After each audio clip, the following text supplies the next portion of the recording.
Well, hello, y'all on YouTube. This is Rob with Rob's Nerdy Knives.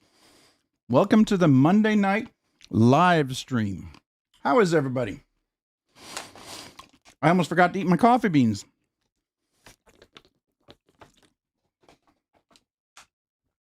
But I ate them just in time so I can have some coffee beans in my teeth, and I didn't get to check for them. So hold on a second, because I don't want that to happen. I'm gonna close my mouth and just make sure we're all good. Okay. I didn't want that to happen. So how's everybody tonight? Hopefully you're doing well. Man, my days are busy. Ooh, I did get on my pants. So I cut my finger right before the live stream too. Of course, we got to make it all happen, right? And it turns out I was opening a box to take something out to show, and the box cut me. It was a paper cut. A dag nabbit paper cuts. How's everybody's Monday? How are you doing today? You been busy as me? As we say in Texas, I'm busy as a sugar cube on a ant pile in the middle of the summer. So yeah, it's crazy. All right. Let's see here. Oh, some things going on. All right. Well, welcome everybody. Appreciate you guys being here. Miranda Keith, Stacy Bolser Blade, Zach Kinyard, Skylar Goins, Tyler Williams, William Hornbostel, Major Powell, James P. Manning. Welcome, welcome, welcome. On the Edge EDC, the Ponds. How are you guys tonight? Hopefully you're all doing well. Sever7, what's up, man? I got a little something from Sever7 to share with you tonight. Something something very cool things, but kind of three. Very, very interesting stuff, you guys. I'm excited to share with you. Burkles Cerakote LLC, what's up, man? How are you? Appreciate you being here this evening. Neil McKenzie, how are you? Hopefully you're doing well. Let's see here. Brown Sugar 69, what's up? How are you? Hey, man, what's up? How are you? Hey, man, what's going on? Hey, man. I like that. Thomas Wheeler, how are you? Hopefully you're doing well. Let's see here. I went back as far as I could go. B. Dixon, Brian Dixon, what's up, man? How are you? Welcome. Mind of Milton, what's up? Welcome, welcome, welcome. Midwest Best EDC. Good evening, everyone. Good evening to you. Zach Kinyard, I think I said hello to you already, but I'm going to say hello again. On the Edge EDC. Won't buy another one. Another one of those. You got a Wubon X1 Pro Lite, and it rocks. Oh, you got the big one, the Wubon, the big light. Yeah, right. All right. What else do we have? Who else do we have here? Cat Scratch Knives. What's up? How are you? I don't think I said hello to you yet. Somehow I think I might have. I don't know. All right. We got Rammer Jammer. What's up, man? How are you doing, Rammer Jammer? Hopefully you're doing well tonight. Let's see here. Who did I miss? Miranda Keith. I think I said hello to Miranda Keith. I'm pretty sure I did. We got a little money from the IRS, so that helped. Little presents. Wife got a 2024 Jeep Compass today because hers was totaled. Ooh, is she okay? But now we have a car payment, so the beat goes on and on. Oh, I know. We got a couple of claims from my wife's hospital bill that were denied. So we'll see how that goes. You know, it's like you didn't need to consult with a specialist for something that might kill her. You would have been fine, just hopefully, it might have worked out. It's been okay. Thanks, insurance. Staff Sergeant Maximus, what's up, man? Back and ready. Welcome, welcome. I'm here finally. Donald Milinkovich, let's go. I am here. I see my first giveaway winner. There you go. Marco Yee. Oh, want to know why knives? They won. Very cool. Congrats to Marco on that one. Megte, what's up, man? How are you? Welcome. Appreciate you being here this evening. Good evening. On the Edge EDC saying hello. Hello back at you on the Edge. It's Hoffy. What's up, man? Hoffy, how are you doing? What's up? Moo back at you, man. Appreciate you as always. All right, we're gonna go through here. I'm a little slow when it comes to saying hello. OC Omega Stackings. Hi everyone. I got my 549 subscribers. Congrats, man. That's great. Things are going. Things are going. I'll give you an update here once I catch up a little bit. Addicted to Blades, what's up? How are you? Welcome, welcome. Appreciate you, man. How are you doing this evening? Hopefully you're doing well. Put a Band-Aid on and keep moving. I did. I had to do it before because it was kind of getting places. Matter of fact, my pants have I didn't realize I rubbed it against my pants, so I got a stain on my pants from that. It looks like a marker, but it's not. All right, let's see here. Who else we have? Henry G, what's up? How are you? Appreciate you being here this evening. Hopefully you're doing well. All right. Zach King, you're at Addicted to Blade, saying hello to everyone. Nice, nice, nice. All right, all right. Let's see here. Anybody else that I missed not saying hello to yet? I'm going to kind of just scroll down. Mick Ranger, what's up? Hey, hey, Rob's Nerdy Knives, RNK crew. How are you, Mick? Appreciate you being here. Thanks for joining tonight. Lion Not Sheep, what's up, y'all? What's up with you, man? Welcome. Appreciate you being here. Let's see here. Who else do we have? I've not said hello to. Marco saying hello to Robert. Is Robert here? Robert Willoughby. Robert Willoughby, what's up, man? How are you? Welcome. Appreciate you. Thanks for being here. I always look out for the Roberts. You know, it's like if I miss a Robert, it's kind of like, what? And so when I hear people saying hello, Robert, I know it's not me. It's another someone here. So Robert Willoughby, welcome. And saying back hello to everyone. All right. Metal Relic Art. How are you? Good, sir. Welcome. By the way, I need to see if I can update that while we're still here. Let me see if I can get there. I need to get to your website. So hold on real quick. If you use Rob's Nerdy Knives code at Metal Relic Art, you get 15% off. Man, that's pretty stinking cool. All right. So I'm going to, oops, I meant to look. I typed in wrong. Metal Relic. Let's see here. There we are, Metal Relic. All right. Yes, sir. Let me copy that link. I want to put this in the coupons, right? So I'm going to put that in here. So I'm gonna put that. Let's put it right here. We'll call it Metal Relic Art. Let's see here. Rob's Nerdy Knives to save 15%. Thank you, man. Appreciate you with that doing that. That's super cool. And I will do what I can to make sure people know about it and go there and maybe pick something up, right? So let me paste that. Now I have you in this in the comments for this one's in the description, and I'm gonna save that. Okay. All right, it's in the live stream. So you are down, you're by Divo Knives and above White Mountain Knives. So I put people down to, like that on the list, but yeah, I put you a little bit above the end of the list. So there you go. So Metal Relic Art, by the way, and it is, in case you didn't know, his link. Oops, that's not it. Let's get that again. Copy. We'll paste it. There we go. You haven't had a chance to go check them out over here. All right. I've still got the coffee beans in my mouth.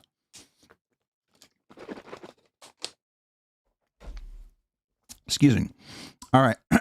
Lion Not Sheep saying hello. Marco Yee, what's up? I've already said hello there. Oh, I'm a bit behind.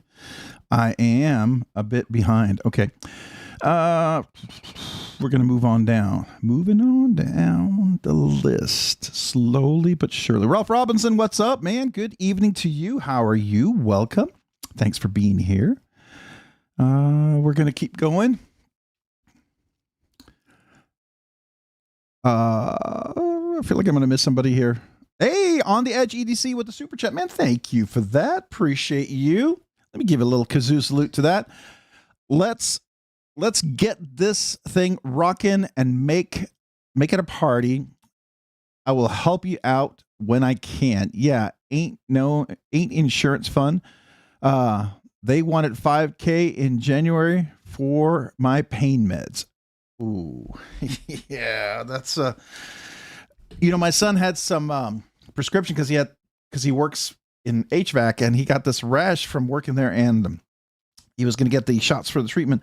They were going to charge like every month for the prescription was like $1,800. And we're like, what? So yeah, I hear you. All right, Mike Kazoo, salute to you. Thank you for the super chat.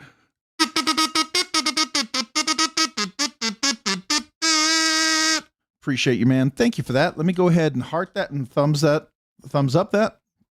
Thank you, man. Appreciate you. All right. I want to make sure I'm not missing too many folks. Now that some time has passed, I wanted to ask about the dog, and did anyone check where his nails were cut to make sure they're clean, and is the dog okay? The dog's okay. We are going to probably ask the vet about maybe an antibiotic treatment. He may be a carrier for stuff like that. Sometimes you're what they call a super carrier. You're immune to it, but you just carry it, right? So we're going to talk about that and see what they think. But his nails were recently trimmed, and when they trimmed, they cracked, right? And then he was outside in the wet rain, and that's just a bad combination. But we do have antiseptic paw wipes for him when he comes in, just for that very thing. So we wipe him down, just make sure. And he doesn't get his paws up near anybody's face anymore. We're kind of real particular about that. All right, let's see here. He's perfectly fine, by the way. He's great. He just knew that she was gone for quite a while, and that kind of freaked him out, and was glad to see my wife come home. So Ramsey Silent, greetings to all. Say hello to my little friend, the like button. Thank you, Ramsey Silent. It helps so much more than most people know. It actually does, believe it or not. It helps people see, and the algorithm, it feeds it, allows YouTube to share more. So thank you. Nebsik, what's up, man? How are you? Good evening to you. Welcome. Appreciate you being here this evening. All right. Who else do we have here? We got Zach Kinyard. I think I said hello to already. All right. We're moving down. Thomas Wheeler. I know I said hello to you earlier. Abby Normal. Hello, everyone. Hello, Abby Normal. Welcome. Appreciate you being here. How are you tonight? All right. We're going to try to move down the list a little bit here. It's a long list. Everyone, I love the fact that everyone talks. Everyone has conversations and has conversations amongst one another. I think that's awesome. I don't know. I think that's pretty cool. That's what I always wanted this live stream to be, was be kind of a place where we all just kind of, talked with one another and just had a good time. That's kind of always been my goal. Pretty simple. Nothing extravagant, nothing fancy, just, a good community, good people, and have fun. Ben C 2286, welcome. Appreciate you being here. How are you tonight? Hopefully you're doing well. Cicero, what's up tonight? Good evening, Robin fam. Cicero, the Roman orator. At least I'm gonna always think of that. Not the emperor. I got schooled last week on that. But welcome. Appreciate you being here. How are you tonight? Are you impressed that I actually remembered? Are you surprised? Maybe I am. Hey, no problem, Middle Relic Art. I appreciate you, man. Thanks for the coupon code, and definitely, guys, please take advantage of that. Rob's Nerdy Knives to get 15% off. He's got some cool stuff. We'll go take a look here in a second. I got the website up, so we're gonna go take a look as soon as I get to the bottom of the list, which is way down there. I think I'm close, man. I get down there and it's like, it just boom jumps, and you're like, okay, there's another 4 pages. Nice. Seppy Dog, what's up? How are you? Welcome. Crossley Workshop. Hello, Rob. How are you? Hello to the rest of the family. I am well. I'm well. And my wife is recovering. She is doing better. She's healing. We went to the plastic surgeon. Things are looking good. Things are healing. I mean, it's still, a wound. We have to be careful with it and treat it and everything. But she's getting her strength back slowly but surely. It's a road. It's a marathon. It's not a sprint. It's not like when you get the flu and you break the fever and you feel great. You want to clean the whole house or change your sheets and go do a ton of stuff. No, not quite like that. It's more like, hey, I can get out of bed without losing my breath, things like that. So it's that kind of progress. So yeah, but I'm grateful. I'm grateful because she's here. You know what I mean? She's here. To me, that's all that matters. That's all that matters. That makes my day just okay. It makes my day good. All right. We're going to keep going. Keep going. Sassy and the Beast. Hello, hello. So good to see you. God bless, man. Well, God bless back at you. Sassy and the Beast. Appreciate you being here. How are you tonight? All right. Here, everyone saying hello, hello, hello, hello. We're going to keep going. Everyone say hello to Sever 7 and Staff Sergeant Maximus. Hello to folks out there. I love that. I love that. If you haven't had a chance, check out Cerakote, Burkle's Cerakote LLC. There's their link. I always like to click on that just to make sure my subscription. Yep, I'm still subscribed. Good. I want to make sure YouTube doesn't take me away. I always try to click on it and just do a quick check, even if I don't go directly to the link right during the live, just because there's a lot going on and I'm trying to get to the bottom. I've been going through the same over my insulin, nearly $18 a month, unless they cover it. It's only $30. Wow, that's crazy, crazy, man. I hope they keep covering. You know what I mean? All right.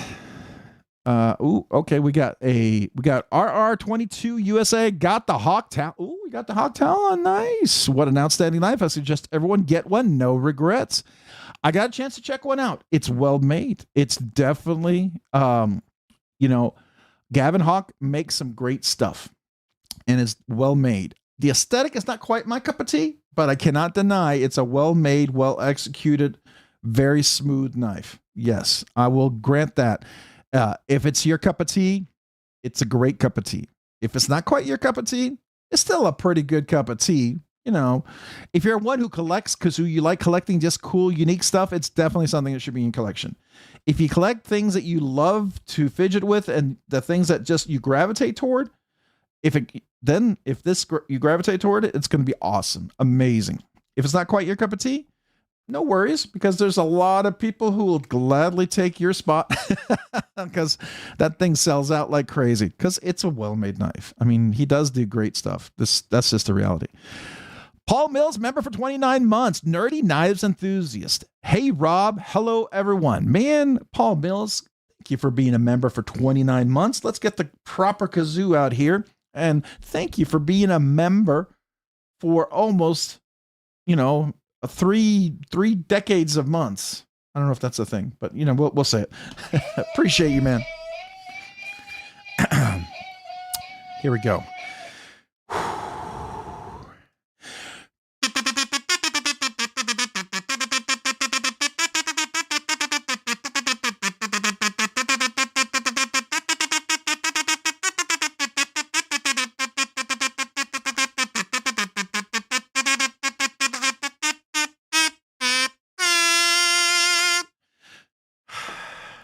Thank you, Paul, for being a member for 29 months. Appreciate you, man. Thank you.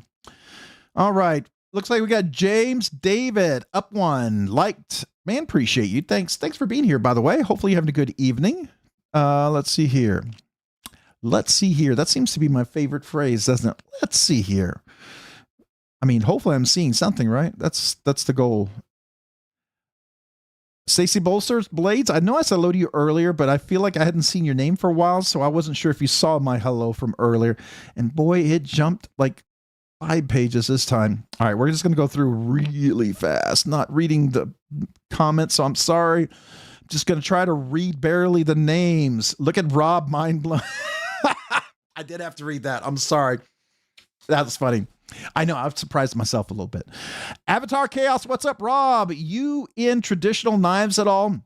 If you talk about traditional slip joints, not really, but I will tell you, Tyler on his channel had a few traditional slip joints that I didn't hate. They were very unique. They were, I don't know how to say this without sounding bad, okay? I'm just no criticism, just because it's not quite my cup of tea. I like the modern slip joints, but the traditional ones had a unique character to them that I liked, and I was kind of surprised. And this was not me drinking the Kool-Aid of slip joints. It was, I think I saw something unique that was very cool.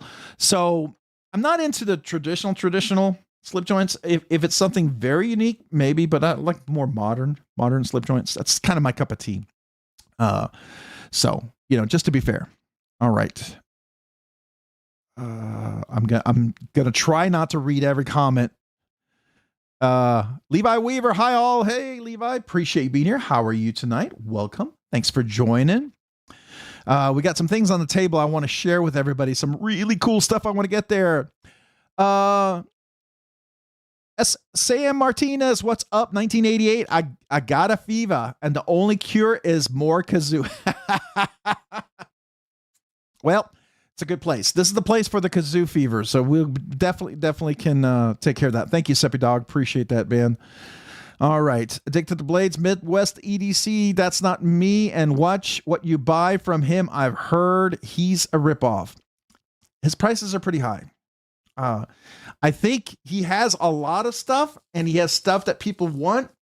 And when people have been looking for a long time and they get frustrated, I mean, supply and demand, it just kind of comes back to it. Sometimes people are willing to pay a little extra, and sometimes people get frustrated, and he just gets them at the right time. And so, yeah, he's going to sell stuff. I mean, that's just the reality.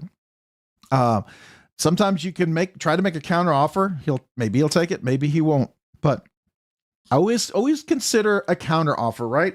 Unless it's something that you know. This is the only thing I will suggest. If you're looking at something at BladeBinge that's really cool, you know it's going to move, and it's not a crazy price, even if it's a little higher than what it was at retail, but you know that probably sells for that or more. If you really want it, you got to make the call. It might be a good thing to get, right? But a lot of times you can probably make a counter offer and get a better deal. I'm just saying, I sell stuff on there. People make me counter offer.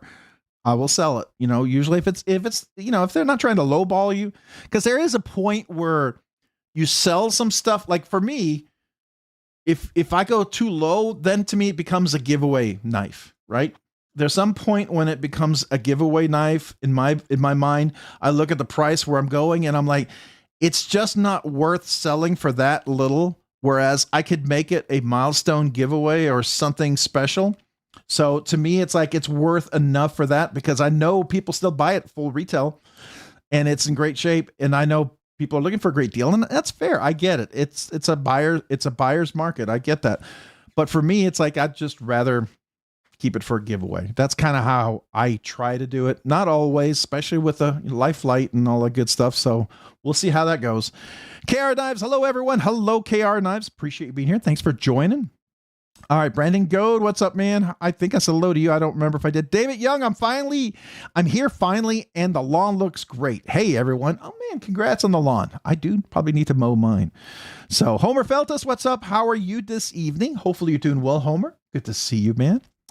Let's see who else we got. Stacy saying hello. We're going to keep going. Brandon Goad saying hello. Everyone's saying hello, hello. It's so nice. Everyone's so nice. I like that. For those of us that have experienced it, I don't like the pinned messages at the bottom of the chat window now.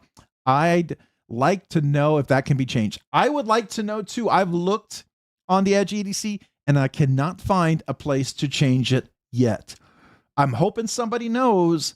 I don't care for it. It's on my phone, my iPad, my Google Chrome, Windows Edge.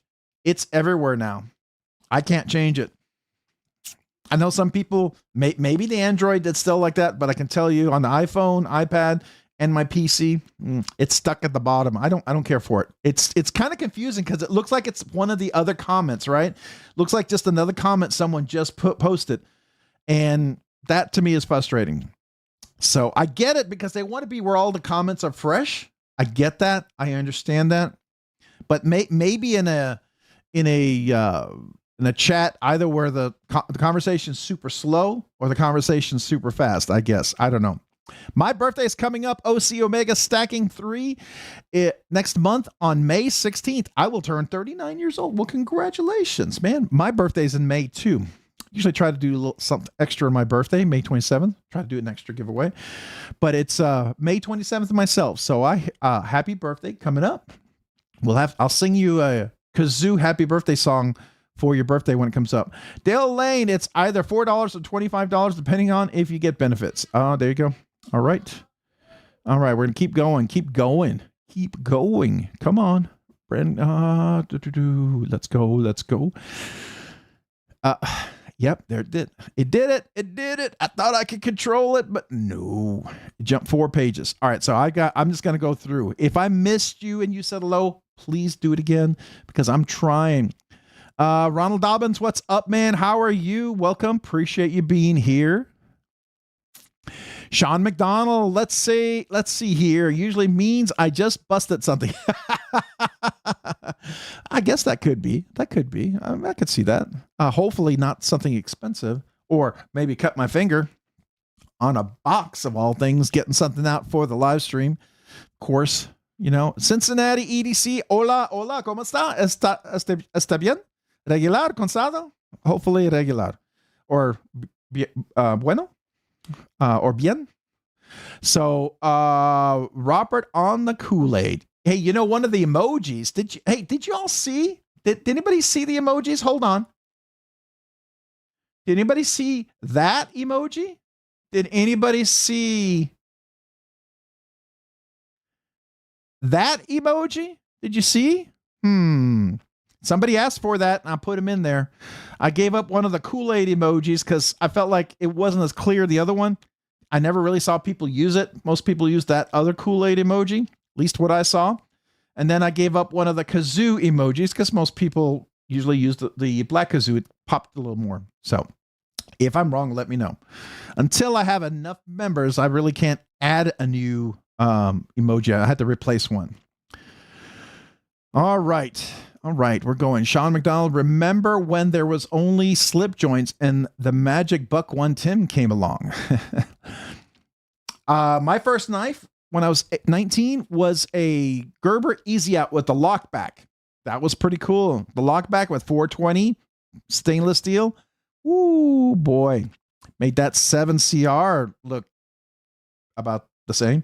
Anyways, Radder38. Hello, everybody. Sorry I missed last week. I was sick. Hey, man, I hope you feel better. Hopefully you're doing better this week, by the way. Hope you and the family are doing well. How's your wife? She's much better. Not great, but improving and healing.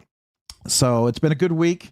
We didn't have any scares. We had a follow-up with the plastic surgeon on Friday. That went well. A lot of good things occurring. She's healing. She's off her antibiotics for now, so that's good. She's still taking care of that. We're hoping to get to the point where we don't have to pack the wound, and then we'll get there. She's still very tired. You know, it's not like after a flu, you know, you break the fever and you feel like you can go run a marathon. It's more like, I can get up without being winded. That's kind of the thing. So, you know, but that's improvement, and I'm grateful. And you know what? The most important thing about all of that is, and I will say this till the day I die, she's here. And that makes me happy. So there you go. All right. And I'm going to say that without trying to get all choked up and teary-eyed, but you know, it's going to happen. Picked up a new Max Ace Neptune. I like it better than the first. Nice. Did they revise it? They make some changes to it? What's different? All right. Let's see here. I hope I did miss anybody. I'm afraid if I go back up, it's going to make me do some weird things. I usually accept offers as long as they are respectful and not lowball. If they're lowball, I don't even communicate. That's fair. I've done that. I totally ignore it if it's like that. Hey, no problem, Hoffy. No problem, Hoffy. That yelling, right, man? But yeah, I totally agree. I totally agree with that. I mean, that's pretty fair. I had one. I wanted a second with no play, better button, and the button is a huge improvement. Much easier to actuate. Oh, nice. All right. Okay. Come on. Don't jump on me. Don't do it. Don't do it. Don't do it. Please. I swear. Oh, look at that. All right, hold on. There it goes. It went right by Bluminati Ninja. I'm sorry, Blue. Let me come back there. All right, so we got Bluminati Ninja. Welcome to Rob's Nerdy Knives Enthusiast. Thank you, man. Appreciate you coming back as Rob's Nerdy Knives Enthusiast. This kazoo salute is for you.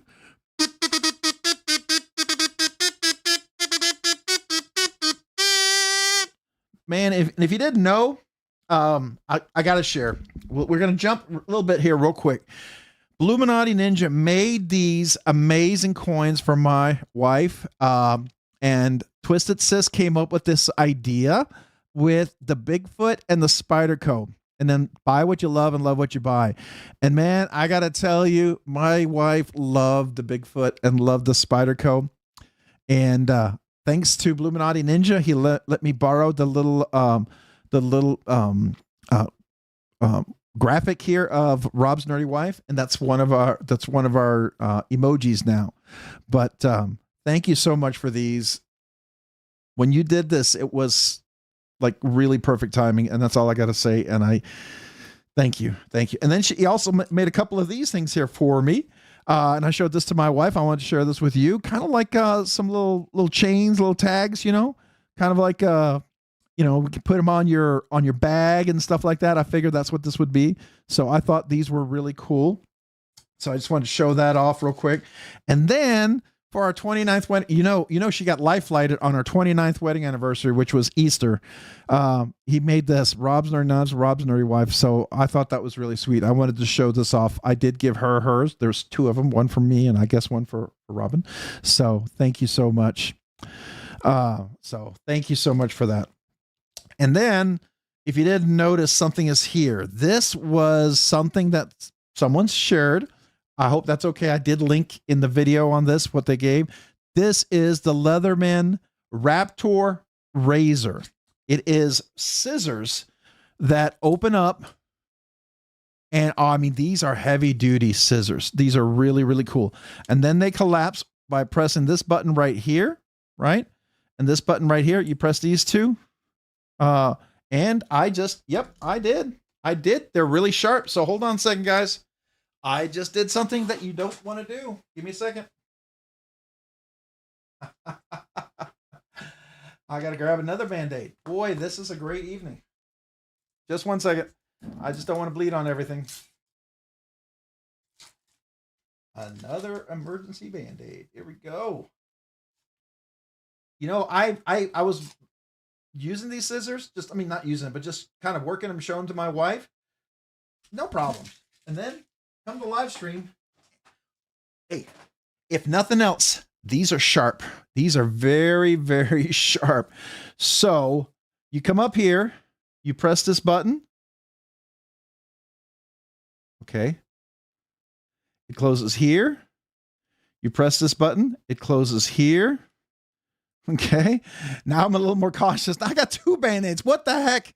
All right. But it also has this seatbelt cutter that actually locks. It's got like a inset liner lock with a little detent, a little steel nub on there with a magnet, right? And then it's got a little hook, a little clip to get in there, a glass breaker, and it already has a clip that goes in the pocket, but then it also has this awesome little thing. So there's an award ceremony for Ashley Tuesday, May 12th at 6:45 p.m. I've been invited to go, and I'm going to go. So, Bluminati Ninja, I just wanted to say that. I got distracted, Bluminati. Hold on. I didn't say kazoo salute. Real quick. I'm totally distracted here.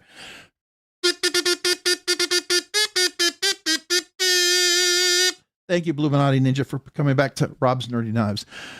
Okay. Whoa, I am like squirrel tonight. Squirrel left and right. All right. Yeah. Two Band-Aids now. All right, so let's see, who else did I not say hello to? But so that came in a box of goodies. Thank you to Levi, a box of really cool Hawaiian snacks. So I'm going to give that to her. I'm going to give her one of the poker chips that you guys donated toward the channel and toward us.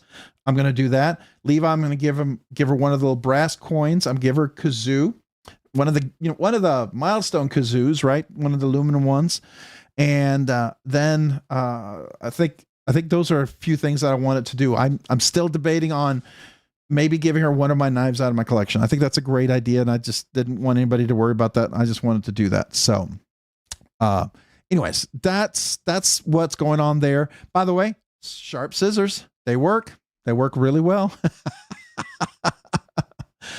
David Diodishi, what's going on? How are you, David? Appreciate you being here. Skylar Goins, I think I said hello to you earlier. I hope I did. I think I did. Mike Jernick, what's up, man? How are you?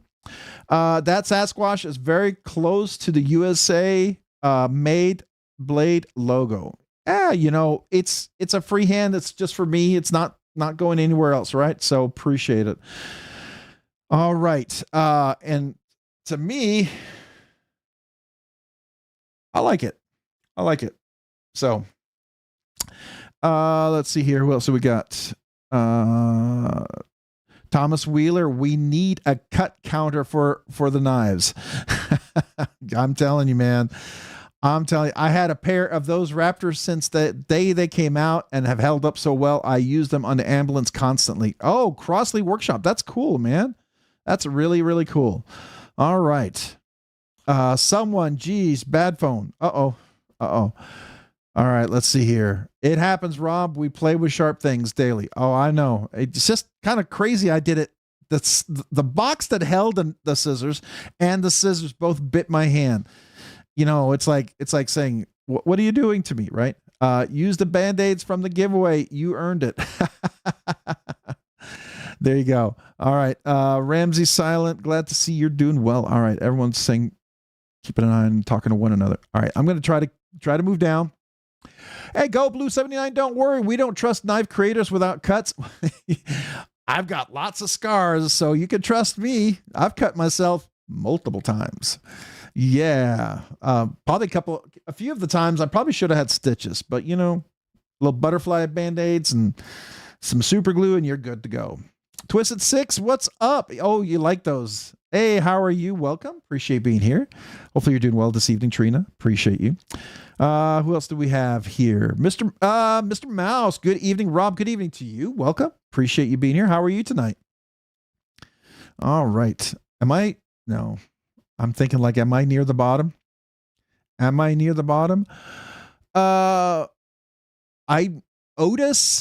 Cauldron. I'm hoping I'm saying it correctly. Otis Cauldron, welcome. Appreciate being here. Evening back at you, man. Hopefully you're doing well this evening. Thanks for joining. Let me know if I said it right. Smiley-O, awesome gift for her, Rob. I think so. I think it's amazing. I think there's I'm just really blown away by that. And the fact that I think I get to say something. I promised her that I would probably tear up and I'd probably make others tear up because I'm guarantee you to be able to say it to her.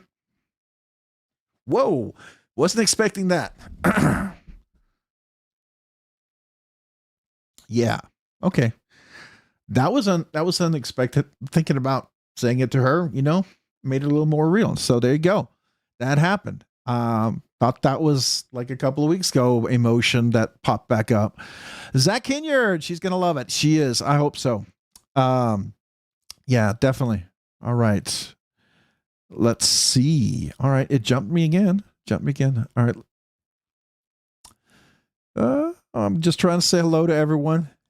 We are Rebel Rouser 777. What's up? How are you? Welcome this evening. Hopefully you're doing well. Appreciate you being here. Thanks for joining tonight.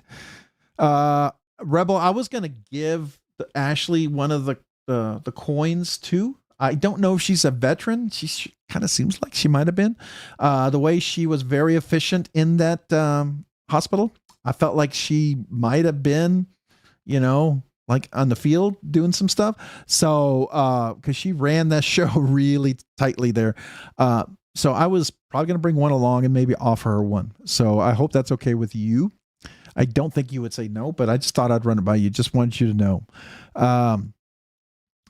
Hey, can you record what you want to say in a video and play it instead of talking live? That way you can hit pause if needed. Oh yeah. I don't know. I don't know where it's going to happen. I don't know if it's in a big hall, if it's whatever. It's in the hospital, right? And they're probably going to have their executive board and stuff there. So if I know how most award shows like that go or award places, it's not that well scripted, and I'm not part of the executive team where I would be able to, you know, do a video and cue it into their PowerPoint or something. It's a good idea. I like the idea. I just don't think I'm connected well enough to do that. But hey, J1 Doobie, what's up, man? How are you? Welcome. Don't cut 42. Did I say hello to you yet? I think I did, but hello just in case. All right. Go Blue 79. Good to see you. Good to see you as well. Thanks for being here. Hopefully you're doing well. Jack Kingoff, hey, what's up, man? How are you? I think I'm at the bottom. Now, my only worry, thank you, Rebel Rouser. Appreciate that, man. My only worry is I missed some folks. And if I did, let me know, okay? Let me know. All right, so we have a few things here. I don't know if I remember if I shared this with you last week. This is the new Molsek knife. I like this one. It's a little weird shape. It's got a recurve blade. You know me and recurve, but I don't hate this. You can choke up really well. Nice big belly. It's got a kind of a Persian, Bowie. To me, it's more Persian because of the way it swoops here and swoops here, right? But you can choke up on it really well. And the crossbar lock is really, really smooth. And it is a super budget knife. Aluminum scales. I really like the way the action's really good. Really, really good. This is going to be a future giveaway. Molsek sent this. I like it. It's got a nice clip, goes in and out. You're dealing with aluminum. I think this is titanium. I think the clip is titanium. The scales are aluminum, but really nice. I was very surprised by this. If you're looking for a good budget knife, there you go. Of course, we got the Eutectic, the EFD, the Eutectic Field Duty, which is my favorite Eutectic of all of them. I know there's other ones for bigger hands, but I really, really, really, really like this one. It's in JG10, reversible. Of course, I already put skiffs on there, so the action's phenomenal. Love this thing. It's probably at some point going to be a giveaway, but everyone I've ever gotten, I've given away, and I like JG10, so I may hold on for this a while, especially with the knife sales. So, I used to have a couple extra knives, so that's going to be fun. Then this came in. This is going to be a future giveaway. This is the new bone, the green bone. I think it's like a cow bone or something like that, but it's been colored beautiful. This is the Hedgehog hollow grind. It does go into the skull, and I'll be happy to pull it out. Matter of fact, where is it? Where'd it go? Oh, this was my slip joint carry this week, by the way, which was my Hedgehog, right? With my duty daggers, little leather slip. But this is going to be a future giveaway. It's really, really nice. 154 CM blade steel, a step up from even my 14C28N. Thank you to Tyler for that. It's going to be a future giveaway. Beautiful. I really like the color on this one. So smooth, really executed really, really nicely. This is going to be a fun one. I think within that, there was the KUF, the kitchen utility folder. This is really cool. I love this carbon fiber. It almost looks like a integral. Really nice frame lock. Of course, I put skiffs in there. Action's really smooth on this guy. It is smaller. This is the 3.0, not the 3.5. So what I like about this one is it's a nice, really, and you can choke up really well. It's a nice small EDC carry. It's really, really comfortable. I love the action on this thing, especially when you put skiffs in there and you get it tuned just right. Really, really smooth. So that was fun. Leon let me check this out. He asked me, and I said, man, I really wanted to check this out. And I thought this would be a cool one to check out. So, I can see down the road when we hit maybe like 15K or something like that, this would be probably a milestone giveaway. I think it would make a really, really nice giveaway knife, for something huge and special like that. But this is just a really cool little knife here as well. I like this one a lot. So that was a lot of fun to get a chance to check that out. I did get this. I didn't pay for it. So but I'm still always going to be fair about it. Right. I like it. I like it. The things I said about it, I've said, but overall, I think it's a great little knife for what it is. Once you get used to it, it's very fidgety and it's really nice with the slow roll, and the blade gets nice and sharp. So that's a fun one. The KUF. I think I just missed Ramsey Silent member for 10 months. Nerdy Knives enthusiast. You know me. Caleb and I need America. You got it, man. For 10 months. Absolutely. Thank you for being a member, Nerdy Knives enthusiast. For 10 months. Here we go. This is for you. So hold on.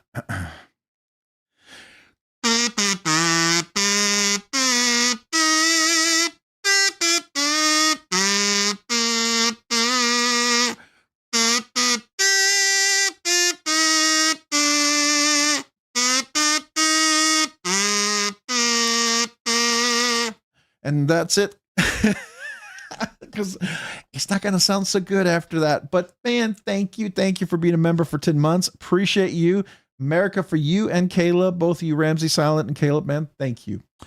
All right. Let's go back to live chat. See how far behind I am. Want to know, let's see, who did I miss anybody? Bluminati? No, I think I just Jack King off. I said hello to Go Blue. I said hello to, who else did I miss? Anybody else? No. Cicero, we got the Crossley Workshop. Yeah, David, we said hello to. I think. Oh, we got Ahmed Adudi. I'm a duty. You got me, America, baby. Hey, appreciate you being here, man. Thanks for joining tonight. You got me by the name, Chef Rocky. Sup, suckers? Love to you and yours, man. How are you, Chef Rocky? Appreciate you and Ahmed. Appreciate you guys both being here this evening. Thanks for joining. Hopefully you both are doing outstanding. Moose Duty. Did someone say my name? Moose Duty. I did. Welcome. Appreciate you being here. Thanks for joining tonight. All right. So the other thing, I told you about a BOGO. So I figured this was a 2-for-1 deal. I decided some of the sales because I needed to say thank you to you guys for those who bought. And so I put some of the money, because you bought two 80 20.5s in S20V with the G10 scales. You bought one, you get one free. So I took advantage of this because I'm probably going to be selling my 20.5s. It's probably going to be the next round 2 one.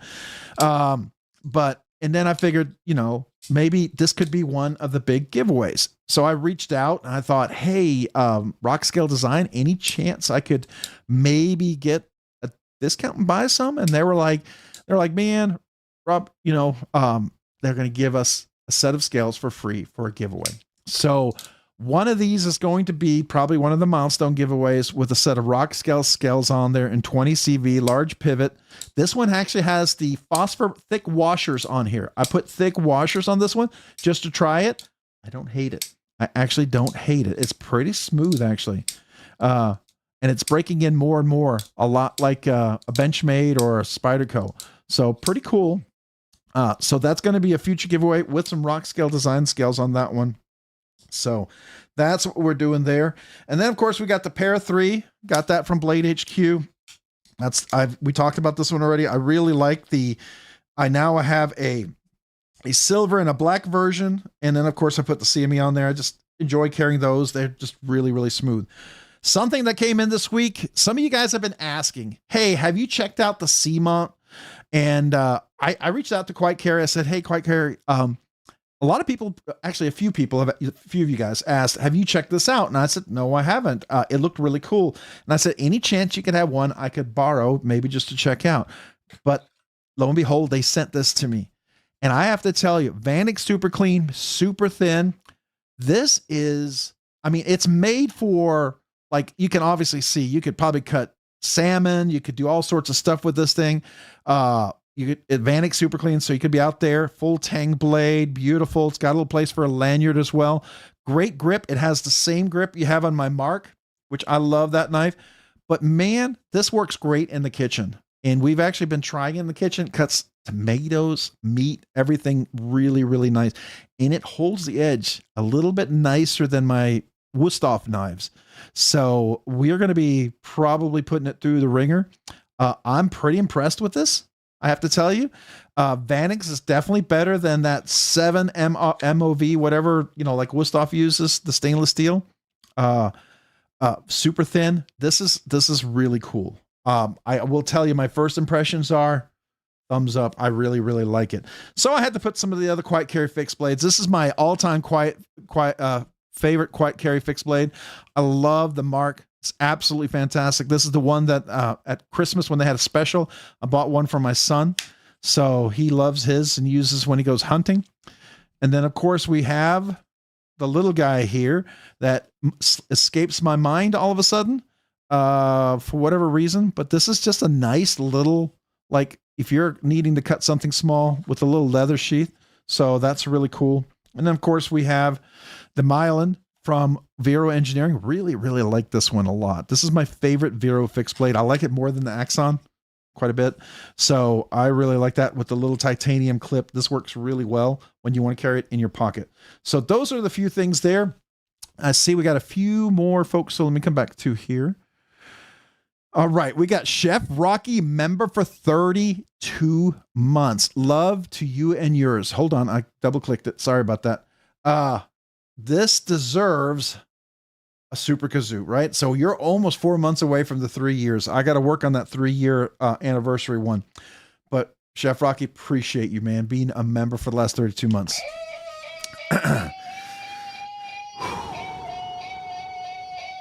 There's a few of you guys out there, just Nate and Tyler. I know some of you other guys have been members for 32 months. Appreciate you guys. Here we go. See if I can get through all 32.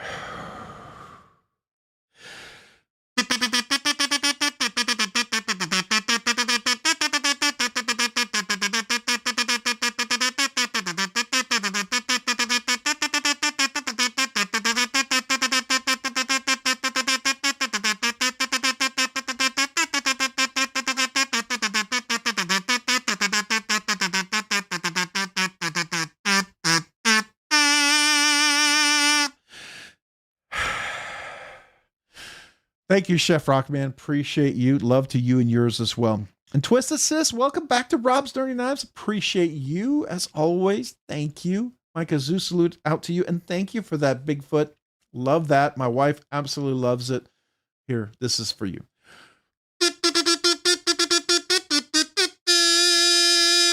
Thank you. And then we got Barbie EDC Girl. Welcome back to Rob's Dirty Knives Enthusiast. Appreciate you as well, Barbie EDC Girl. Thank you for coming back as Rob's Dirty Knives. My kazoo salute to you as well.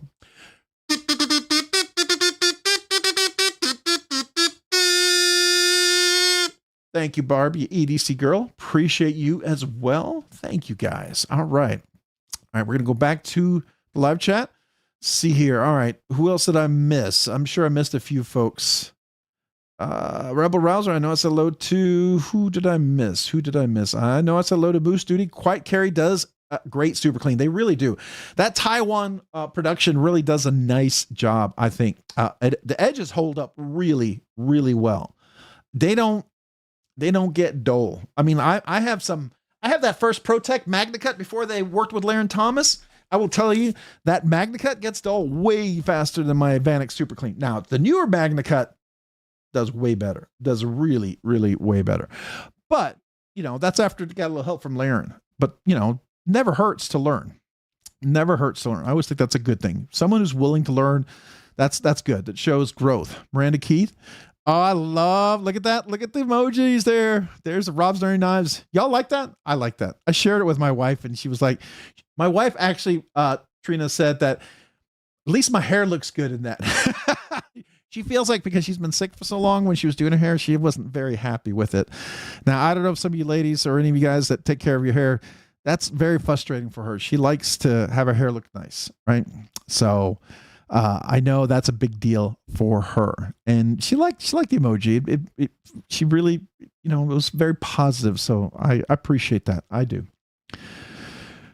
All right. How far behind am I? I like the Para 3. I like the Para 3 too. Matt Mayer, what's up? What's up, Rob RNK? I am good, man. What's up with you?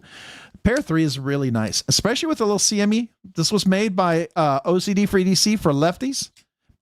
Actually, did I tell you? I made sure my wife, her Para 2, she wanted a big knife to have with her at work, and her Para 2 actually has a CME on there, and she really appreciates that as a lefty. So she really likes it with her CME.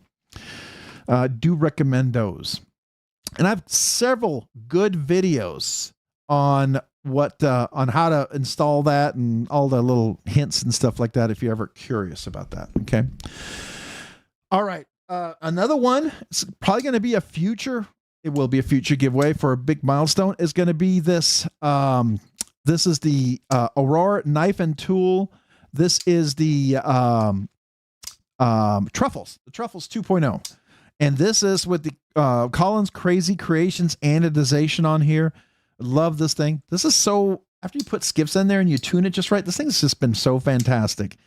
It was one of those, like when I met him at Blade Show, Texas, he had this out and he felt he didn't really want to have it out because it was sticking and the action wasn't great. And he was like, kind of like, I could tell like, he's like, this is not quite a good reflection of our knives. And then he knew that like, I fix knives a little bit, you know, I kind of do a little thing here and there. He said, if you can get it. And I did, I got it working perfect. No issues whatsoever. So, now it's going to be an awesome giveaway for the channel at some point. The same with this. This had a little stick, and I fixed how the liner set. That got rid of my stick on this one as well. So that's always fun. All right. Now I want to clear this off, and I want to share with you on tack knives. I don't know much about tack knives. Any of you guys are any of you guys familiar with tack knives? So let me know. I'm going to move a few of these off because I do want to share a couple of things. Give me just a second. Oh, one thing I forgot to share with you. Look at my Lamia. I don't know if you noticed. This had the really blue, aluminum blasted kind of looked very much like this. And I saw a lot of people with, you know, that looked like more like the scales. And I kind of thought, I don't know if I like that, right? And so I did a very light flitzing on this just to kind of pull out that. And you can feel more of the texture now, which I personally prefer. And, you know, because I did the jimping on here, I ended up cleaning this out because got real dirty. The action wasn't as nice as I had really wanted it. It was kind of sticking a little bit. And so once I did that, I decided, you know, let's kind of flitz this a little bit. And I like the way this looks kind of better. It's not the high polish one. I think they call it the nature one or something like that. I know some of the other folks, you guys have the other ones, but I don't know. I like that. I like it. It's just enough, a little polish just to kind of give it a little character as far as I'm concerned. Still one of my favorite knives. I really, really, really enjoy my Lamia. Surprisingly, this is just a really great fidgety carry. And then once I made it a top flipper, it's a lot of fun. I always feel like this should have been top flipper anyways. All right. What else do we have? Of course, I've been enjoying carrying my, probably going to be my top 10 knives. This is my Rob Johnson's mini cedar. I sold my cedar at Blade Show for this, and I'm glad I did. This is definitely probably this is in my top 10 as far as my knives. So I did clean this recently and tuned it, and I thought I might have just made it a little bit too tight because it's not drop shutty as it was before. Now, if you press the button, it's absolutely drop shutty, right? So like if you deal with like a button lock, it's absolutely drop shutty, but it's not that liner lock drop shutty that I like, but it's still, it's actually perfect for a button. So really like the size of this guy. This one's a lot of fun. And I love, this is a brand new milling pattern that came out with. So this has been a fun carry this week. All right. Again, thank you. Thank you. If it's okay, I know I mentioned it in at least the unboxing video, if it was okay to mention who gave me this. I just didn't know if that was okay or not. Some people are very, you know, they don't want others, you know, they want to be quiet about it. But these are some fun fixed blades I very much enjoy carrying. I want to share with you 3 amazing knives that I've done some videos on. I think I published one of the videos already. I might have, I don't know. I can't remember, but I'm just excited to give another 80/20 away with some Rockscale design scales. I think that's going to be a lot of fun. And I really, really, really like this little knife guy here. I don't know if you saw that. Beautiful. Oh, one thing I did on this guy, just so you know, I polished the blade a little bit. These tend to come a little more, I like the polished stonewash look. I mean, it's still stonewashed, but it just looks a little shinier. I kind of like that look. So I did that. As with anything that's a phosphor bronze, if you let it sit, and you got to break it in every once in a while to get in there. All right. So something we saw this week was we saw the Everburn. The Everburn. This is a cool knife. I met this guy, I think 2 Blade shows ago when he was still making these as a prototype. I think this is Knife Nerdery, Kevin's knife. I believe Sever 7. You can correct me if you're still here. But this, look at the milling on this thing. It is ridiculous. This is just ridiculous. A gorgeous, gorgeous knife. I really like that. Mina Milton, I think I said hello to you already, right? Angelo, did I say hello to you guys there as well? If I didn't, hello. It's Dog One. Hello. Yeah, the action on this thing is just really phenomenal. Very crisp, very nice. The milling is, now this is the Skeletons version. And I think this is called, the Mule One, but it's called the, somebody help me out here. Somebody help me out. Matt Coughlin, how are you doing? Welcome. Appreciate you, man. Who, I'm going to have to look it up. I don't know if anybody knows. I know I dropped a short on this, I think, today. Brimwolf. The Brimwolf. Yeah, that's what it is. The Brimwolf. Thank you. And it's called, oops, let's turn that audio down so I don't get a copyright strike with my own music, even though it is my own. Yeah, the Brimwolf. It's in CPM 154. Brimwolf Skelly. Oh my gosh. Totally misspelled that.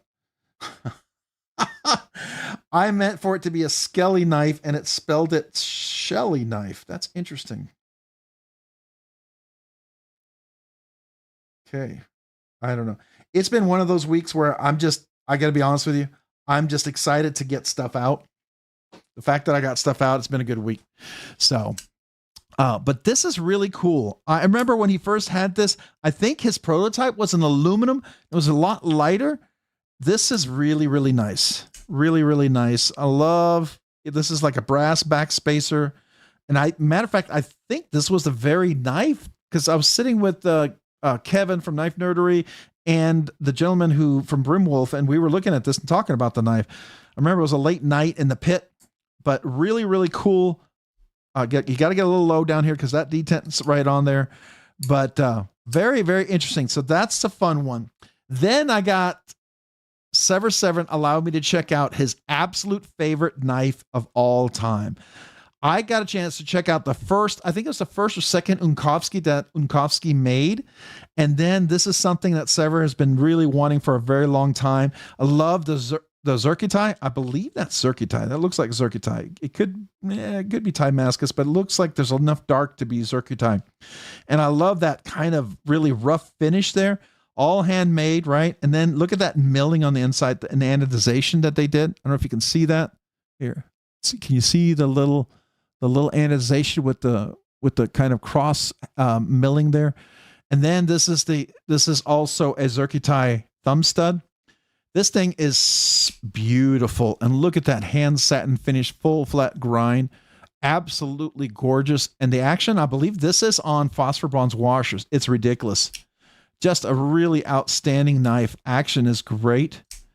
The thumb studs, I'm not a barrel fan. These work okay. I would have, if I could order this as custom, I would ask if you could round those edges just a little bit for my big old meaty fingers, because that's right at that point where it gets in between. If your fingers are a little thinner, you can get down low enough and you're fine. Or, if you got way bigger fingers, you can get down up higher. But for me, it gets right in that very tip area. And if you fidget with this for a little bit, it gets a little uncomfortable. But man, that action is ridiculous. It's a beautiful knife. And this Unkovsky's he's a Czech from the Czech Republic, full custom knife make. Everything's hand done on this thing. This is up there, right? Just really quite amazing and beautifully done. I understand why this is Derek's favorite knife of all time. Action is just really phenomenal on this thing. It's beautiful.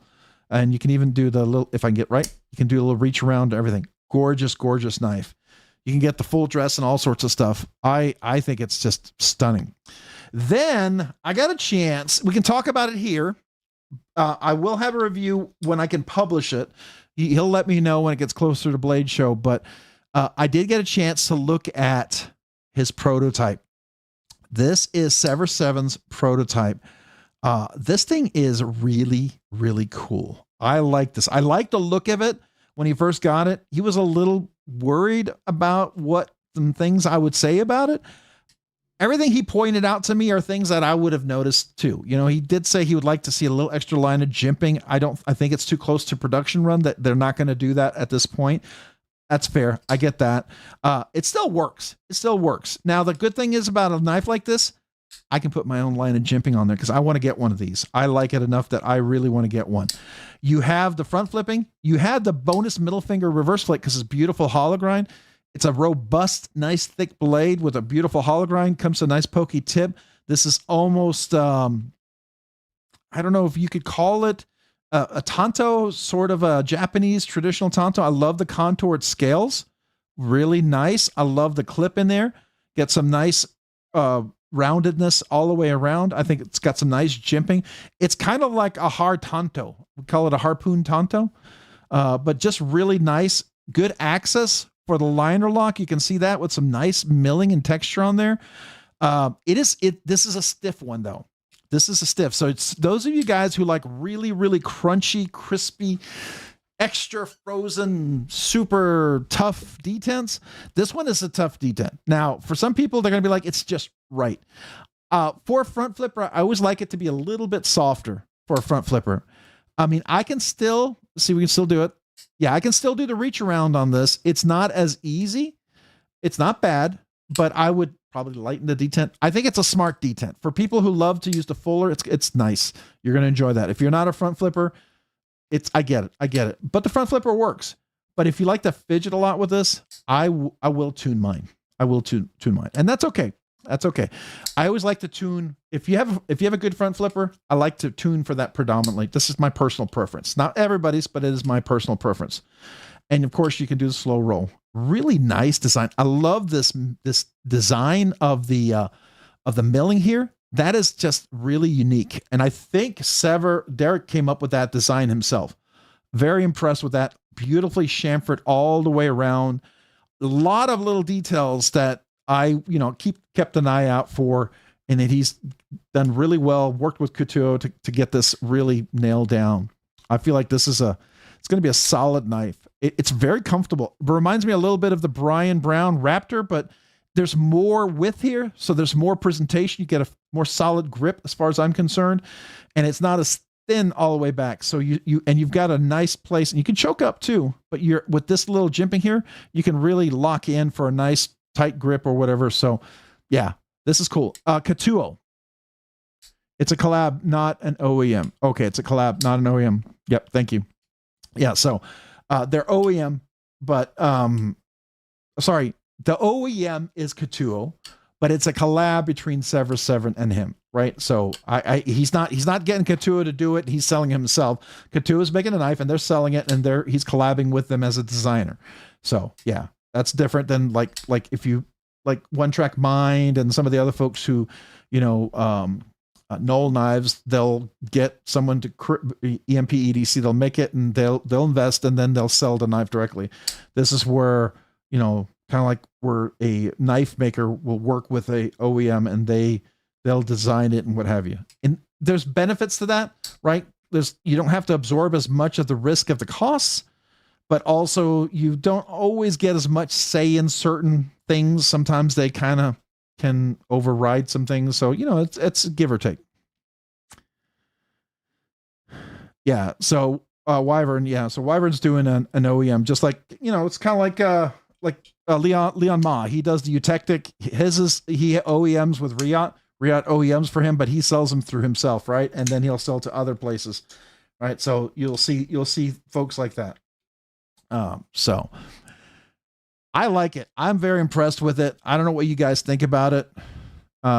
Pretty cool little knife. Pretty cool. Hey, Rachel Jordan, what's up? How are you? Good evening to you. Hopefully you're doing well. Let me see. Did I miss anybody else saying hello? Let me just make sure I did not miss other things. Barbie EDC girl, Twist Assist. No, I think I'm good. Okay, good. And anybody else that popped in, I didn't say hello to. Crow's Blade. Hey, Crow's Blades, what's up? How are you? I don't think I said hello to you. I know I said hello to Ron Crow, but I don't think I said hello to Crow's Blade, so welcome. Appreciate you being here. Hopefully you're doing well. Matt, I think I said hello to you. And I said hello to James. Wyvern Kodiak, I did not say hello to you guys, even though you were here helping me out and correcting me. Hello, Wyvern Kodiak. How are you guys? Hopefully you're doing well. I can't wait to take a look at his. He's got a prototype coming out. probably be making the rounds. So that'll be a fun knife to check out. I love the blade shape. The more and more I look at it, the more and more I want to look at it. That's a good thing. That's a good thing. You know, it's one of those things where you look at it and you go, you know, it's like, I really want to get my hands on that. That's always a nice draw. So that's good. All right. Anybody else I'm missing hello to? I will be finishing up my reviews and then shipping out the Demco XXX 8020. That's been a blast to get to check out. That thing is so overbuilt. Would I ever buy one and use one? Probably not, to be fair. It's too big. But it was fun to handle. It was hilarious to handle. It's a cool knife. People who love big knives, you're going to love this. It's one of my favorite big knives out there, honestly. If I was to buy an overbuilt knife, that I'd do. That's the one I would do because it's good. It's just solid. It's very usable. It's very solid. It's not like overbuilt for the sake of overbuilt. I mean, it is overbuilt for the sake of overbuilt, but it's functional. It's functional overbuilt. So I like that. You're welcome. You're absolutely welcome, man. Matt Coughlin saying hello. Hey, Matt, how are you? Welcome. I thought I said hello to you, but if I didn't, hello.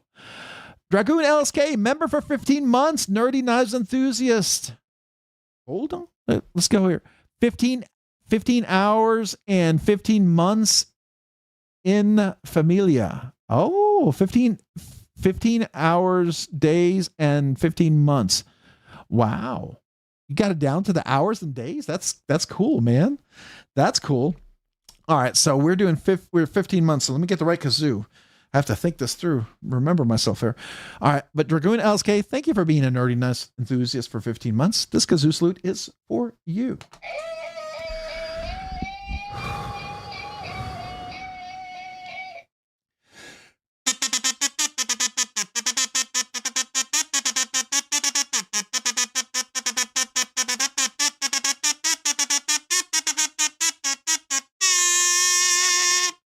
Thank you for being a member for the last 15 months. Appreciate you. And then we got Raccoon Tactical, member for 23 months. Ooh, coming up on your 2-year anniversary. Yes, sir. That's a week. Excuse me. Sorry. Appreciate you being a member for the last 23 months. Hi, Rob. Hi, back at you, Raccoon Tactical. Appreciate you. Let me do the correct kazoo salute here. Remember, 24 months. Get to do a cappella for you. So here we go.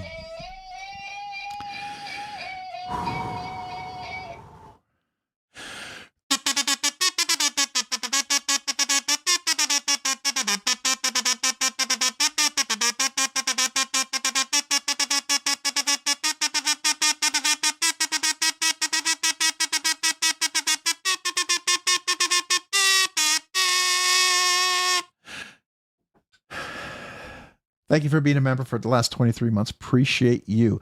Bradford Mitchell, member for 23 months. Only one more month for 2 years. Thank you so much for all your help with the shaman. I'm glad. Hey, a lot of people seem to like the video. Apparently it might be helping others. So it's the gift that keeps on giving, right? So I'm glad I was able to help you out. You know, and you've been so kind, allowing me to check out some things. So I really that's a no-brainer. Thank you for my part. And hey, it was a kind of an extra benefit. The video got good views. So, you know, it always helps when you can work on a shaman and fix things and figure out things and then make it even better. So I am glad. It got here today along with the other knives, the new Zerk Beast for my EDC rotation. Nice. I hope it might, the phosphor bronze washers, you know, if you lay it down, you don't use it for a bit, it might not be as smooth as it was when I first sent it to you. It might have, you might have had a little oxidation. So just, flick it a few times and it should get right back to that beautiful drop shut action. But the Loctite should keep it pretty secure there pretty well. So, but man, I am glad. I appreciate that. Thank you. All right. So, my kazoo salute for you.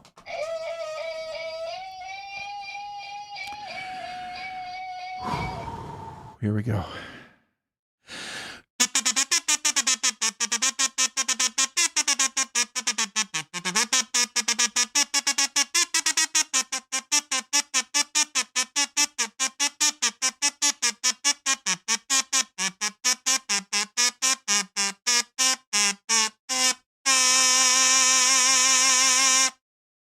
Thank you. Thank you for being a member for the last 23 months. Appreciate you being a Nerdy Knives Uber nerd. I'm very appreciative, man. Thank you. And I'm glad I could help out. And thank you so much for letting me check those knives out. I'm super humbled by that. That's I still got one more review coming on one of them. It's nice to be ahead on content, especially with my wife, things that happened. Thank goodness that I was ahead. Otherwise there'd be a lot of gaps, but yeah, so super grateful for that. But I definitely am putting a Rockstead on my making sure I'm thinking of the right person who lent me the knife. Believe you loaned me the Rockstead. Yes. I had to think about that. Lately I've gotten a lot of wonderful knives loaned to me, and I'm so grateful for that. Thank you. But yeah, definitely Rockstead's on the Grail list for now, for sure. Okay. Oh, we jumped quite a bit. Okay. Rooster 671, the Tonto knife on top is making me feel that funny feeling. I agree. I really like this, by the way. I really, really like this. I thought I liked the design look of it. So I like the Pochilo Tiro. The Pochilo Tiro is a beautiful knife. Absolutely gorgeous. Love, love, love it. It's the first one that kind of got me open up to this whole Tonto long pointy kind of shape thing. And I wasn't sure if I could like it or not. And I did. I really liked it. But man, I got to tell you, this is the version of that I really dig. The Pochilo was a little wide. This is just a nice EDC size. And man, I bet if you put skiffs in this puppy, oh, buddy, skiffs in this thing would be ridiculous. I'm hoping Sever 7, Derek might allow me to put skiffs if he hasn't already done skiffs. I don't think skiffs are in here.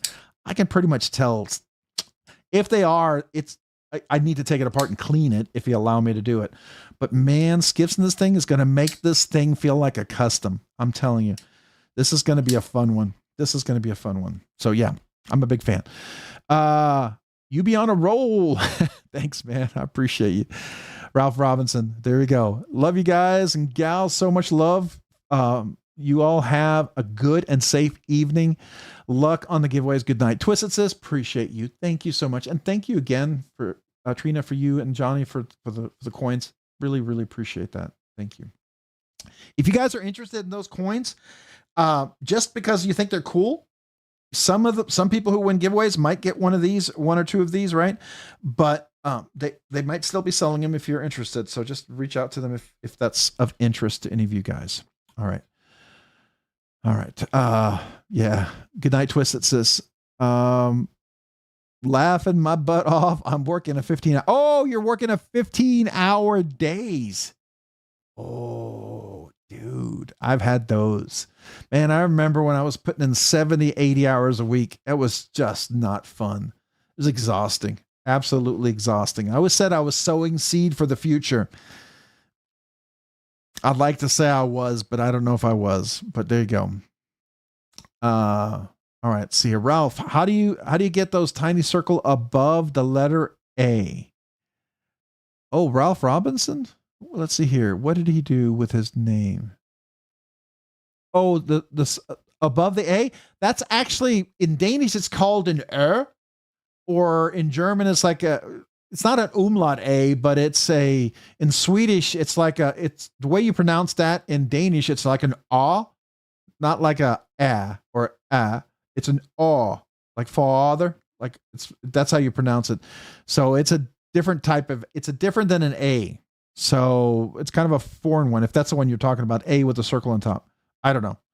Maybe you're not talking about that. I totally went down, a squirrel. All right. Let's pretend I just didn't go there. All right. Which to be honest is what I see a lot. Someone will win and then hit multiple wins. Shoot Beekeeper won both the sub and the members giveaway on G-Ball in the same stream the other night. Wow. Hey, there's a couple of folks in here who've actually won 3 times. One who won 3 times, and I don't know if they were here all 3 times. I don't think they were. It killed me. I did send them some stickers and stuff that was early in the live stream. I couldn't keep up with that now, but man, yeah. It's, And then there's me. I never win. I mean, I've been following MC for over 6 years now. I'm pretty sure. I knew him when he had like 16 or 18,000 subscribers. So yeah, there you go. Daniel M. Howdy all, listening at work. Cheers, man. Appreciate you listening in. Thanks so much. Hopefully work is going well for you. Hopefully this makes it a little bit, happier, a little cooler, hopefully. Maybe less annoying. I don't know. We'll say that. All right. We're going to keep going. Kevzilla. Hey everyone. What's up? What's up, Kevzilla? Appreciate you being here. Thanks for joining tonight. Malcolm Holt. Hey peeps. Hey Malcolm. Appreciate you being here. Thanks for joining. Mo Patty EDC. What's up? Trish, how are you? Welcome. I got your box packaged and ready to go back to you. So I think you'll be very excited with it. I'm pretty sure. So, all right.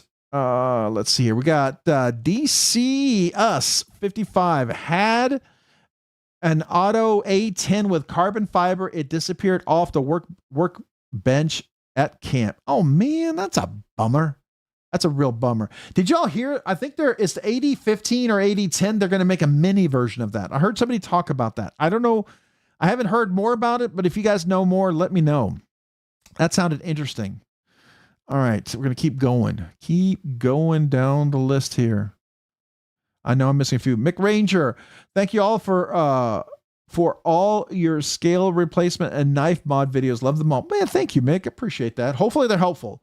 Hey, at least you learn what not to do, right? I mean, I'm willing to try things some people aren't, but I've learned a lot. I have. I've learned how to handle most lock stick and off center issues with Spyderco's. And I find it all has a lot to do with the liners and how they fit in the scale. Sometimes you can have a bad scale. It can happen. Typically, that's rare. Usually the scales that I deal with are pretty good. But typically it has to do, is the liner sitting correctly in the scale. So what did I walk into? Oh, you walked into a crazy live stream. We talk about lots of things, maybe things that I don't know. And there it jumped. All right. We got Don't Cut 42 member for 21 months. Nerdy Knives enthusiast. How about a 21 kazoo salute for me, Rob? You got it, man. 21 months. Thank you for being a member for 21 months. A Nerdy Knives enthusiast. Here we go. This is for you.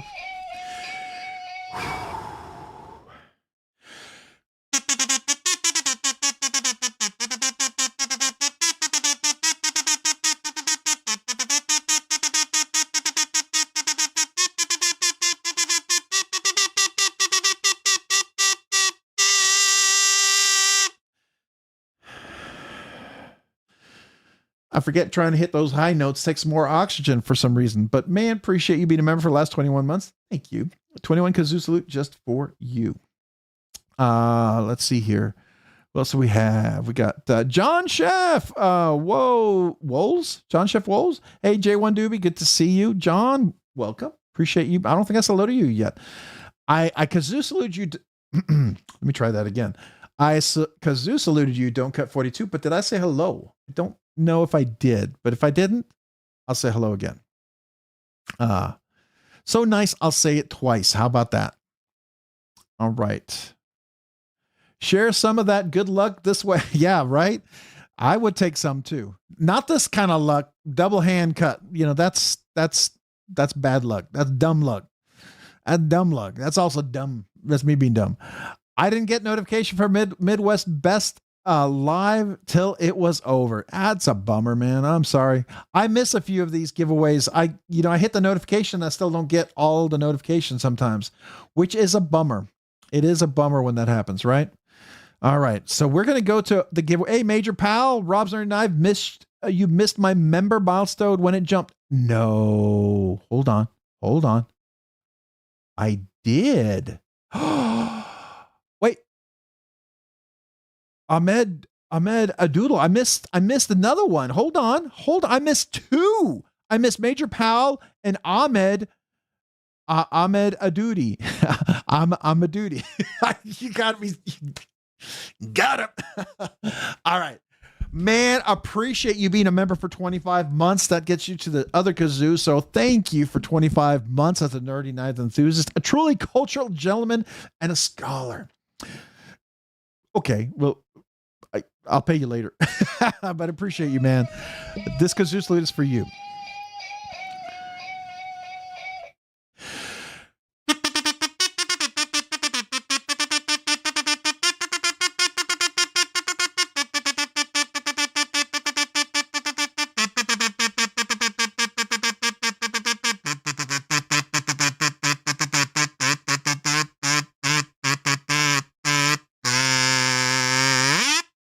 Thank you. Thank you for 25 months. Appreciate you.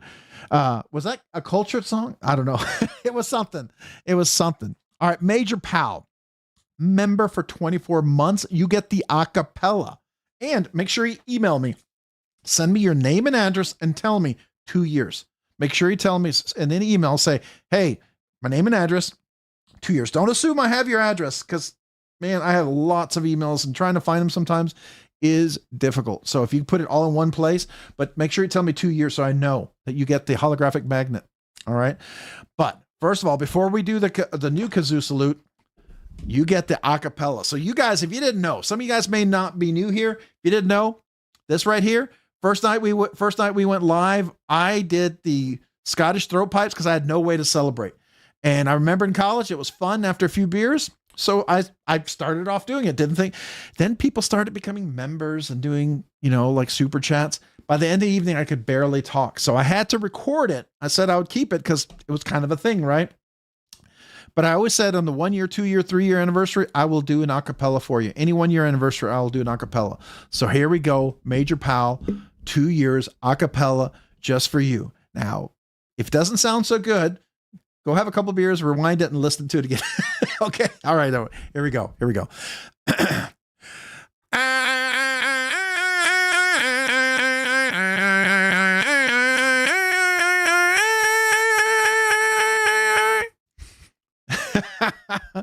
Thank you for being a member for 2 years. That's the Scottish throat pipes. Always sounds better, with some scotch, I guess. I don't know. Anyways, but appreciate you. Thank you, Major Pal. My kazoo salute to you. Thank you for being a nerdy knives nut for the last 24 months. Appreciate you.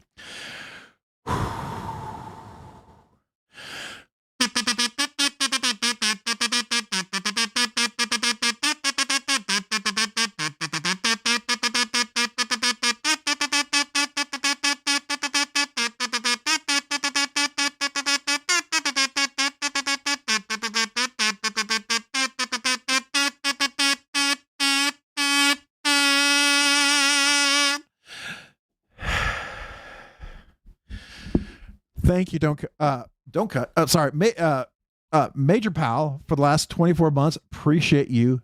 Thank you. And don't cut. We did the 21 kazoo salute you because I skipped the other two guys. So sorry about that, Major Pal.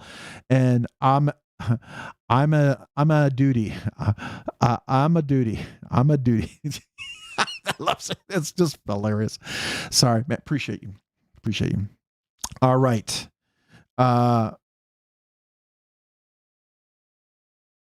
Now, if that's legitimately your name and I just happen to pronounce it and it sounds that way, I'm so sorry. I thought you might have done that to get me to say that because when I said it, that's exactly what it sounds like. I'm hoping that's the case. Because if not, I'm going to feel absolutely embarrassed. Like there's no tomorrow, beat red, like crawl under a rock, feel like a piece of scum kind of person. So anyways, I'm hoping that's the case. Hey, Gone Fishing, Go Nuclear. What's up? Appreciate you being here. Thanks for joining. Hey, Sever7, we were talking about your knife earlier. We talked about these three and I talked about the Unkovsky and then I talked about your knife. And I had asked and I thought maybe we might've mentioned this. I don't know, but I bet this knife here with skiffs in there would be buttery. It would be buttery, crazy smooth. Did you put skiffs in it already or have you not? Just kind of curious. Would love to find out. All right. Yeah, I love Sever7 prototypes. It's very clean. And I love the milling. This design is like something you haven't seen out there. It's kind of like dragon scales meets, I don't know, just it's really cool. It's like very random, but very symmetrical and very, very clean. You know what I mean? So I like that. All right. Good evening, everyone. Good evening to you, sir. Welcome. Welcome. He's got some base models for like 780, and his base models are my favorite. Sucks about the fence though, bro. Oh, the fence. What happened, Nebsig? I will likely eventually. That rusty blue is mine eventually, even if I have to custom order it down the road. Oh, there you go. So what happened, Nebsig? Did something happen with a fence? I'm sorry if there was a fence issue. I missed it. That's the problem, trying to keep up with all the. Oh, so your fence. Oh, you must maybe had a fence like fall over or something like that. They can be expensive. I know that when we have to replace a fence, and they just get more expensive. Yeah, and I got wooden posts for my fence, which I really don't like. I know I'm gonna have to replace that at some point, especially in Texas with all the wet. It's just they're just gonna rot. I really wish I had this steel fence posts, but oh well, it is what it is. Let's see here. I need to get myself a new knife. Going through knife withdrawals. I was gonna get the Berg Blade Sweeney version 2, but seemed a little too narrow for my hands. Now, Radder, do you have very large hands? Pretty big hands? See here, what would be something? Now, you could get yourself a XXX AD20 when they're available. That's a big investment. That's a lot of money, but it's a cool knife. It definitely is interesting. Salute your shorts. Everybody like. Yes, and I love the name, by the way. Salute your shorts. That's just crazy fun. All right, appreciate you, man.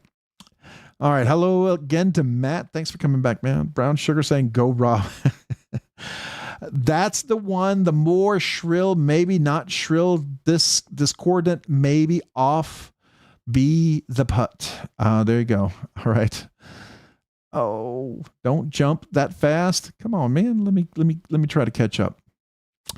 All right, so we got On the Edge EDC. Only about half of you have that like, so please do it for the brother Rob Stern. Thank you, man. I appreciate it. Don't worry.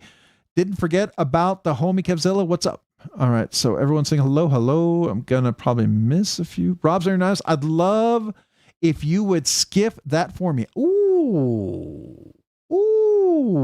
If you want later on, we could make it part of the live stream, or I could do a separate video. It's up to you. I kind of want to do a separate video to drop eventually, but the reality is I'm going to be getting one of the productions when they come out, and I will skip that immediately. So I'll make a video out of that. So it's up to you. If you want me to do it here, I'll be happy to do it here. If you want me to do it privately, I'll do it privately. It's fine. Whatever. What's that in the middle? This is an Unkovsky. I think it's called the dark mode, right? Dark mode. And I think Derek was saying, Sever7 was saying that he was maybe thinking of doing a light mode, like a Silver Surfer. By the way, Derek, I really like that idea a lot. You know how I like the Silver Surfer. You know I'm a fan of that. And I would be so into him doing a Silver Surfer version of this. I think I personally would love that. Okay, I got to get my finger right here. There we go. I'm so busy not paying attention. Every time you get a new knife, you got to figure out where that is, and that you can do the reach around. Beautiful, beautiful knife. Yeah, it's Unkovsky. If you haven't checked, he's from the Czech Republic. All handmade, hand custom knife. Really, really nice. Orange Ape Outdoors, what's up? How are you? Thanks for joining tonight. Hopefully you're doing well. Mullen LeBay, I'm loving the blade on top. Yeah, this is a prototype. This is Sever 7's new prototype. Sever 7, what are we calling this? Is there an official name? Are we allowed to say what it is, or no? We're just calling it a prototype. You tell me what we can say and cannot. So we're just talking about something here. So let me know. It almost reminds me of something from Ox Manufacturing, but that Tonto, I'm here for it. Yeah, I like it too. You know, the Tiro from Poi Kilo really got me into that Tanto. I dig this one. I can't wait to check them out. Man, I'm super excited. Very cool. All right. Sever 7, has the pricing been announced? Interesting. I'd like to know. Yeah, for sure. I'm sure if you know, do you have a range maybe? Where would it be about? The Wasp CO2 injector knife was $649 and the Bowie was $749.99. Okay, so $650 and $750. All right. That's cool. Did I miss somebody? No. Okay. Keep going. Let's see here. Lots of questions. Going to steal post with this round. Yeah, definitely. That's what I want to do. If I can like do a segment of the fence at a time, it gets a little easier, but you know, that's never the best deal because it always costs more to do that. So you gotta, it's like go big or go home to really get the best deal, I guess. All right. I appreciate the kind words. There you go. Tyler Williams. Oh, nice. Wicked Sweet Design Sever 7. Absolutely. I agree. I think it's fantastic. Texas boy, beekeeper. Yeah, I'm from Waco. Nice and wet and hot. Wet gets in there and dries it out like crazy. Wet gets in, dries it out. That's not good for wood. You know that. It's like beating up the wood. Silly. So, all right. Did Derek reply? Usurper. So we can call it. Yeah, the usurper. I know you love Silver Surfer. That's why I asked him. Oh, yeah. Oh, I can't wait. Rob, do it here so I can go back and watch it. So when I get mine, I can do it. LOL. Oh, yeah. Well, you know, I'm going to do another one when I get mine too, for sure. But if you want it ahead of time, yeah, we could do that. As long as he's okay. I'd like it if you would do it on the live. Okay. We will do it on live. Let's do the giveaway and we'll do that. Okay. So if you want to hang around, we'll do a skiff swap and go through that. I think I missed a few. Hello on the edge EDC. Oh, okay. I said hello to you on the edge earlier. All right. I'm going to scroll down. You going to get production model? Yeah, I think Sever 7, it was around June, maybe. Was that still the goal? June? Blade Show Atlanta? Still the kind of a goal for the drop of this, maybe? I hope. I'm hoping. If they want to do it sooner, I'm perfectly fine with that, by the way. Yes, sir. I will. I'll try to get one for a giveaway. Ooh, that would be a nice giveaway. All right. Gnarly Charlie. It's got flair. I like the sleek 70s shark skin suit. That's what it is. Yeah. Gnarly Charlie, good point. I was trying to think. It's like it had familiarity, but it was different, right? So that's interesting. All right, good. I hear you talk about the bills. Ugh. Yeah. I love the Unkowski. Holy crap. The ones on the site are beautiful. Oh, you're probably looking at this full dress, half dress ones. Those are amazing, by the way. Yeah. Let's see here. We're going to keep going. Ooh, keep going. All right. I'm trying to get down so we can get to the giveaway. This is great. Super humbled by you guys. Thank you so much. Oh, that's cool. I'm glad, man. And you know what?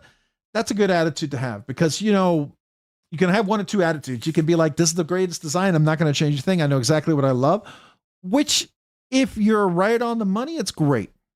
But, you know, I think anybody who's a good designer can be confident in the design, but it's always willing to learn. And I get that impression from you. So, you know, I think it works out well for you. So it works out well for the design. I like it. So there we go. All right. Let's see here. Blade Show is the goal. Yes, sir. No price has been announced yet. Even I don't know it. Yeah. I'll be interesting. I'm excited for it. I'm really looking forward to it. Yeah. Nebsek to Unkovsky. I think it's UNKOVSKY, right? It's UNKOVSKY. Let me go over here real quick.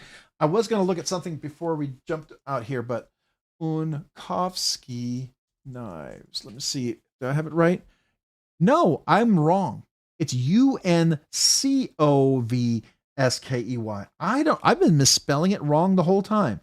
So I'm completely wrong. I'm always willing to, when I'm wrong, I'm wrong. So very nice.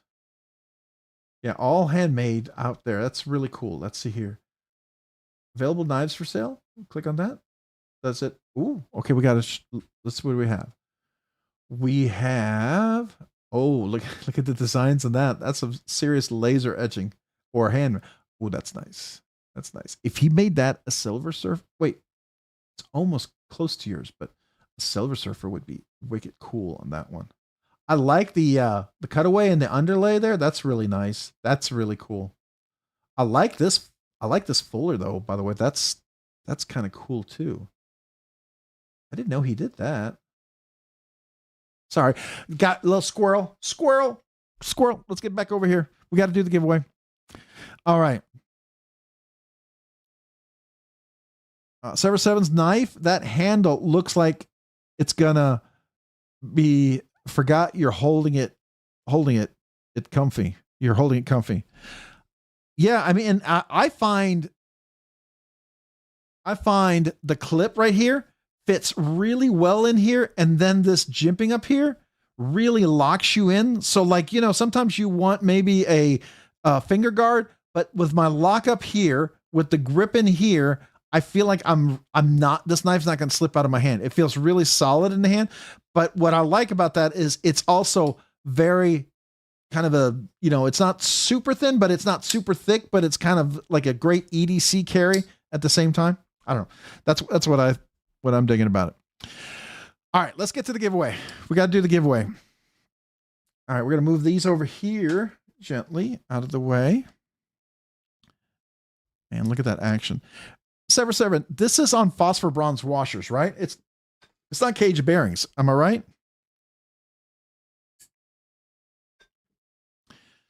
All right, let me get the giveaway box here. I'm just kind of curious. Nice jimping. I have noticed a lot of newer knives not having jimping at all lately, which I find weird. Yeah, I get some knives without jimping, some very specific designs. It works. But jimping is always nice. It helps you not to slip. You know what I mean? All right. So this giveaway, if you saw the video, we're just going to dump out everything. Let's just go ahead and do that. All right. So we're going to have two giveaways.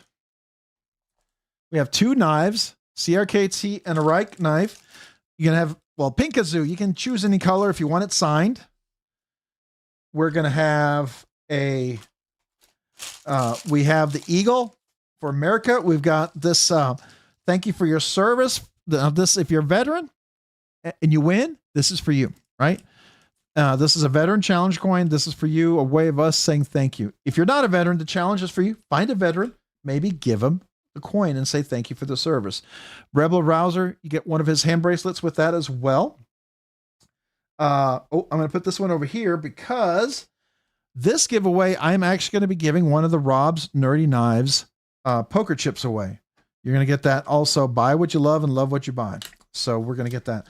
You're going to get a bunch of patches. You're going to get this Vero Engineering. Of course, you can get the Rob's Nerdy Knives 10K poker chip. You're going to get the Luft Concept patch, Vero patch. We have lots and lots of stickers. So let's move them out of the way so we can start putting them out. We have Numb Knife Works. Let's see here. Oh, this is, by the way, this from Blade Show, Texas. This was the McNeese Knives, the new sticker he came out with. You won't find that pretty much anywhere. A Stacy Bolster Blades. Gonna get a 2025 and 2026 sticker. And a little miniature 2026 because where is it? Oh, where are you? Hold on. Where's my little 42 stick? Well, okay, I'll get to it in just a second. But then we're also going to have a Kelly's paracord. Here we are. Number 42, the answer to the universe. So she came up with those stickers. I think those are really cool.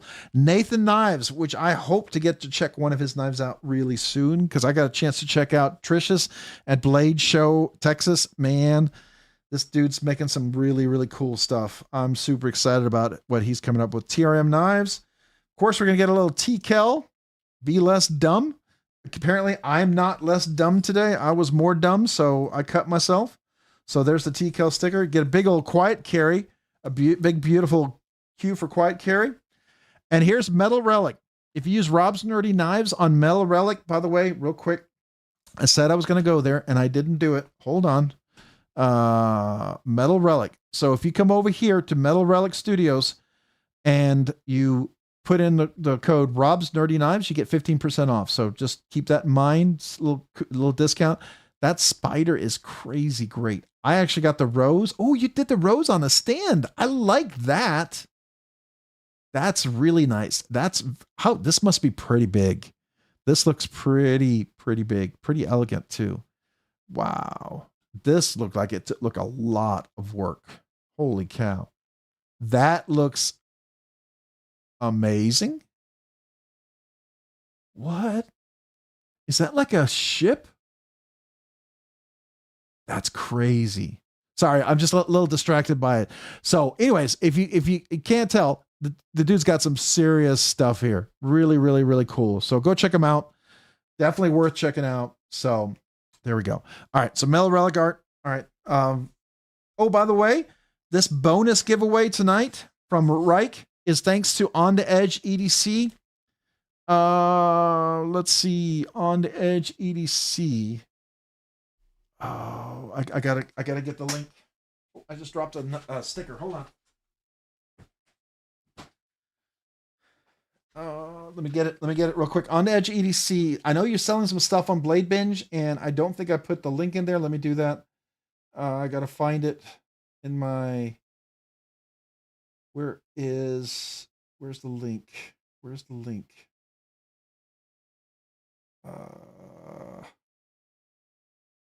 I gotta find it.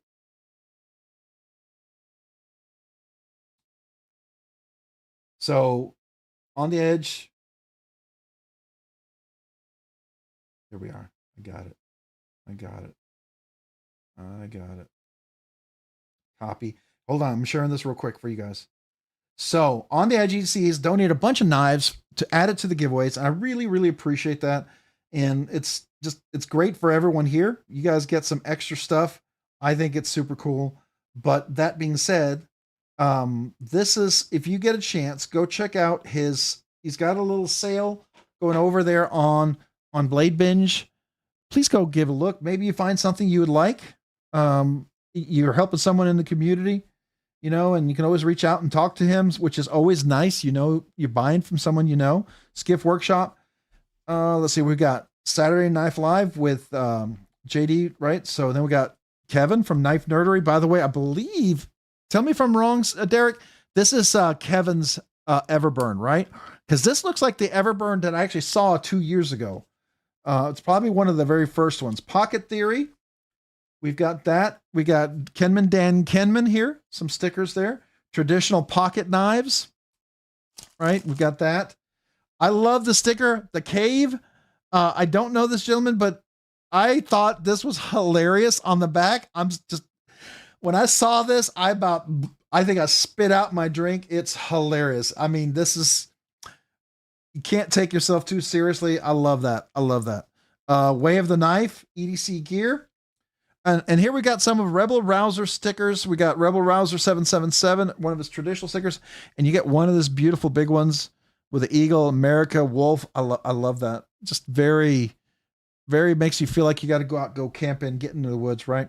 Then we got Eagle Scout EDC, who I met at Blade Show, Texas. Vero Engineering, introverted, but willing to talk about knives. So kind of matches this little patch right here. And then we've got Clampy, which is over here for KnifeWorks, right? So I'm going to put him over here, KnifeWorks Clampy. Of course, you get yourself a Rob's Nerdy Knives sticker. Hog House, if you're familiar with Hog House, the Valey, the Model T, the Mini Valey. And then we've got a couple of really cool stickers. A Twisted Sis and Bluminati Ninja. They're the ones that came up with the little Rob's Nerdy wife coin. So thank you to them. Rob Johnson's love their his knives and everything. A Civivi little sticker. Got a Divo Knives here as well. And then of course we got the Pocket Theory. So that's tonight's giveaway. Again, you can get any color kazoo if you want. We can sign it. We can get a different color. But let's look at the bonus giveaway here. The first one is a Reich knife. Thanks to On the Edge EDC. And this particular one is, it's the Model P856K. I think I had the name for it at one point.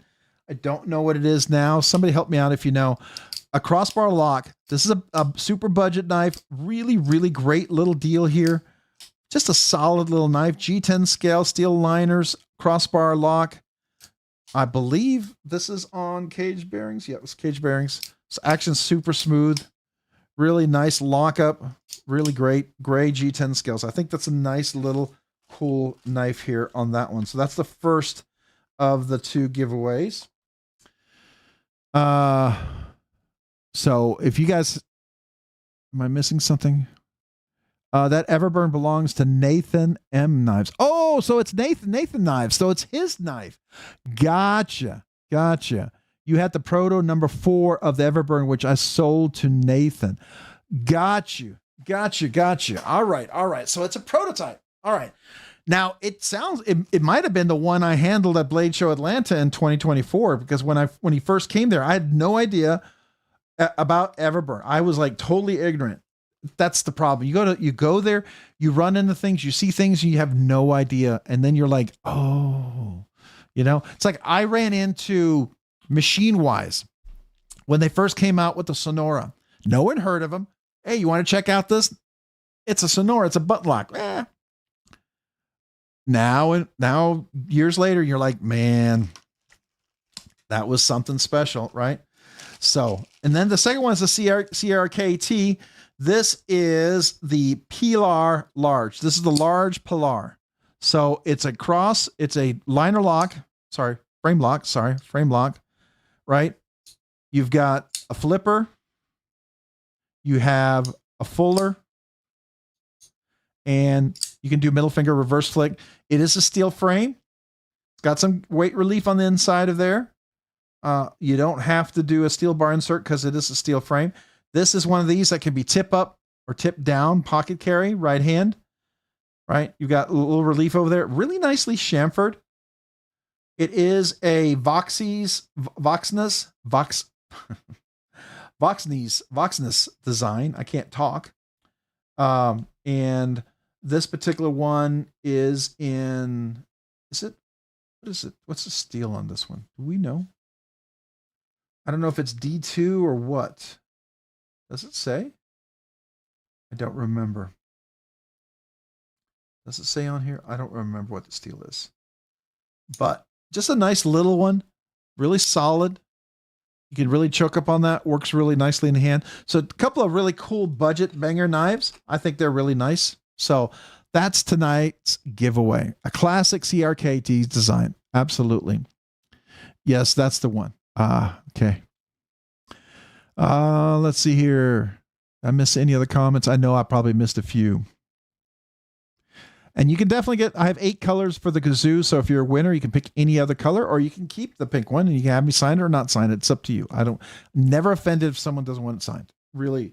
I only offer that because people have asked. That's why. Right. So I'm willing to do it. I don't think like it means anything. Like, I mean, in the sense of it, I don't feel like my signature, I feel like I'm worthy to sign it. I do it because if it's a way for me to say thank you, I'm more than willing to do it because I do appreciate you guys. So for me, I get to write thank you one more time. I'm always going to do it. Just like when I write a note, when you brand new channel member, you get a sticker. I do write a handwritten note. I'm going to keep trying to do that as long as possible. Meredith, MPG EDC, what's up? How are you? Good evening. Welcome. Did I miss anybody else? I know I saw Meredith. Who else did I miss? Gabe Harlan. Did I say hello to you, Gabe? I don't know if I did. I think I did. I know I said hello to Orange Ape Outdoors. I'm pretty sure I did. We got Tex FSU. Hiya, gang. I know I didn't say hello to you. Welcome. All right. So that's tonight's giveaway. Any questions about that? Again, it's a sticker smorgasbord, right? And again, this is On the Edge EDC, by the way. I just want to thank On the Edge EDC. Let me put it over here for this particular giveaway. Just want to say thank you to particular to them. So thank you to On the Edge EDC. All right. hold on a second here. Give me just 1 second. We're gonna go and do the giveaway here. So if you just join me and you've not been here before, there is a link, and we'll go through the giveaway rules here in just a second. It's because it's only, sorry. This one is, my chat filters only, it's not all. I was trying to look over here real quick. Give me just a second. There we go.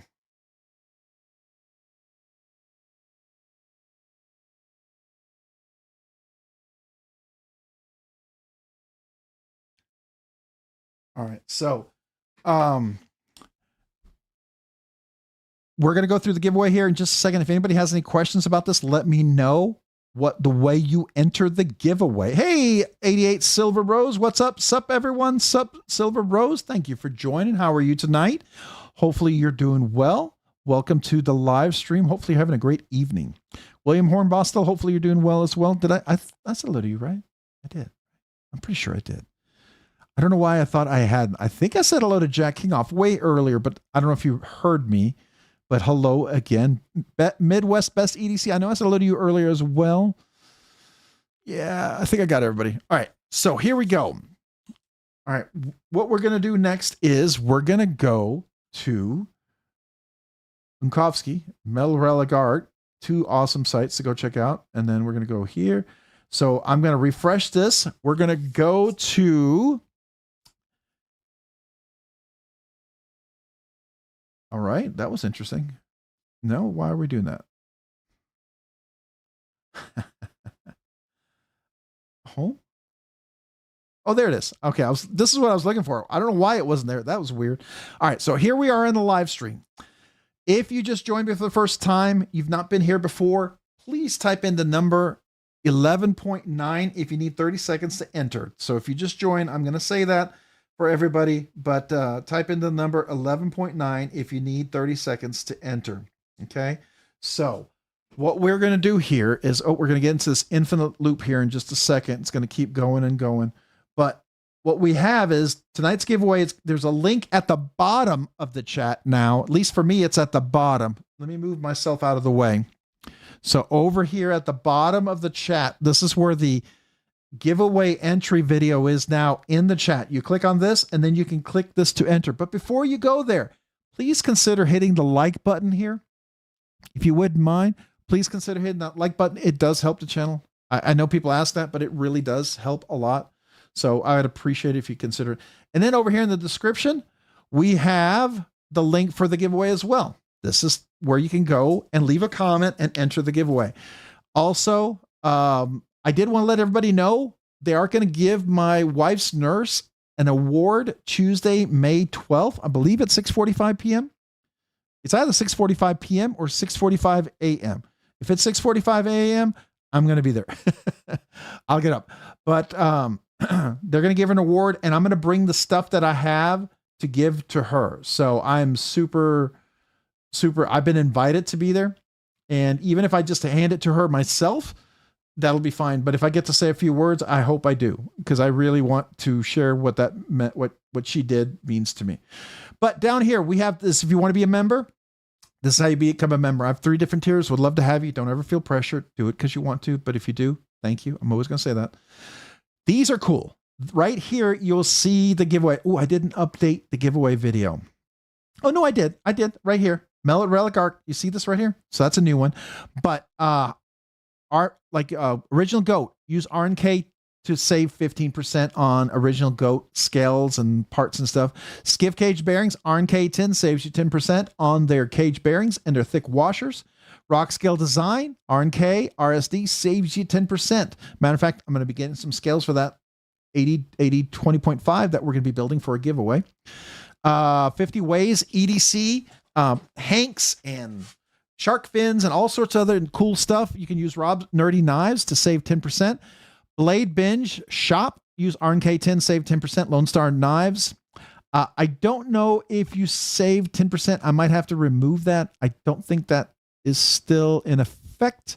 I think it's just an affiliate now. So I might have to remove that because sadly there was some stuff, but he's got some cool incentives for people who shop there regularly, right? So it's going to be some stuff he's doing that has changed. So I do need to change that, just so you know. I think the thing is some people who sell to them don't want people to talk about that. So but he has an affiliate. As an affiliate, if you want to help the channel, this is no longer in effect, so I need to remove that. Okay, so that's got to go away. Sorry, for this right here. Heroic EDC-RNK10 saves 10%. Divo Knives-RNK10 saves you 10%. Metal Relic Art-robsnerdyknives saves you 15%. White Mountain Knives-RNK10 saves you 10%. Fair Monster affiliate, if it's on sale, get an extra 10% with the RNK10. These are affiliate links. If you want to use them to help the channel, if you don't, no worries. Never offended, but if you happen to want to help the channel, I appreciate it. So there you go. Those are going to be the affiliate links. So if you happen to think about it. All right. How do you enter the giveaway? You're going to click on this link. You're going to go to the giveaway. This is the video. You want to go down here, leave a comment. We have 159 comments right now. If you remember, maybe hit the like button there on the giveaway video too. I know it's another thumbs up. It does help. Thank you if you think about it. But you want to go leave a comment here. Make sure it's PG, right? So here are the rules real quick. Got to be 18 years or older, 1 entry per person. That means duplicate entries are filtered, not users, but duplicate entries are filtered. Must be present to win. We'll have 60 seconds to confirm if you're present. So you got to be here, right? And you got to reply. Make sure your live stream is caught up. Don't make sure your live stream is not behind. Make sure when you post your comment, they're PG. If YouTube filters you out, the comment picker won't see you. I won't see you, right? Also, avoid lots of emojis. I've yet to see people win with a ton of emojis. I've seen people win with a few emojis, but I would avoid lots of emojis, give you best chance to win. Also, multiple accounts are not allowed. They will result in immediate disqualification. All known accounts being banned. All banned accounts will be shared with other content creators. Why do we do this? There was a group of people who were really taking advantage of the knife community, which is uncool, right? People were being very generous and people were taking advantage of that. The whole point of our giveaway goal is to support the knife community, encourage a love for knives, and to provide a fair opportunity for all who enter. We're just here to celebrate knives. We love knives. We love giving away. I got excited about knives for giveaways, even though I never won. So to be fair, I saw the giveaway knives. I thought I got to get one of those. You know, it got me excited. So there you go. If your name is called and you're acknowledged within the first 60 seconds, you want to email me at robsnerdyknives@gmail.com. Don't send a message through Discord or through Instagram because I have to reply to your message. But in that email, you want to tell me your YouTube channel name and handle, the ship to name, your address. It's got to be a USA address. I don't care where you live. Just got to ship to the USA for my sake, and what you want. Right? Important. You must contact me via email only. Don't wait. You must verify who you are. See number 6. And I reserve the absolute right to refuse shipping to any forwarding services. This comes back to this thing up here, multiple accounts. By the winner emailing me, they acknowledge that they ship to contents adheres to their state and local knife laws, right? You must follow these steps exactly. Cut and paste, cut and paste, cut and paste. Don't wait till the last minute. Do it before the start of the next live stream. Don't email me late on a Monday. Mondays are crazy. But the whole thing of this up here is if you have family members, aunts, uncles, nieces, nephews, spouse, uncles, grandparents, whatever, they can all enter. No worries, right? Not a big deal. So there you go. That's the giveaway rules in a nutshell. If you just joined, you need some 30 seconds to enter. Type in 10.9. We will wait 30 seconds for you to enter. And then I will go to the comment picker. So I'm going to hit refresh. Since I went through the whole rules, did we get another entry maybe? No, 159. So we're at 159. So I'm going to go ahead and share. We'll get a count. And you'll see this ends in UGVL4. I'm going to copy that. We'll go up here. We'll go to the random comment picker, which I have to log into. So give me 1 second while I log in. Every once in a while, it makes me log back in.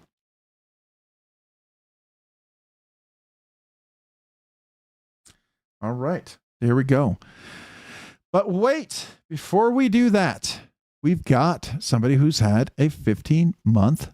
Oh, wait. We got Jesse, 19 months, Nerdy Knives Nut Squirrel. I can do that. 19 months. Hold on. Jesse, thank you for being a member for 19 months, being a Nerdy Knives Nut. Here we go. This is for you.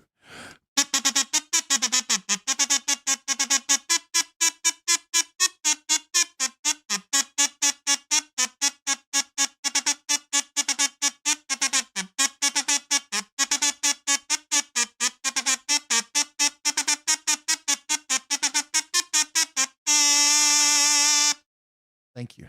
Thank you for being a member for the last 19 months at a Nerdy Knives Nut. Appreciate you. Then we got Jim Cox, member for 15 months, Nerdy Knives Enthusiast. How about a bar or two of the Star Spangled Banner? I can do that. I can do that after we do Scotch Throat Pipes. This kazoo salute is for you, man. Appreciate you, Jim. Thank you.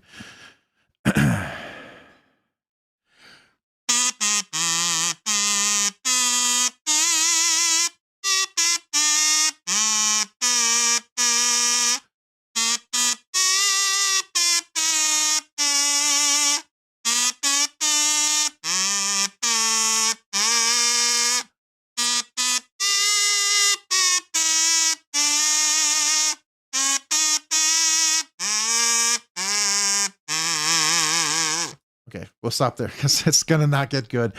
But thank you. Appreciate you being a member for the last 15 months. Thank you. Thank you. All right. Appreciate all those milestones, man. Appreciate you guys so very much.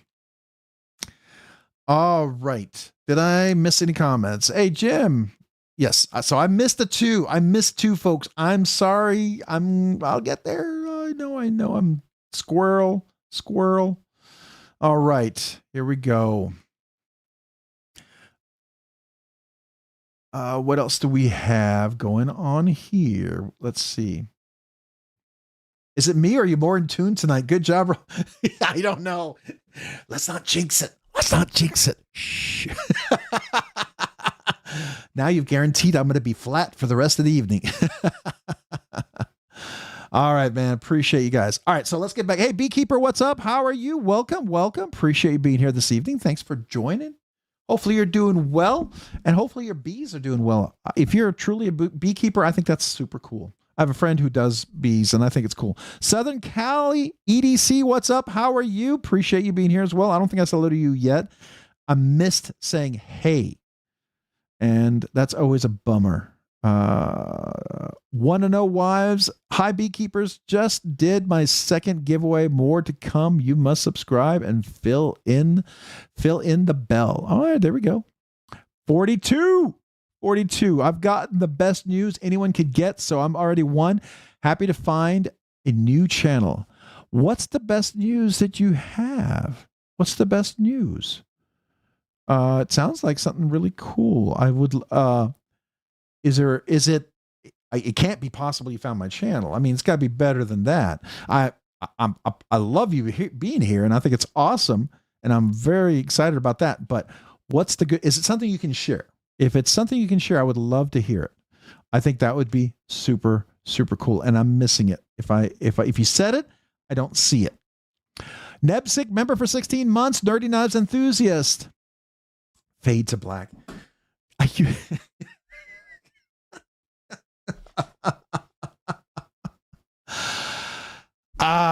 I'm just gonna go into some random weird thing because hey,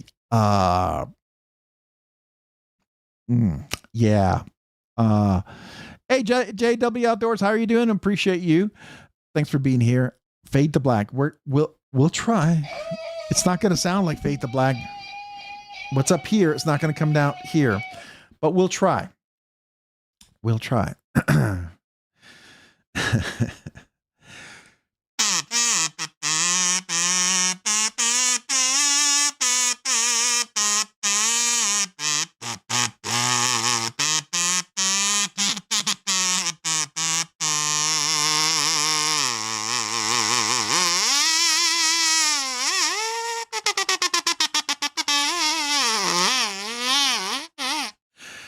I don't know. I was trying to do the electric guitar or something, man. It was not good.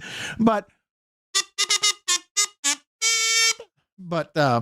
thank you, man. I appreciate it. Did I just read what I read?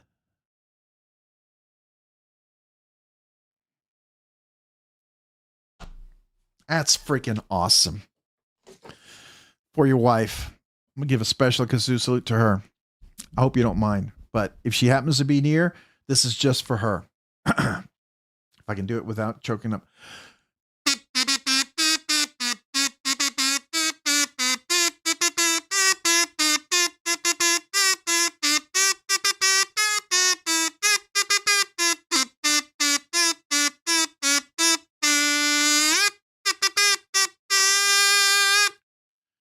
I don't know what it is. It's my happy celebrate. Congratulations. I'm super excited for her, for you, for your family. Congrats. That's freaking cool. That's good news. That's good news. Yeah, man. Thank you. Thank you. Thank you for sharing that. I'm honored. I'm humbled that you'd share that. Wow. That kind of makes everything seem so less important, you know, when you see that. I can relate to that. Not that long stretched out process you've gone through, but that fear of what could happen, you know? So, wow. I agree with everyone. I agree with everyone. So, yeah. Everyone's saying congrats, man. That's definitely.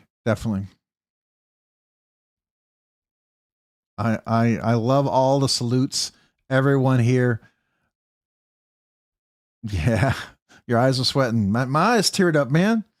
I didn't think I'd be able to finish the kazoo salute for her. I don't know if she's near or whatever, but feel free to just know that kazoo salute, the celebration was for her and just from someone who values their spouse a lot. Yeah. So there you go. You're a survivor, 8 years, free and clear. Man, that's awesome too, by the way. Wow. Very, very, very, very, very, very cool. Congrats, Beekeeper, on your wife being cancer-free. It's super amazing. Yeah, I agree, Gnarly Charlie. Cancer sucks, but when it gets beat, it's just a kind of special. You know, it's a big deal. So, yeah. All right. I could hang out on that for all night. That, you know, the whole live stream, that's the pinnacle right there. It doesn't get better than that. That's pinnacle news right there. Pinnacle news. All right. Tonight's giveaway, if you just joined, we're doing a couple of knives, a CRKT. We're doing a Reich knife. Thanks to On the Edge EDC, by the way. We've got the Veteran Challenge coin over here. Thanks from Rebel Rouser 77. If you're a veteran, you also get the little eagle, right?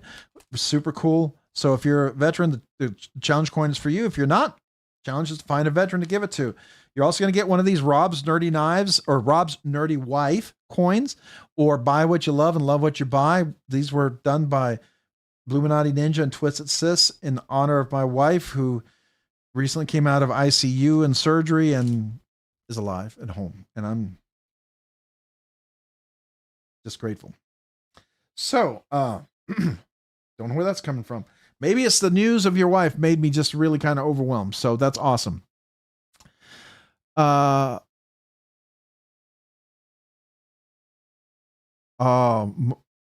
was breast cancer free for 1 year in January this year. F cancer. I'm not a fan of cancer. I hate cancer. I despise it. It killed my mom. It killed my dad. It killed my grandfather. It killed my nephew. It's an ugly, ugly thing. So, I love to see people win against it. It makes my day. So, and Hoffy, congrats to your mom as well. Man, that's super cool. Mike, kazoo salute to your mom. Being cancer free. That's freaking something worth celebrating. And here we go.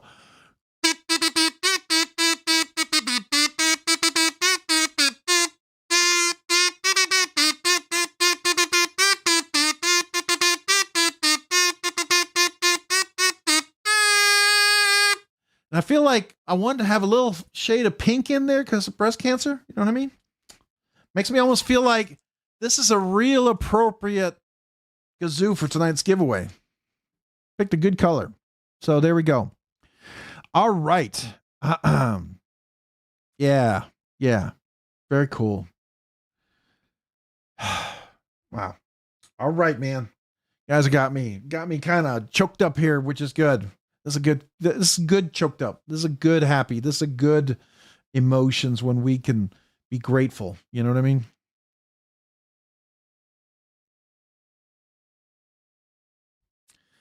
Oh, your brother with renal cell carcinoma.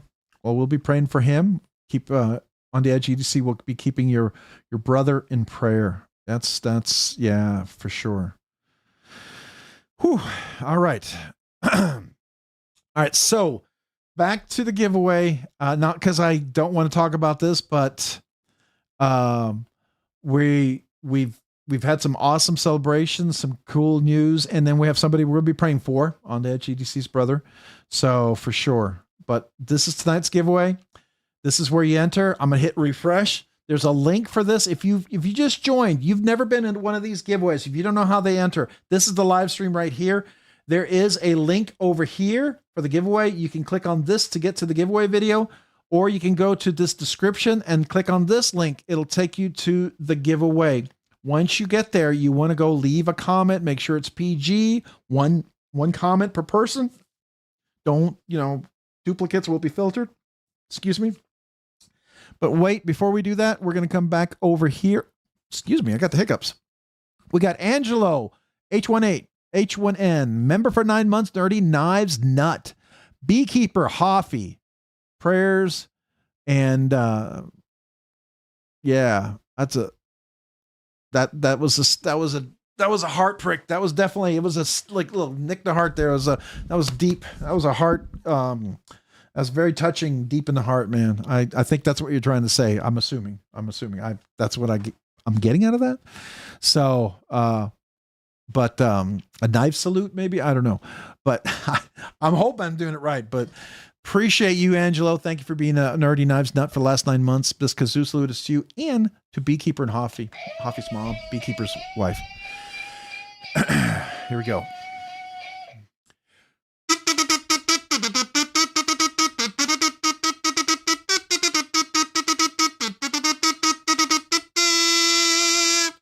Thank you guys, and awesome celebrations. I think I sprung a leak somewhere. Something got my eye. I don't know what happened. Must be dusty in here. Who knows? I agree with Rob. Absolutely perfect. Yeah, for sure. Honestly, y'all kind of you're all kind of scuffed for making me think about my grandma Terry, who passed away of breast cancer. I never got to show her any of my knives. I bet she'd be a CGRB person for some reason. That's cool. At least, that's cool, knowing what your grandma would like. So that's cool. I saw Penguin O, that's polished YouTubers live stream for 9 days straight, raised something like 60 million for cancer research and families. Oh, that's cool. All right. Let's see here. On the Edge EDC, kind of funny to say a prayer for someone whose name I don't know, who I can refer to only as On the Edge EDC brother, but I did it. There you go. I agree. All right. We're going to get back. This is the giveaway. Couple of knives. CGRB. This is the large Pilar. I believe the Pilar large, right? We'll put it on top here. We've got a Reich knife right over here. We've got the coins, the patches, the Veteran Challenge coin, the little fidget spinner coin right here, right? We've got kazoos, all this stuff. That's tonight's giveaway. We're going to go back over here. This is the giveaway video. You clicked on the link. This would take you to the giveaway video. Make sure 1 entry per person. It's fine. Family members, whatever people in the household enter. Just make sure you don't do a bunch of, comments from different accounts from your own. There are algorithms looking for that. We just, let's make fun. This is for the knife community. So I'm going to go ahead and hit refresh. If you remember to hit the like button over here, I do appreciate it. Thank you. So let's hit refresh. We had 156. Where are we at now? 166 comments. So I'm going to go ahead and share that. We're going to go over here. We're going to scroll J33W. I'm going to copy that. We're going to go over here. We're going to paste that in. We'll go down here. Let's get a comment count. See if we have 165. 166 comments. All right. So thank you to everyone who's here tonight. We'll have another giveaway next week. Next week will be May. I thought I was going to have to tell you that the May 11th live stream might be done later, but it looks like the award for Ashley, my wife's nurse who saved her life, literally, in the ER. And then when she got life flighted down to Austin, they're going to give her an award, and I'm going to be there. And I don't know if I get to say words, but I'm going to give her the gifts and things just to say thank you and let her know what she means to me and to our community and you guys. So we're also getting really close to 12K, which is true. And so I do have 3 giveaways picked out, 2 really nice giveaways for everybody and a really nice members giveaway. So we'll probably, if we hit 12K this week, we'll probably do it in the second week of May, like May 11th, if we do. If not, it'll be maybe a little bit later on. Roger Baker, what's up, man? How are you? But that's my plan for that. I've got some cool things that we're going to be working on for that. May 11th, maybe May 18th, right? So that's kind of the plan for the big 12K giveaway. It's not a major, it's a milestone, but it's not a major milestone. I'm now at a point where we're doing milestones at 10 and 15 and then 20 and 25. And then I can't even believe we're talking about these numbers. This just blows me out of my mind to even be using these words in my mouth, but because I can hardly believe I ever had over 100 subscribers, but we'll make those bigger giveaways. But I do want to give a couple of nice knives away, right? Something be fun, and show my appreciation to you guys out there. So we'll be doing that. Definitely a regular giveaway for next week, but I'll probably, if we do the 12K giveaway and I do it on the 11th, I will be dropping the members giveaway next week. If we do, I got to confirm the Monday night live stream on the 11th can still go, and we hit 12K this week. Those are the 2 things that need to happen. So there we go. All right. Appreciate everyone. Thank you for being here. And if you want to hang around, we're going to actually put some skiffs in Sever 7's prototype. I'm kind of excited about that. So we'll be doing that after this. But wait. We do have someone with a super chat. So Mick Ranger gave a super chat. So thank you so much. A $2 super chat. Got to hear some Flintstones. All right. So let me do a heart. Oh, it keeps jumping on me, and a thumbs up. Come on. Hold on. I keep trying to click and it keeps moving on me. All right. So my best attempt at the Flintstones. Where is my kazoo? Oh, there it is. Got so much stuff on the desk here. All right, so this is my best attempt at the Flintstones. Hopefully, it sounds closer to it.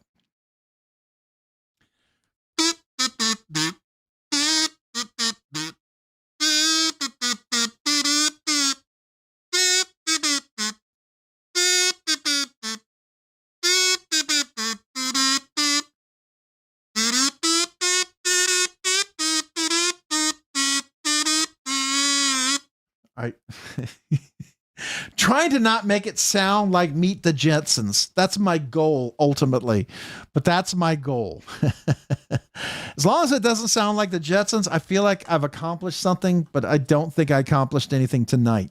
But there we go. Come on, Rob. It's been 18 months. I want you to nail it. I do too. But you are dealing with not a musician, just to be fair. Glad to see you made it. After your day today, Roger Baker, gotta be pooped out. I know that always was a chore. Oh, man, I am so sorry, man. Another one. DC, cheers all. All right, DC us. Appreciate you, man. Thank you. All right, here we go. Ready for the giveaway? Again, 2 knives, all these stickers, patches, coins, all this other stuff. Let's go to the giveaway. What we'll do real quick is we will do a... Whoops.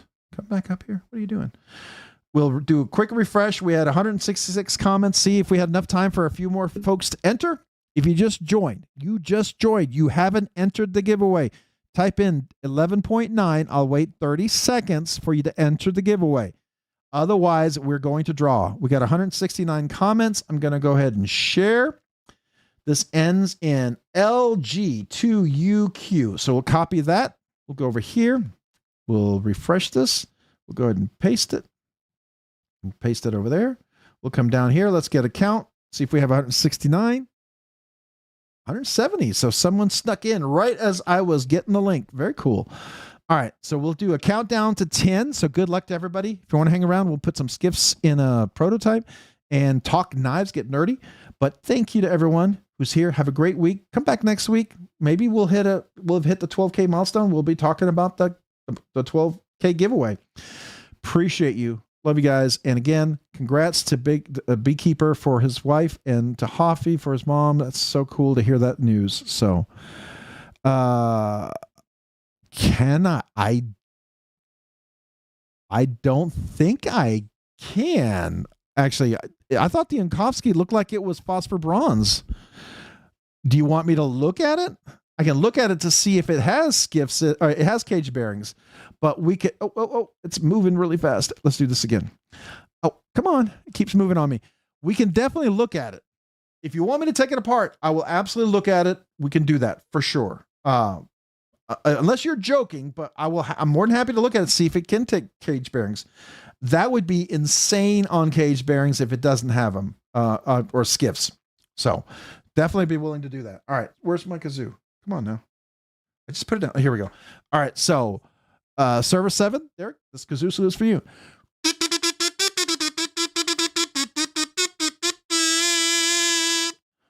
All right. Appreciate you.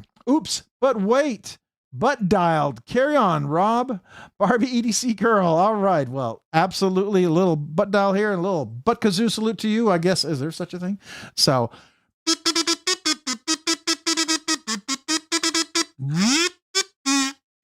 I don't know what that was. That was my version. I don't know what that was. I was trying to make it sound different, but that was very weird. All right. But wait, can you play any Rolling Stones? I know Rolling Stones. Rolling Stones. Oh my gosh. All I can see is seeing him singing, but it's more like, I'm not even gonna try to sing like he sings, but what's a Rolling song? Something that we all know. Help me out here. Help me out. Sweet Emotion. We'll give that one a try.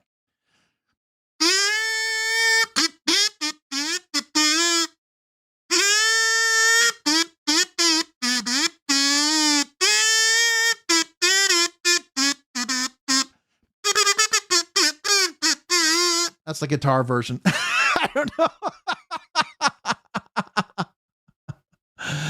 Oh man. There you go. I was trying to do Sweet Emotion. But it sounds up here good. Doesn't sound good coming out here. So I'm here for long haul tonight. I took care of everything. I'm all yours. Lucky you. All right. That was Aerosmith. Okay. Well, it's when you're not a musician, you're just happy that it was okay. Rolling Stones. It's got to be something that's catchy. Was that a duck call? Wait, duck call. Wait, let me see if we can do that.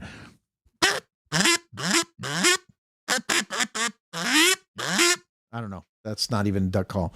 That sounded like a mating call. Oh man, we'll just pretend that didn't happen. All right, let's go back over here. All right, so everyone, if you just joined, this is the giveaway. We'll go ahead and refresh one more time. We have 169 comments, maybe 170. Let's see. What do we have? 170. All right, so 170, probably about the same. We'll go ahead and get the link. The link is ZEQ1. I'll copy that. We'll go over here. I think it's going to be 170 still. If you just joined, type in 11.9. I'll wait 30 seconds. If you want, feel free. But otherwise, we're going to go ahead and paste that in. We'll go down here, get our count. Should be still 170, I'm sure.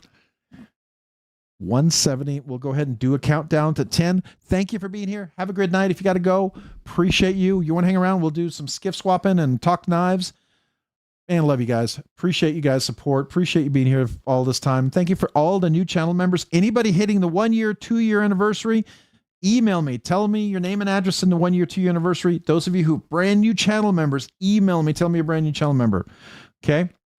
But wait, before we do that, we have Ralph Robinson, member for 13 months. Outstanding channel, Rob. Well, thank you, man. I appreciate that. Even if I can't play, it's A for effort. A for kazoo effort.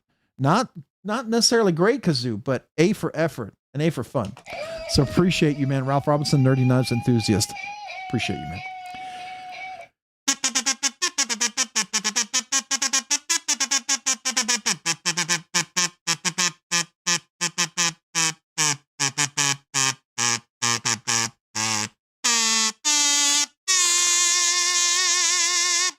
Thank you. Thank you for 13 months. Appreciate you. All right. Then we got 88 Silver Rose with 5 Rob's Nerdy Knives gifted memberships. Thank you so much for the gifted memberships. Appreciate you for that. And first of all, let me give a nice big kazoo salute for the gifted memberships. Thank you. Thank you.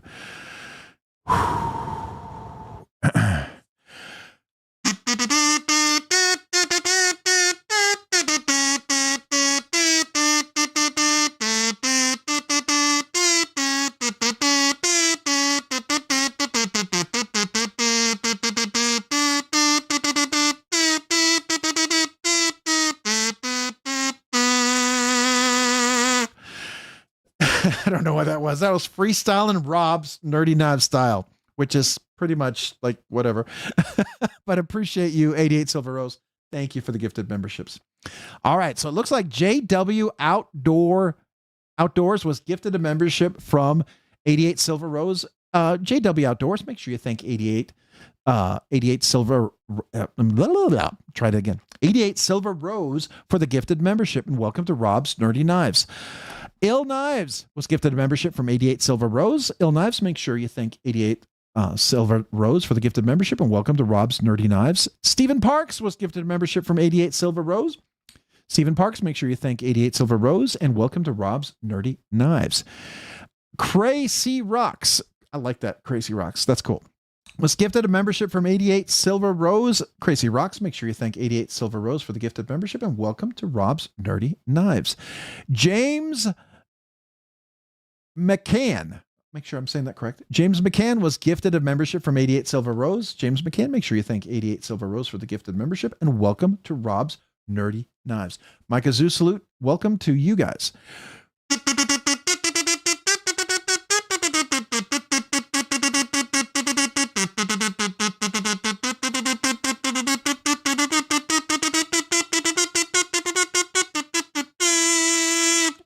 Thank you guys. Appreciate you guys becoming channel members. Thank you. Thank you. And thank you, 88 Silver Rose, and welcome new channel members. Hey, if you're a brand new channel member, email me. Even if you gifted a membership, email me your name and address and say, I'm a brand new channel member. I'd love to mail you a channel sticker and a little thank you note. I mean that, even for brand new channel members, even if it was gifted membership, just know that. Okay. All right. We got Kevin Smith and Knives, member for 26 months, Nerdy Knives enthusiast.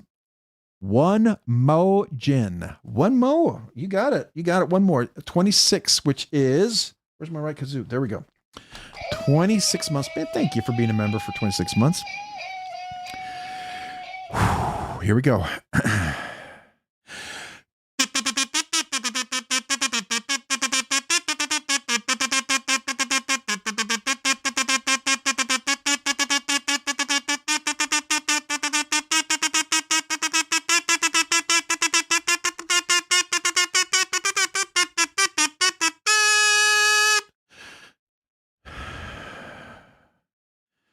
Thank you for being a member for 26 months, Kevin Smith and Knives. Appreciate you, man. Thank you so much.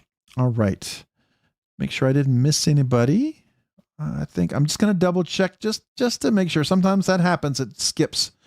We got there. Yep. I think I got everybody. I don't think I missed anybody. I'm sure Nebsig felt like he got shorted on the fade to black because I can't do fade to black, even though I've been asked probably a million times to do that. It's more like my fade to bad kazoo. What are we doing here? Everyday carry. Oh man, I don't know, man. Come on in. We're about to do a giveaway. If you haven't entered, type in 11.9. We can, I'll wait 30 seconds for you to enter. Otherwise, we're going to go ahead and do the giveaway, right? And I'm going to go ahead and go over to the giveaway video. So let's do that. So I'm going to go ahead and refresh this. Let's see if we got a couple more folks to enter. It was 170. I don't know if we got more. Maybe people, it's Monday. Might not happen. It's perfectly fine. We got one extra person got a chance to enter. Congrats. But before we do that, we got another milestone. Somebody, Old Man on the Ridge, member for 15 months, Nerdy Knives Enthusiast, plays Scotland the Brave. I'm not stopping the giveaway. Play Scotland the Brave. I don't even know what that is. I'll do my Scottish version. That's not going to sound anything like it, but sure. Here you go. This is my freestyling Scotland the Brave.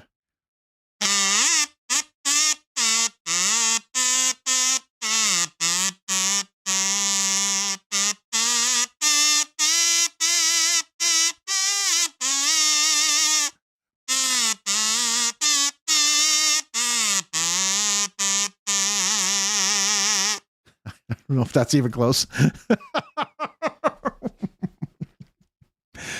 All right. I was trying to put a little Scottish Celtic little rhythm in there. Well, we'll see how that goes. Hopefully you guys didn't think it was too terrible, but there you go. All right. Back to the giveaway. Was it close? All right. There we go. There we go. So even a broken clock is correct twice a day, right? So sometimes I might get lucky. Or just not be terribly off. All right. So let's see. Do we have any more entries? 170. Hey, we got 3 extra people had a chance to enter. Very cool. All right. So we've got OZAIH is the 3 last letters. And we're going to go over here to the giveaway. Let's go ahead and hit refresh. We'll go paste that in.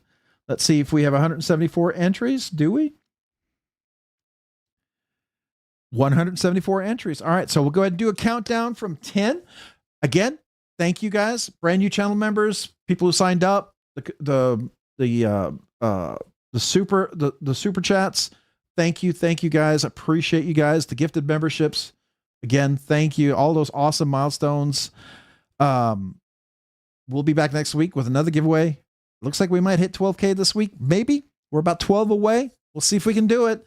Sometimes it gets real slow when you get toward a milestone. I don't know. It's like the YouTube algorithm like slows down for whatever reason, but we will see. So appreciate you guys. All right. So good luck to everyone. 10, 9, 8, 7, 6, 5, 4, 3, 2, 1, and go. Good luck, everyone.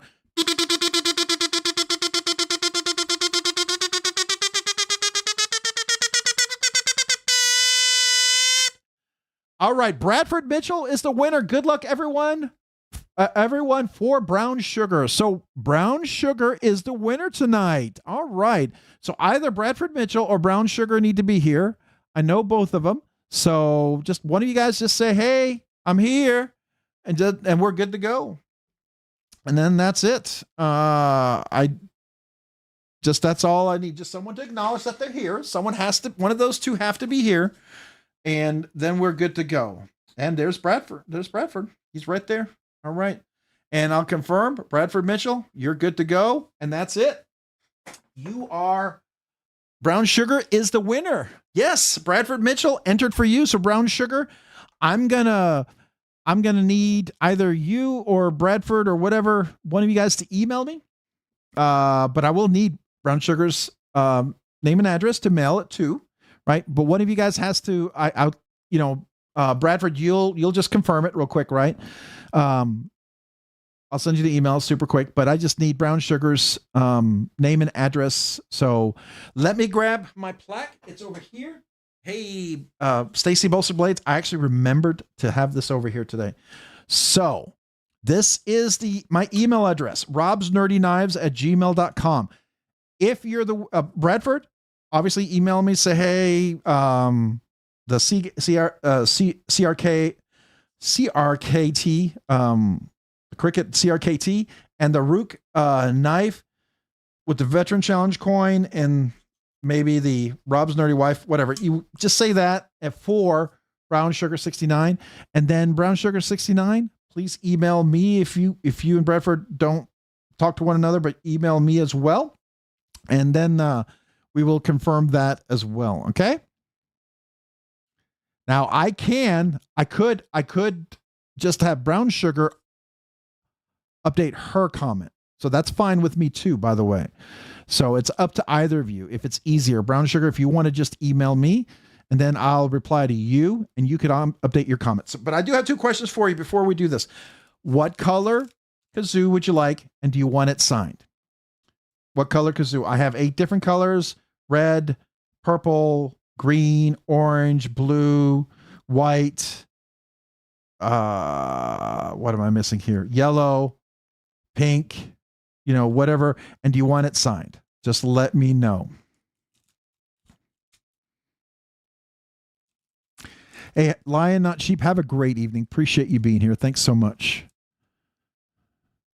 Hey, Mole in the Bay, thank you so much. Have a great week as well. Abby Normal, lurking and support Rob. Time for bed. Hey, have a great night, Abby, as well. Thank you.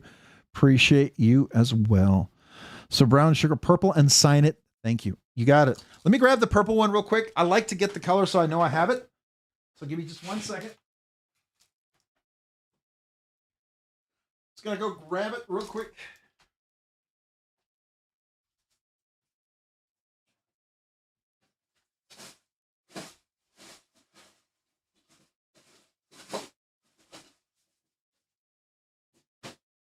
Okay. I got it. I gotta reload my box. Okay. All right, hold on a second, guys. I gotta put this cushion in my seat. When I sit too long, I like to sit on I have a little kind of a nice cushion to sit on. It makes it a little more comfortable in my tushy. All right, so I've got the purple, and I will sign it. Let me pack this up real quick, and then we're gonna put some skiffs into the prototype and maybe the Unkovsky. So if you guys want to hang around for that, thank you to everyone who's here tonight. Appreciate you. If you want to hang around, please do. We're going to talk knives, get a little nerdy, talk about different things. So we will definitely be doing that. Most likely, just so you know, I suspect, I am not exactly sure when, but I will probably have a round 2 knife sale, maybe. Didn't want to, but I think I'm going to have to. So just if you keep an eye out for that. To be fair, I think it's stupid, but we're already getting some of our hospital bills. They're denying the claim. So I don't know how that works when you're in the hospital and, you're in ICU, and I don't know how they can just say, well, you don't need that. It's like, okay. You're kind of at the mercy where you're like, hey, save my wife's life. Do whatever. But, I will never trade it for any of that, and I will pay what I have to pay, and she's always worth more than anything I ever could own or have. So not a problem for me. It's just blows me away how insurance works. All right, let me go ahead and put this in here. All right, I think get the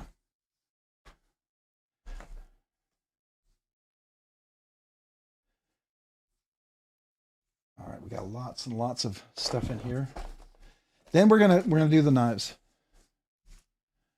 You file an appeal with the insurance company. Yeah, my wife's actually an insurance agent, but it's not medical insurance, because medical insurance is different. So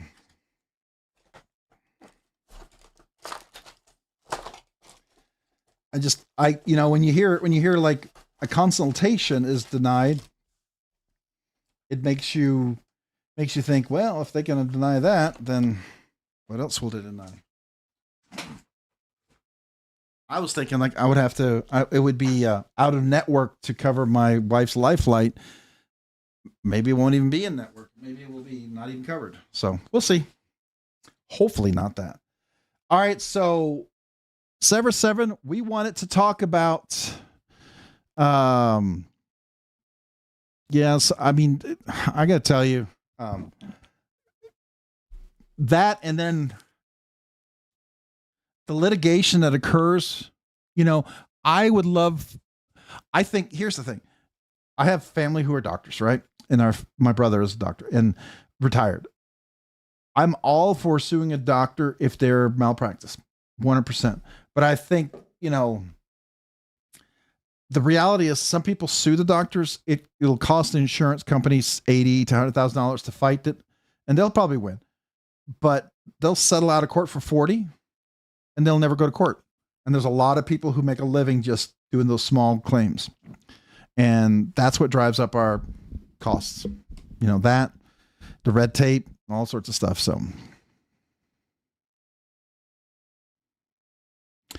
So yeah, anyways.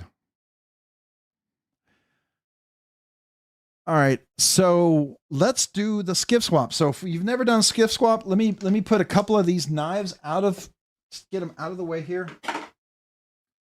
Big blades. I'm going to put these over here. I'm going to put this out of the way. So if you've never done what I do, if you've seen my videos where I work on knives, I'm going to go ahead and bring out my mat. So this is magnetic up here, and I like to have it on here. And then I have my little toolkit. And this toolkit is thanks to Hoffy. Thank you for that. So what we'll first do, and then I also, since it's a knife that I don't know how strong the pivots are on here, we'll first look at the prototype. So I get my stubbies because I want to make sure how tight is that on there. So we want to make sure we've got a good connection. So let's see, this is probably a T8, I'm going to guess.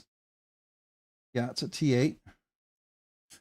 And we have 2 screws in there, so we should be able to, before I do that, I think that's a T6. I'm going to get my long screwdriver. Give me 1 second. For hidden hardware, I like to use this. Where's my T8? There we go. So I'm not sure if that's a T6 or a T8. So I have these. This is for the hidden hardware. So let's first look at this. I'm going to guess these are T6s. So this is T6. So let's see what we have here. Yeah, T6. T6. Okay, so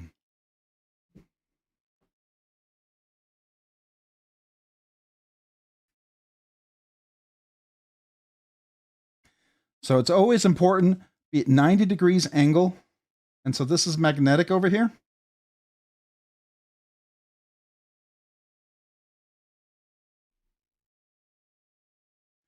And I always want to make sure I'm 90 degrees angle.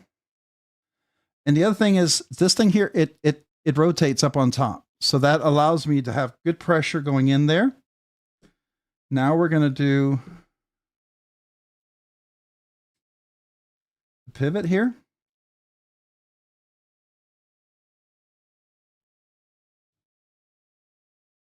Oh, it's already kind of loose after that.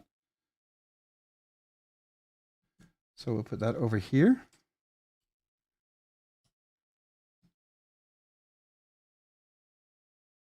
Okay.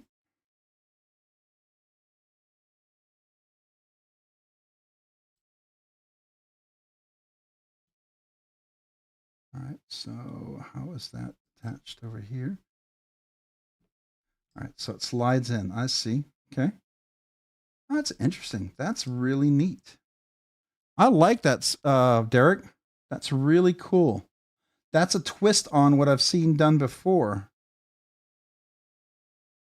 Okay, so it attaches on this side and attaches on that side. And then this is held together by the screw, which holds the backspacer. That's cool. And it is an inset liner lock.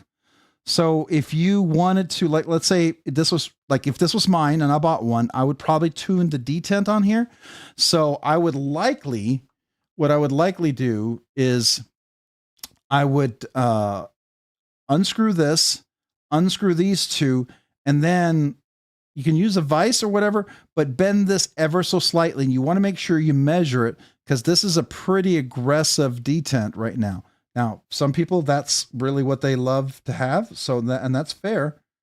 So let's look at what we got here. So the pin, the stop pin is part of the knife itself.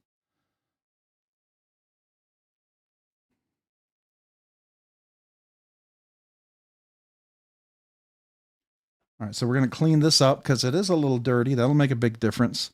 So now we have our cheat sheet, and we'll look on here. So it looks like it's a 5mm. And is this 3/64?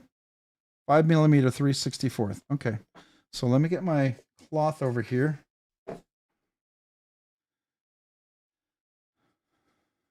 So first I'm just going to clean off all the rest of the dirt. If you ever do take it apart and do this, always recommend clean it. Just get rid of the stuff, right? This is the first part. This is just getting big of the big pieces. Then I'm going to use my alcohol. Drop this out.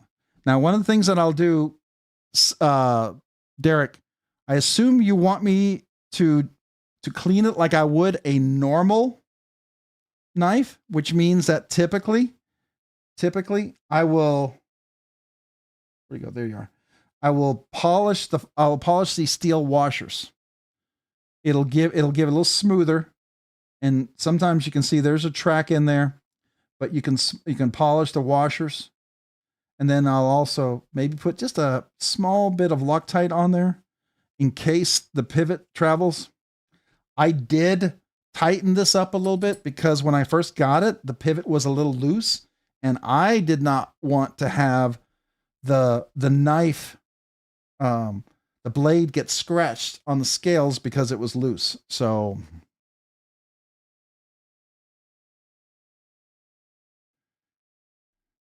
hey, if it makes anybody feel better, I've done this and replaced cage bearings on $1,500 knives, and I do it pretty regularly. Matter of fact, a couple of the knife makers now use Skiffs, I think in part to my annoying hounding. and my logic, say why spend all this extra time? Yes, you may be able to make, I'll still clean these guys off just because why I clean these off, if you're ever curious, and you may not see this in the video because I fast forwarded, but I clean these off because I want to feel what these are like when they're out. And because sometimes you can find OEM cage bearings are okay. Sometimes they're pretty good. Sometimes they're not so good, right? And a lot of people will say, well, this is perfectly fine. Well, these are resin. This is a polymer. It's plastic, right? This is not Teflon or anything. And I have an issue with Teflon or resin, it breaks down. You fidget with a knife as much as I do, it will always break down. Let's see if this pivot collar comes out. Yeah, it does. So let's take that out. We'll take that out. We'll take that out. And what I'm going to do is I'm going to clean the inside here. So we're now going to use a little alcohol, this isopropyl alcohol, 92%. Nice thing about this always clean off pretty well. And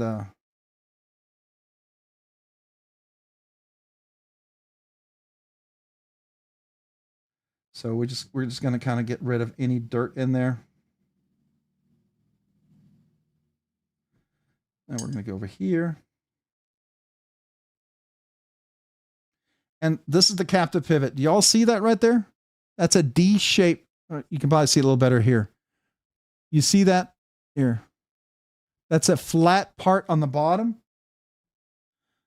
And if you look, you see this right here. There's let's zoom in here. That's flat part of the pivot. So that's what makes it a captive pivot. Now, I will tell you in the US, getting captive pivots, I did discover this recently talking to a USA knife maker. It's expensive to get captive pivots in the USA. And a lot of the USA makers that do it, they want like knife makers to spend $11K and buy 1,000 of them, which I was like, what? So I was a little shocked. So, you know, when we say, oh, just do a captive pivot, you ever wonder why there's not necessarily a D-shaped barrel? Why some of these USA knife makers, they do their captive pivot with a specifically shaped pivot screw, or there's like a little indentation inside of that? It's because they can control that milling on those things at their shop, right? So that's one of the benefits right there. I'm hitting my plastic right there. I need a fresh one. But that was really interesting. Stuck at work till 2. So hello, goodbye. Have a good night. Knife Nut 69, man. Have a great evening. Appreciate you. Kodiak Edge, what's up? Hello. Hello. What's up, man? How are you? Appreciate you being here this evening. Guys wanted me to do a little, we're working on, do I feel like I have a captive audience? I don't know. Are you pivoting on every word that I'm saying? Are you captive by my words? Ooh, that's a dirty knife in there. Woo! Oh my goodness, this knife's If Derek, if you're here, part of me wants to take this apart just to clean it. Just to clean it. I got to be honest with you. I want to take that apart just to clean it. But I won't. We're just going to do minimal because this is a prototype, and unless you tell me it's okay, I'm not going to assume any of that. But wow, there's some dirt in there. I will tell you, this knife's been loved and used well. It's been loved and used well, and that's a good sign. That's a good sign. That's what you want. It's the only way. DC, you have testicular fortitude. Is that what you're saying?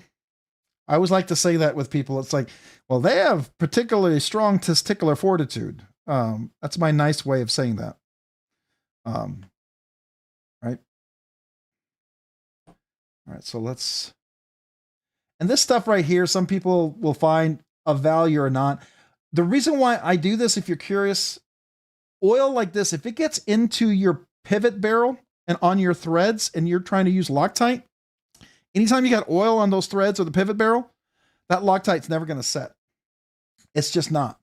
So that's just a reality. So what I'll end up doing is I'll go in a little bit. You'll see, look, see how dirty that is? So I'm going to pour in here.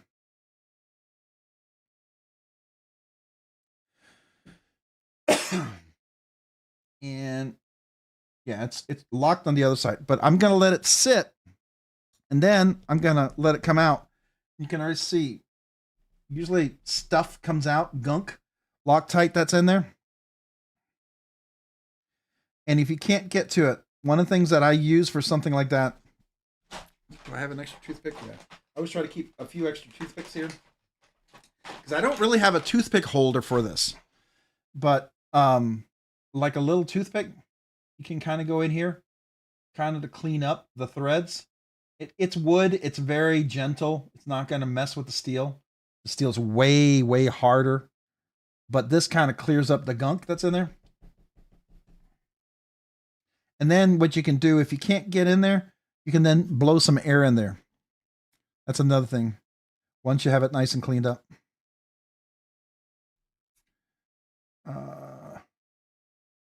I'm going to come back to that. Yeah, that was really dirty, which is fine. I mean, you know, that's what happens when you use a knife. The reason why I like to take knives apart is because when I carry my knives like this, they get dirty. They get really dirty because I use my knives, you know, and I feel like if you have a knife you really enjoy, this is what you should be able to do. And you should be able to clean it. One of the reasons why I do respect Chris Reeve knives, they are easy to take apart. They're easy to reassemble. They're easy to clean. And I love that. I think Rick Hinder knives are pretty easy.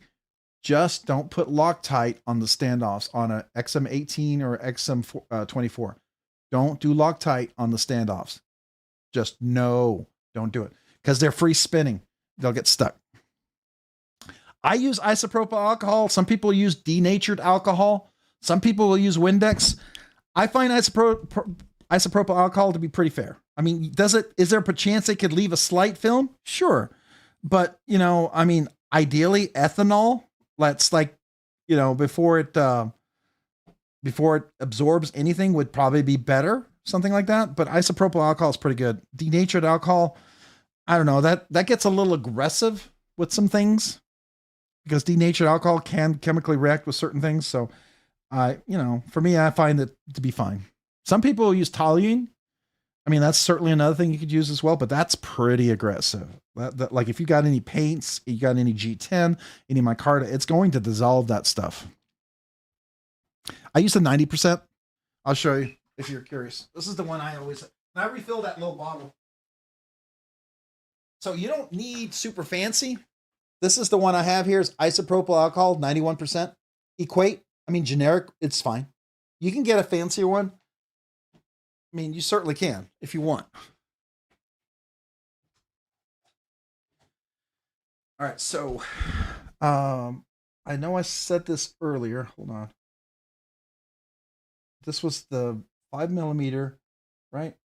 Yeah, 5mm, and it was the 3/64. So let me just make sure I have 5mm 3/64. I do. So here's the 5mm 3/64. So this looks smaller than this. I'm curious. I don't know if I have a multi-row. I think I'm out of my multi-row 3/64.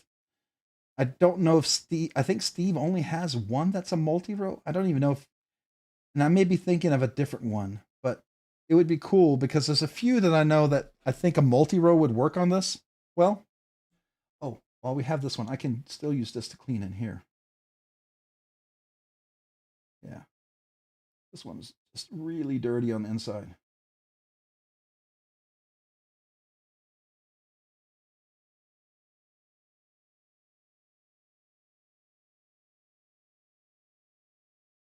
Okay. All right. Let me go into the pivot barrel one more time. And I screw it in because you can kind of screw that tip in. The tips are pretty small. They usually can get in there. You can screw them out. So if you didn't know what these are, these tips are about yay big. See that? And they typically can get in there. So if you take this little peg off on the side here, which holds it on, that's what screws in. So I don't know if you can see how that's screwing in there. You see how that screws in? And then you can screw it out. So what I just did is I actually, oh, you can see that too. Yeah, I cleaned off the threads really well. So that's nice. I mean, that's exactly what I'm trying to do. So I'm kind of going over the top here with this one. I'm doing a little extra special just for, because it's for Derek and he's let me check out his prototype. So, you know, he's getting the extra special clean. Now, the extra special is I would take all this apart and probably clean that, but that's, you know, we don't have to do that. And so he's probably going to have this as the show side. So what we'll do, but before I do that, this is the next step before we get to that. Let me move these over here. We've cleaned these off. We'll put these over here. These are the cage bearings. So I always like to feel them. Now, normally I do over here. I can't do my forefinger right now. Yeah, see, it rolls decently, but it does stick a little bit. It's not as smooth as a skiff cage bearing. So, and if you have never handled skiff cage bearings, I mean, the tolerances are just pretty incredible, right? So when you put them in your hand, I mean, they just literally roll. They just roll, which is really cool. And I want to make sure it gets on the pivot. So you see how it fits on the pivot right there? That's what you want. So that's a nice fit. That's what we want there. But now I take my strop, and I know everyone asks me, why do you have a 6 micron diamond suspension strop? I have that for one reason, really. I have it for, move this over here. I have it for these right here, the phosphor bronze washers. So, and I'll just polish these because you could have burrs on the washers and the contact is a little smoother because these bearings over here are going to have a new track. And so this kind of polishes it up a little bit. And the 6mm, this is diamond suspension, 6 micron strop. So it's depending on how long you want to work on this. It all depends on, you know, how polished you want them. the videos, if you ever watch the videos, typically I do these. I'm doing this for maybe 5, 10, 15 minutes, depending if they're really bad. Would you say you feel like they have a captive audience? Sucks you need like 5 different tools to take apart an XM18 though. Yeah, I mean, it does, but I don't mind. I mean, you know, it's important. If you haven't taken an XM18 apart and you own one and you're thinking about it, make sure you have a hex screw, make sure you have a Phillips head screwdriver, and then make sure you have a torque bit. And then you also have a spanner bit. You can get a D, is it a D2? Wait, I have the spanner bit over here. The spanner bit that works, yeah, this is the spanner bit that works on a XM18. It is a 14 spanner bit. So it's a 14. This is like if you want that really fancy custom hander tool, you can just go buy a bit like this and it's the exact same thing, right? Now, it's not a cool hinder tool. And if you like cool hinder tools, then buy the cool hinder tool. It's fair. If you're into hinder and you like cool hinder tool, get the cool hinder tool. I mean, it's really your knife and what you want. I mean, sometimes if you have a Shergorf, a really fancy one, you want the Shergorf tool, get the fancy Shergorf tool. It's cool. But there are other alternative tools, you know. That's all I'm saying. Sometimes you might have gotten, you know, you got that one knife and that was a lot of money and maybe you don't want to keep spending that equal money into tools. You can save some money and get a good tool. It's still a good tool. All right, so let's see what's our difference here.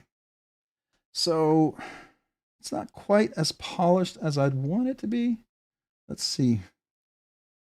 It's better. The back is really, so typically I would swap the cage bearings. You can see there's a track on the back of this cage bearing. You see that? That's the back, but it's got a lot of burrs back there.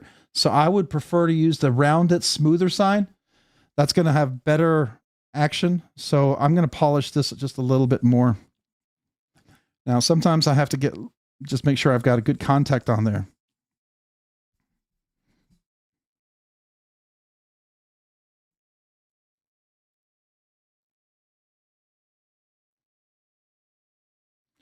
So nothing exciting here about this. Solution to clean, isopropyl alcohol, really, a clean cloth, clean, like Q-tips. I don't use the Q-tips. These are ones I bought on Amazon. They're made of like a foam and they don't leave the lint like a Q-tip does. People use them like in electronics and stuff. Yes, I'm trying to remove the fingerprints. I don't want my evidence on there. Ryan Johnson, it's going well. We are putting skiffs in Sever 7's prototype. So we're going to see if that makes a little bit of a difference. And then we're going to tighten it up just enough to give it that controlled drop shut action. That's always my goal. Part of that, it would be I might have to, you know, if I really wanted it to be perfect, this is a pretty aggressive inset liner lock.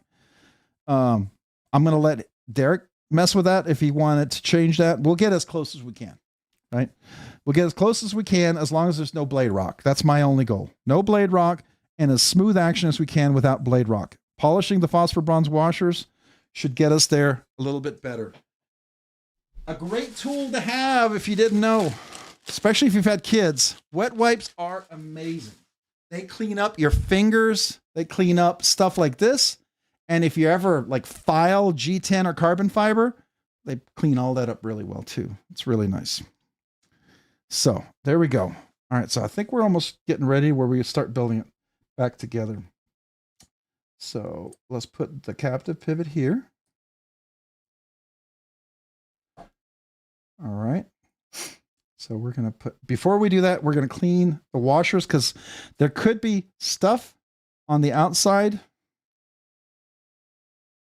So I clean that. I don't want the 6 micron diamond suspension stuff on the edges or the inside. So we're just going to clean that. All right. And do I have one? I don't know if I need to, don't want to waste another whole one, but I mean, I will if I have to. And then I'm just going to clean the inside. I just want to make sure it's nothing on the inside edge.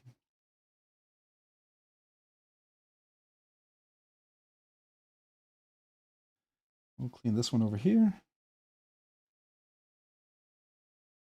All right, so I think we're close. All right, so this is where people differ. Some people are very generous with the oil. Some people are very, very skimpy with the oil. Some people don't use any oil at all. You know, it's really whatever you want. I use 2 very small drops when there's no air bubble.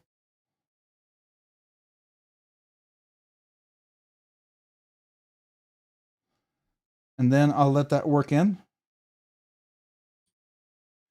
And then I'll do just a little bit on top. Spin it. That's enough.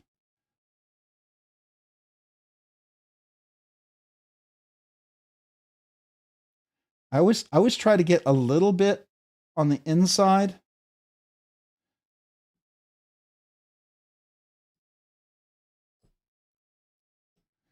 And we'll put this on the next ones.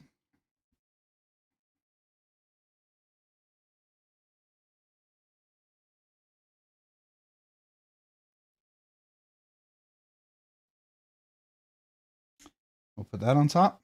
Remember, the polished side, that it's more round, it doesn't have a lot of the burrs on there. Diaper wipes, good for baby butts, good for diesel oil. Yeah, they're good in the kitchen. I tell you what, man, after we had kids, it was just, they were just really useful. All right, so now we're going to reassemble this. I really like this design. This is really cool what they're doing here. They've got these little captives here. I think that's really, really cool. And then this screw locks this in here, which I think is really cool. And I like also one thing that I really noticed too. Do you see the clip here? It's not straight down. It tapers in. It still gives you a good point of contact, but it's less pressure, so it's easy to go in and out of the pocket. It's a nice little touch. All right, so now let's see. We should fit right on top. Oh, hold on. I got to make sure my D-shaped pivot is angled. So we need at 90. Okay. So this is where I want to make sure. All right. So I don't know if you can see this, let me zoom in. Right here, it's flat. It's 90 degrees right here. And this part right here is 90 degrees. So I want that to set in there so it seats well.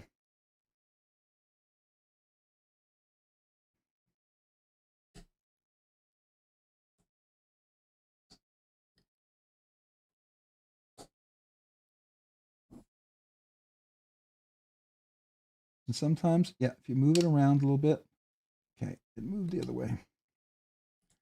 This one moves pretty good. That's all right. We'll just turn it a little bit.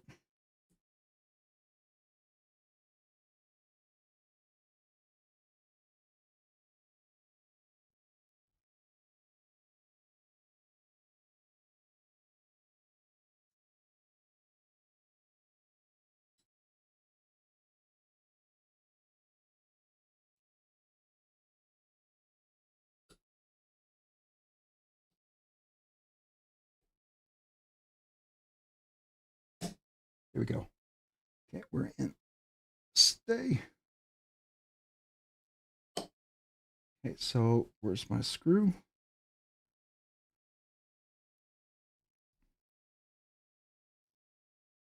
So I don't know if you can see that. You see the D shape? It's seated in here. It's flush up here. That's what you want. And you can see like there's no gap back here. That tells me it's seated well. Now this screw is super dirty, and if I'd been smart, I'd have cleaned this beforehand, but just stay, don't pop out, please. Be nice. I'm gonna clean this.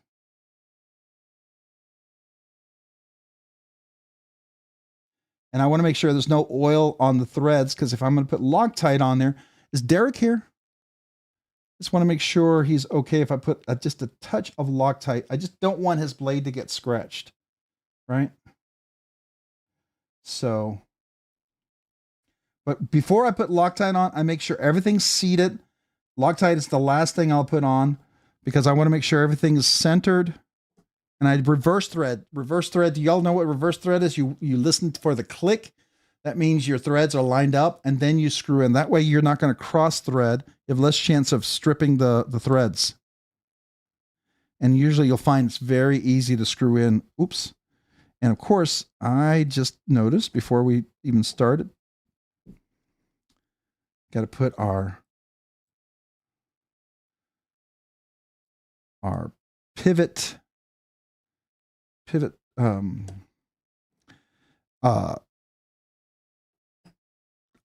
what in the heck am I talking about? So the washers are the bearing tracks. The washers actually had the bearing tracks on there. Yeah. So what people will do on titanium is softer than steel.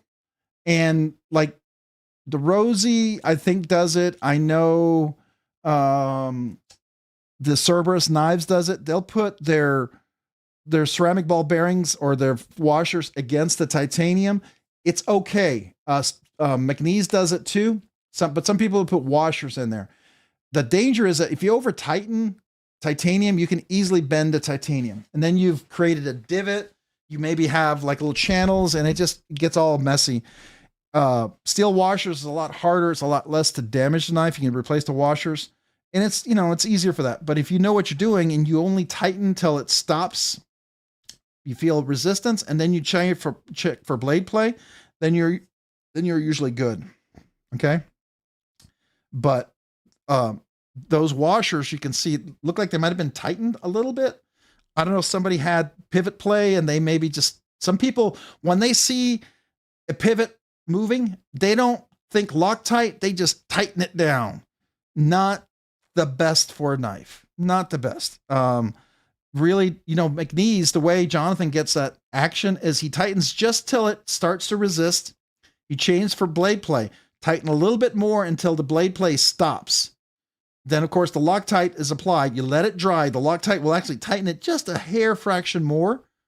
So you always want to make sure, you always assume it's going to, because when it dries, it constricts, it contracts. So it'll tighten it we're talking probably angstroms, fractions of a millimeter. The ones that I'm using on this one here, these are the 15 ball count. I don't have any multi-row. So that's what I'm using on this one, 15. And I'm going to put these two screws back in there.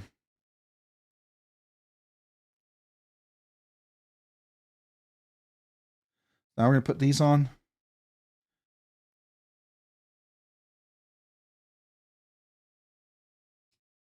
I don't know if you heard that. There's a little click. So if you didn't know what I'm talking about, it's reverse thread and you're waiting for the click. Let's see if I can get it over the mic over here. I'll try to get the mic.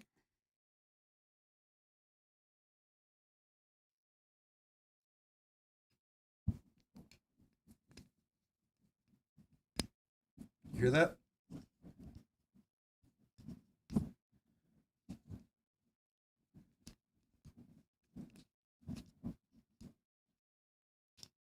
So the click is what I'm waiting for.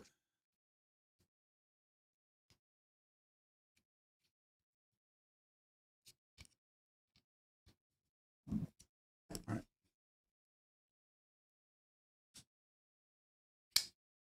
One thing I forgot to do in all of this, because I'm talking so much, I didn't put any the nano weight, the 85 weight nano oil on the detent ball.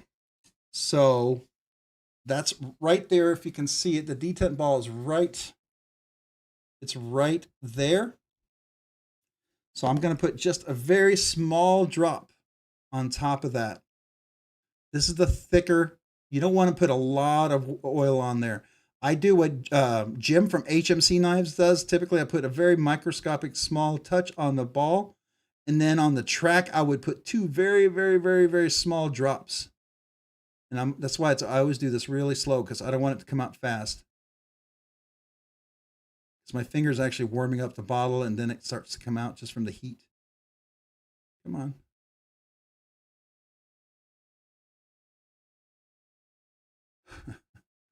All right. Why are you... In the summer, the heat, the hot summer, this always flies out.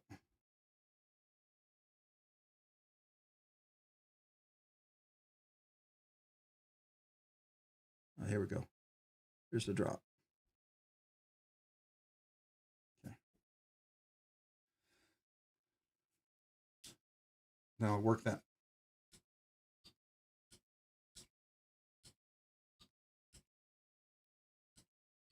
I want it to just to get in the track.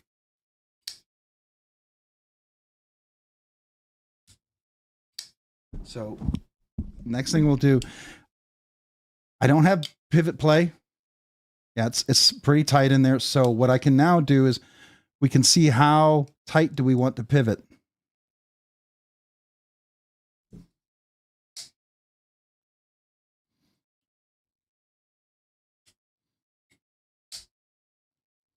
Yeah, I think I can only do so much because the inset liner lock is really, really stiff. You have to, it's kind of a combination of that and the inset liner lock. If I could loosen that inset liner lock just a little bit, we could get that drop shut action. But again, it's not my knife, it's a prototype. Unless Derek actually wanted me to do that, I wouldn't do it, right? But I definitely feel like it's definitely better action. We're almost there. Just not quite. Can't get over that lock bar. How are we dead nuts? We're off a little bit. Yeah, I think I'm gonna have to go a little tighter. There we are. Okay. Yeah. To really get that perfect action, I would have to lighten the lock bar. Oh, you're talking about the click, right? Oh, you're talking about this click, or are you still talking about the click before? I don't know if you can see, but that's how far up it is. It's engaging at probably about 45. Oh, wait, hold on. 45%, 50%. See that? But it's pretty stiff, but it's definitely a lot smoother. Yeah, there's no grittiness now. It's very smooth. Yeah, that's really nice. But man, that's so close. I wish Derek was here, would tell me, go ahead and lighten that lock bar up just a fraction. Cause I'm not talking like making it soft. It's just like a millimeter would make this suddenly have full drop shut action. That lock bar is just, I mean, I wouldn't want to make it soft and squishy, but it's just so stiff right now. You can't get past that. So, I mean, it's better. It could be better. It could be even way better. Pivot collar. Thank you. Yep. I went brain dead.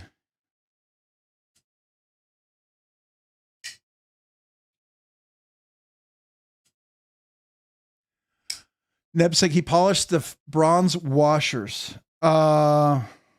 Which bronze washers were you all talking about? I actually put Skiff Caged Bearings in on my Cerberus knives because it uses Skiff thick washers. Ironically enough, I use Skiff thick washers on this, and I polished up the washers on this. It's actually pretty good. I think I could, if I polished it just a little bit more, I can get that perfect drop shut action. But I wanted to try it, just kind of get the feel for it on that. But you could sometimes, do the both.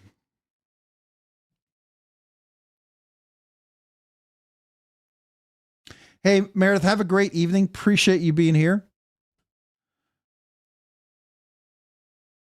So phosphor bronze washers, the steel washers are a barrier between the titanium and the cage bearings. Typically, if you don't have that, then you use phosphor bronze washers. And the reason why I use phosphor bronze is because they're naturally self-lubricating. Phosphor bronze doesn't break down and break apart, and the smoother it gets, it kind of becomes self-lubricating, if you will. That's why Steve's Skiff Caged Bearings are inside phosphor bronze washers. They're radius milled, and then he pops the ceramic ball bearings inside of them, and then they rest inside of that little cage bearing. And unlike resin bearings, they'll actually self-lubricate over time and get smoother and smoother, and it just gets better and better. So that's why, like on my on knives that have phosphor bronze washers, like my Spyderco's and my Les George, they can break in really well. My Benchmades break in really well. What size skiff did it take? He in this particular case, if there's multi-row, I don't think, if I remember correct, I don't think Steve has a 3/64 multi-row. I'll have to look it up. I know there might be a proprietary version of it for one particular custom knife maker that he makes for them, but it's not something he sells, I don't believe. Let me look. Skiff. So we can take a look here real quick. The ones that we're needing is the 5mm. Pivot size is going to be 5mm. Then we're going to do the ball size is 3/64. And I think, yeah, right now there's only one set. That's this. They don't have the multi-row. No multi-row in this one, unfortunately.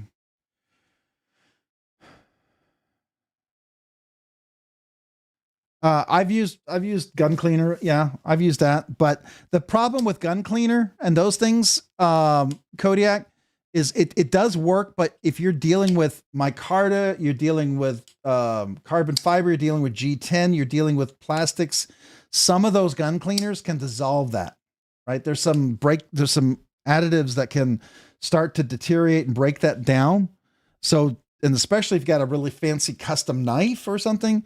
So you just got to keep that in mind. Sometimes some of those knives will have inlays like the pearl or the really expensive, like a Dalibor Bergam. I would never use gun cleaner on that.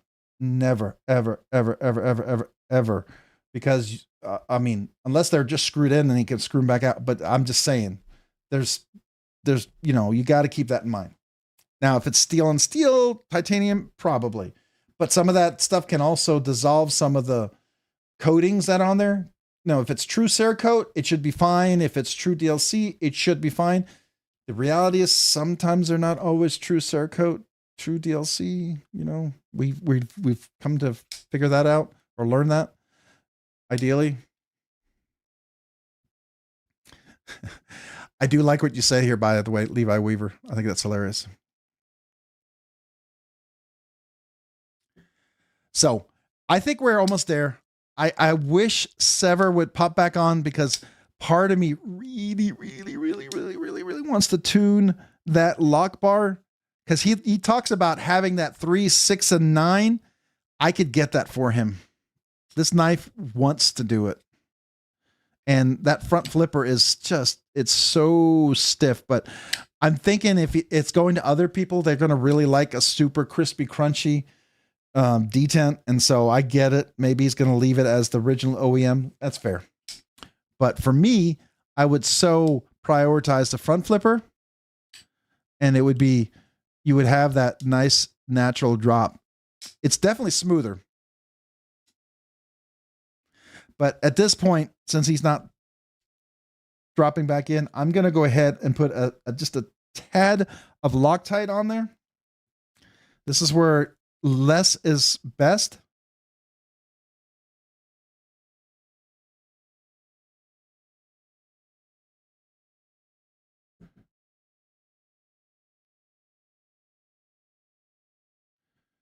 And yeah, I do want to get the stick. The stick works.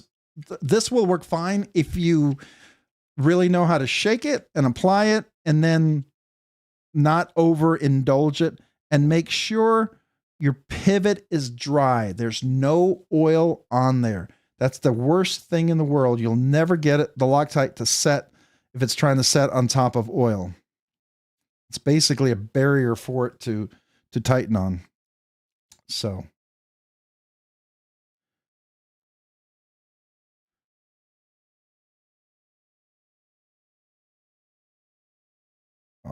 You're being very...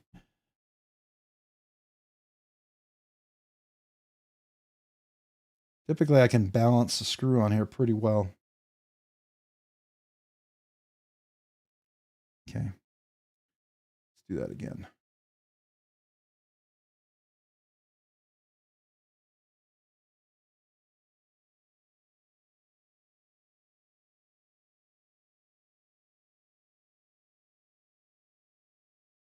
Put a little too much.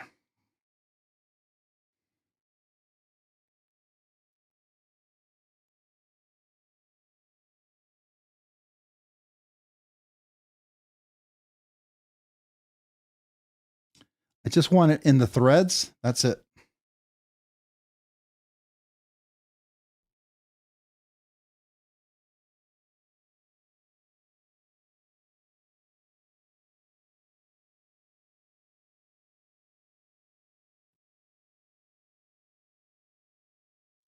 All right, so now we're going to listen for the click again.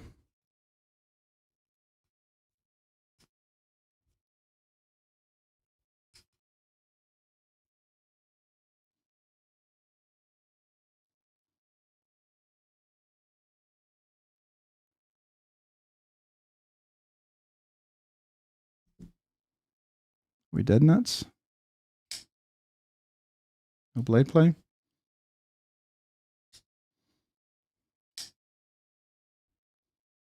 So the trick is, once you put this in here, leave it alone for 24 hours. Yes, there's other Loctite that dries more quickly. It's going to stick more quick. It's going to stick harder. It's not as easy to break.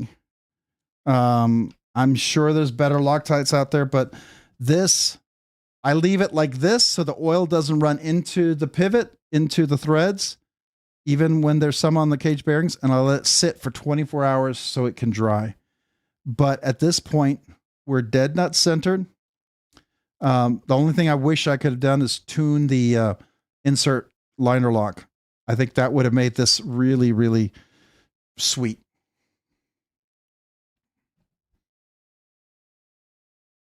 Yeah, congratulations, Brown Sugar. You've been loving your Mojave. Now, is that your half dress Mojave, or did you get another one? Or are you carrying the Mojave? I'm kind of curious. So I don't know if you know, Ryan, we were at Blade Show Atlanta, and Ryan won on a lottery the half dress Mojave. Man, it was beautiful. Absolutely gorgeous. I love my Mojave too. Such a beautiful knife. I mean, it just gets better and better, right?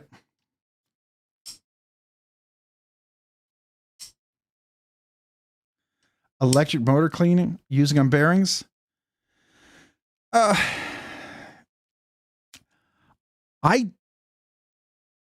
use nano oil. A lot of these oils are pretty clean. You know, that kind of cleaner, maybe on a phosphor bronze washer, cage bearing washer. But if it's like this resin, this kind of material, those have solvents in them that are meant to degrease and to break things down. And by nature, sometimes they can break things down more so than you might want. So, I mean, it's your call, but I would probably avoid them. I would rather take the time to clean it. It also depends on, you know, how expensive your knife, what's on the knife, because, you know, and how do you clean the greaser off afterwards, right? I mean, do you have cage bearings that are like incredibly dirty? And if they're incredibly dirty and you need to clean the inside of them, then sure, that might make sense, right? I mean, but I would make sure you use some sort of solvent after that to get them off. I just wouldn't want it to transfer to anything. You know what I mean? That's my feeling on that. Isopropyl alcohol is pretty gentle, pretty safe with most scales and stuff like that. So he did say he wanted me to see. I just feel like this is a phosphor bronze washer. But let me just double check. Yeah. But it could be a thick phosphor bronze washer now that I look at it. Let's see, what are the size? It looks like it might be a 15.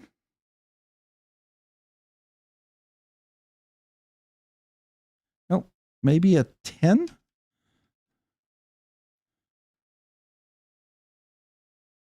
Yeah, it's a 10. Okay. And these are probably where I would use 2. Actually, a little easier if I do this. Use my finger bit. That's where this becomes handy.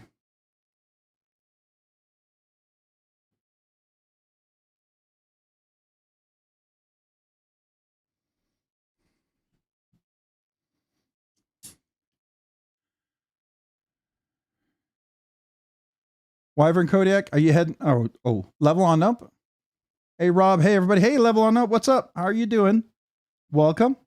I got a chance to take Sever 7's prototype apart and put some skiffs in there. That was fun. That was a real treat. It's definitely a noticeable improvement. We could get it to that wonderful 369 or whatever he talks about, right?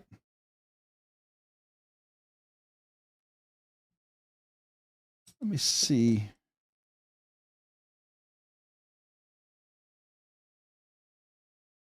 Yeah, I'm going to have to.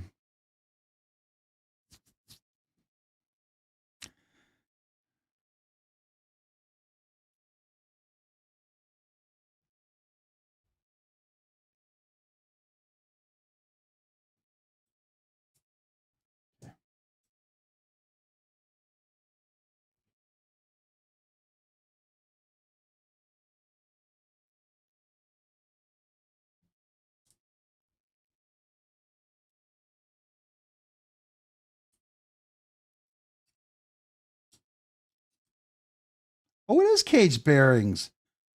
Oh, look at that. Wow. Okay. Okay. Let's see the pivot size. That's kind of neat. I was expecting, because of the way it was seated, for it to be phosphor bronze washers. Oh my gosh. This is going to be insane if we put skiffs on this one. Let's see if they fit.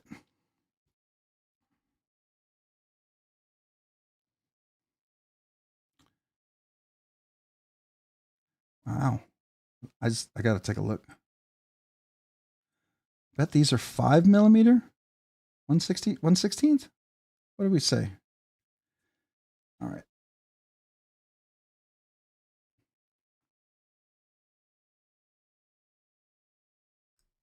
There we go.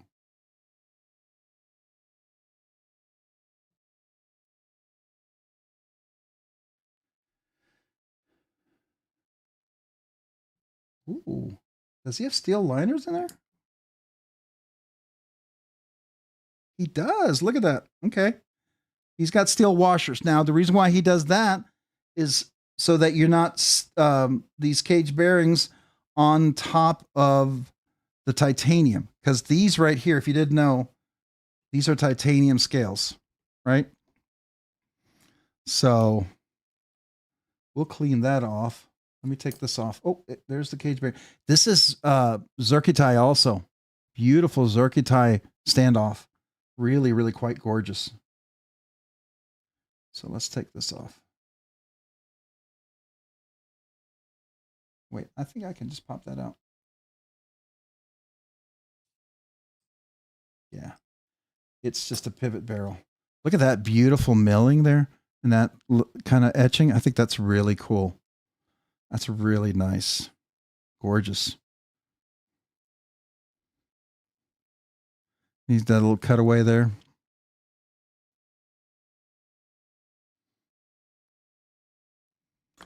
Oh, this is going to be crazy amazing once we put skiffs in here. Ooh, this is going to be fun. This is going to be fun. It's going to be like, Derek, are you sure you want this knife back? Are you sure? because I could keep an eye on it for you, you know. Wow. That's cool. All right. All right, we got to do some cleaning. All right, guys. I need Easter eggs energy. I'm gonna have a couple eggs so I can keep going.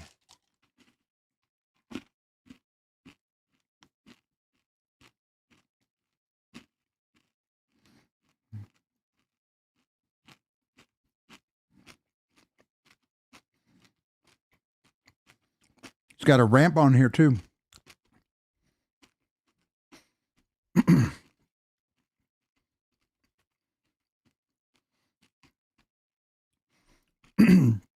I think this is what.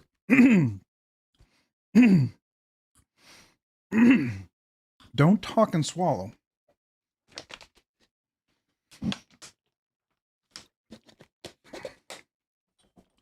Man, this is going to be really.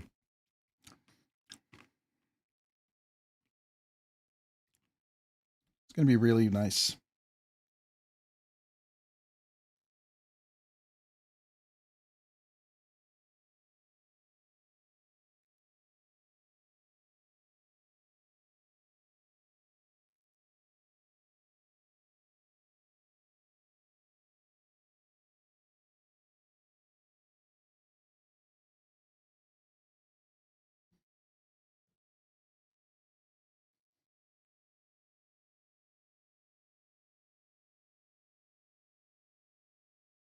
That's wild. No way.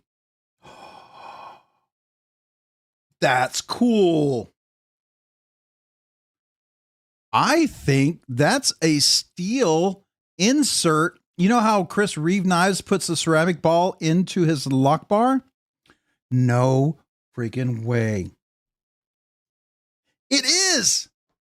He put a steel pin into his lock bar. So he basically effectively, on the point of contact, has a steel bar insert. That's brilliant. That's really cool. Wow. Okay. I've never seen that. I think that's really neat. That was fun. That is really, really, really neat.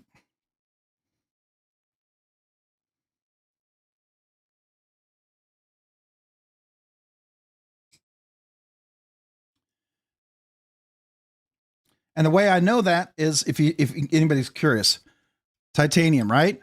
Steel. You see how it holds on to that? Ceramic ball. But watch this. See it? That little pin right there is steel.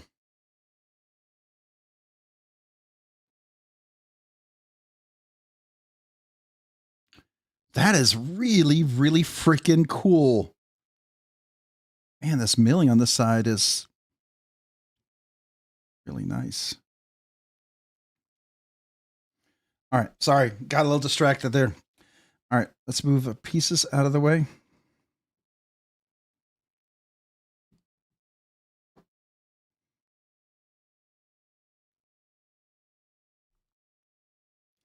Let's clean cage bearings.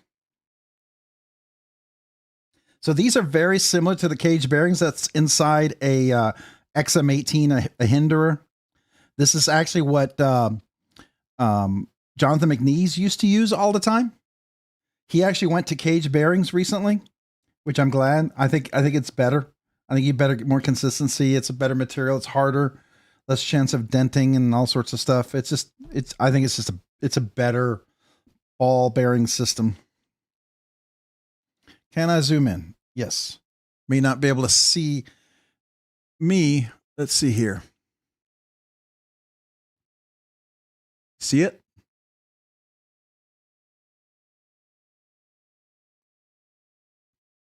I'll see that.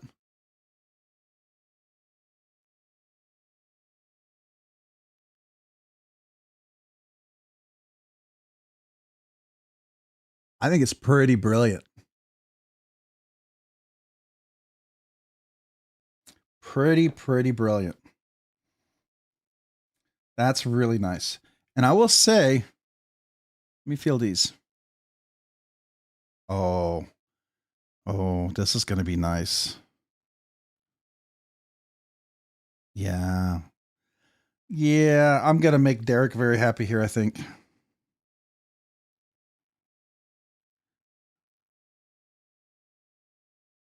These are very thin steel washers. So we're going to be very careful with these.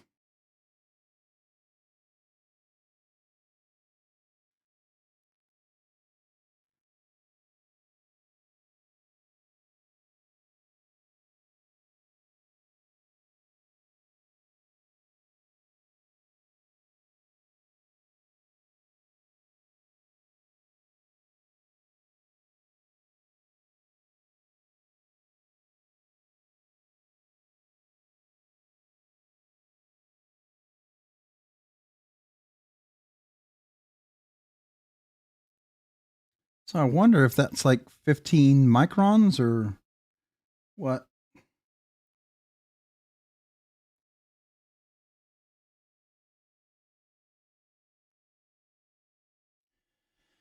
All right.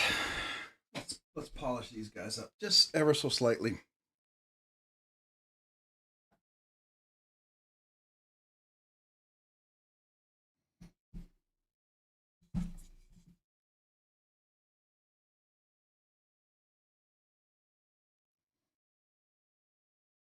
So this is the part where, we're just trying to get a smoother contact point, especially if there's a groove or any sort of burrs or anything like that. We don't want the cage bearings to run on them. And if there's any sort of corrosion or, let's say, gunk or anything that build up there, it looks like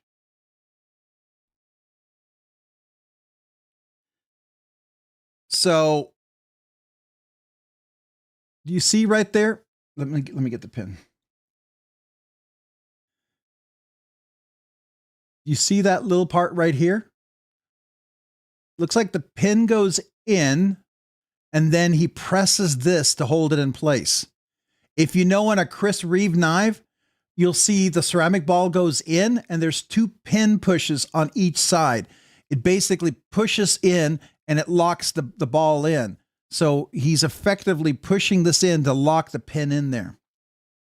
So there might be like a, it might be a pin that has a little channel on it so that when it pushes in, it locks it in. That's what I'm guessing. I think it's brilliant though. I mean, that's just really cool. It's definitely better than the Chris Reeve knife, ceramic ball. I think it's a little more structurally sound. And, I mean, theoretically, it's just kind of neat.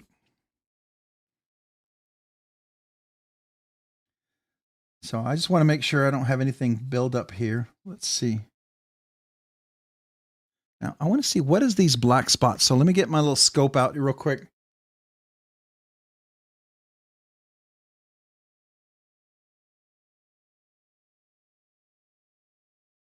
Now it looks like it's just part of the steel, maybe some of the markings.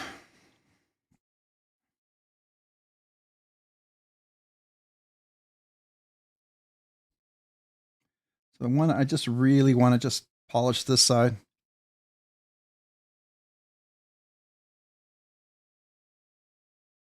So you can see it's a little more polished.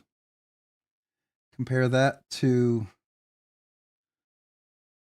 I don't know if you can see it, but there's like little divots in there from the ball bearings. So let's see if we can smooth that up.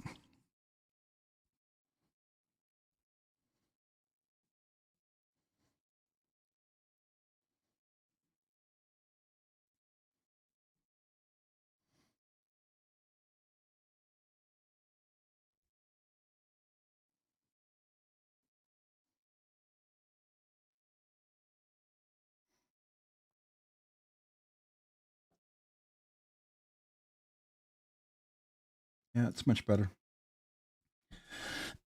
Now, if I had a knife where the track was here, sometimes you'll get like little burrs, or this will not be very polished. It'll be like maybe stone washed.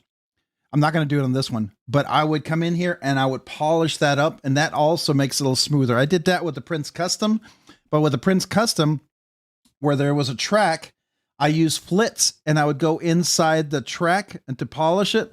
And oh man, that made a nice difference. And I believe that's what he does on his full dress, because his full dress action is very similar to what I got from doing what I did. I'm pretty sure he does something like that. Maybe I'm sure he's got better tools and better ways to do it, but you know, mine's pretty kludgy compared to him. He's obviously the professional, the custom knife maker, the, you know, the guy who knows how to do it. I'm just trying to imitate.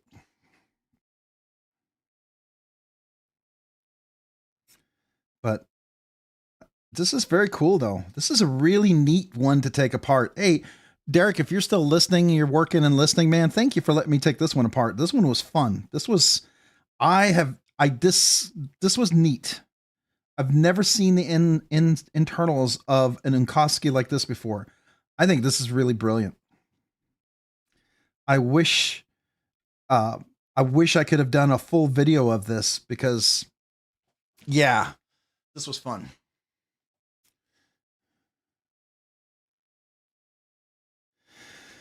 All right, we should be about good to go for reassemble now.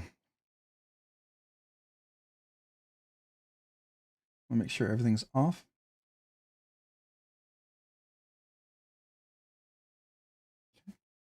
Let's clean the screws. Let me clean the screws before we start to reassemble this time.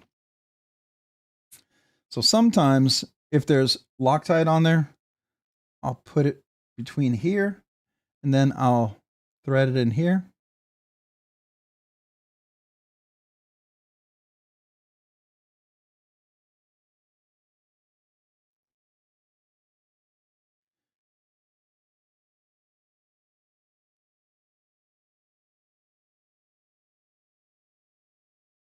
Yeah, that looks pretty clean. Clean enough. All right. So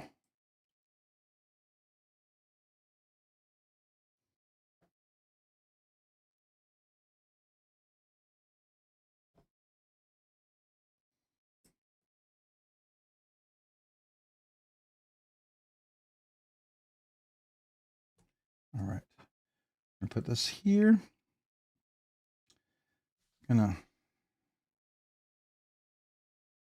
Let me get my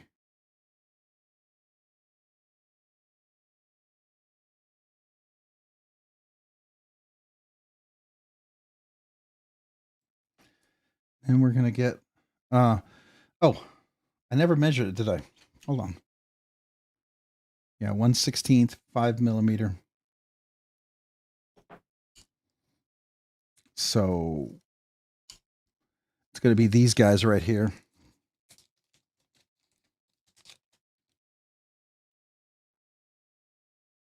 Now we're going to use our oils, just a very, very slight touch. So some of you guys, I know we're normally talking knives. I hope this is interesting. I know some of you guys may be bored out of your mind. I don't know.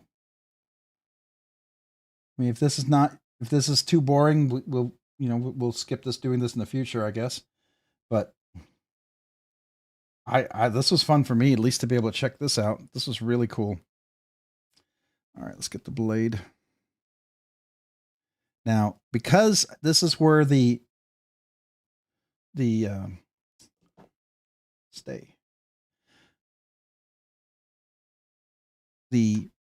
lock bar is with the detent ball, I'm going to do this before I assemble it. Put just a small drop.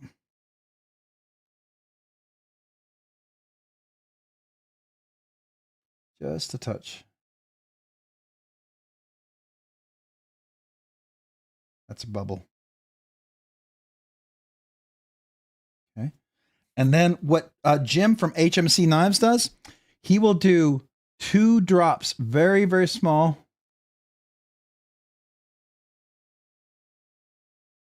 Right on the track. These are probably bigger. I would like for this to be able to apply it a little lighter, but it's hard to do. So let's put this on here.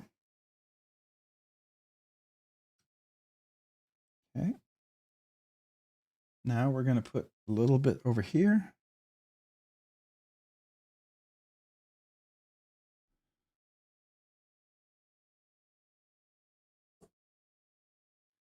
Then we're going to put just a touch up here.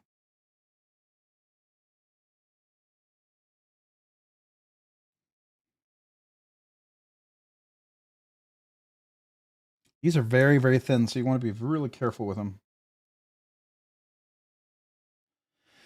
All right, then we are almost ready.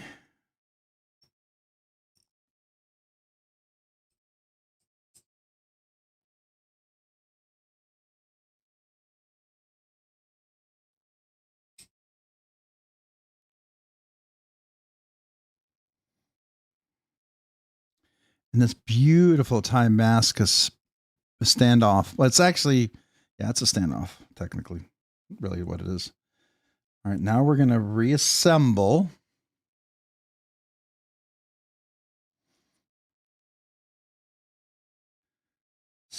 Hold that on here. There's no captive pivot on this guy, and that's okay. I don't mind not a captive pivot as long as I have screws on both sides, right? I want to be able to get to the screws. Now, this is where you might have to disengage the lock bar to get it to fit.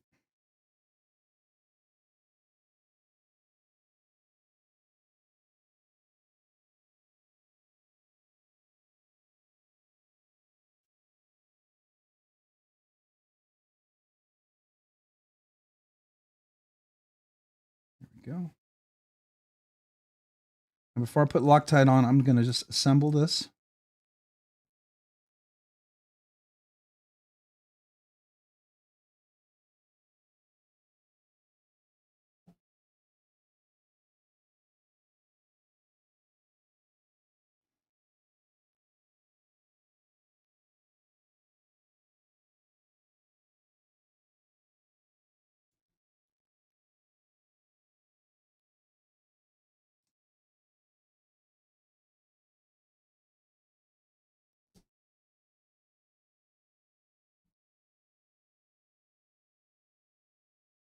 Actually, this one, when I'm doing this, it's probably a little easier to use this.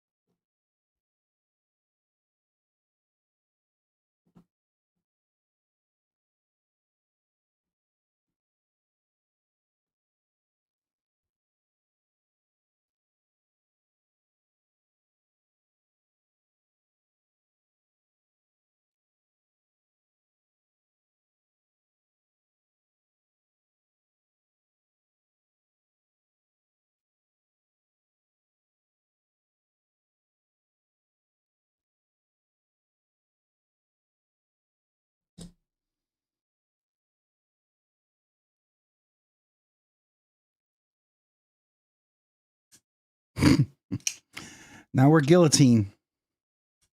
Maybe a little too smooth, so we tighten it up just a hair.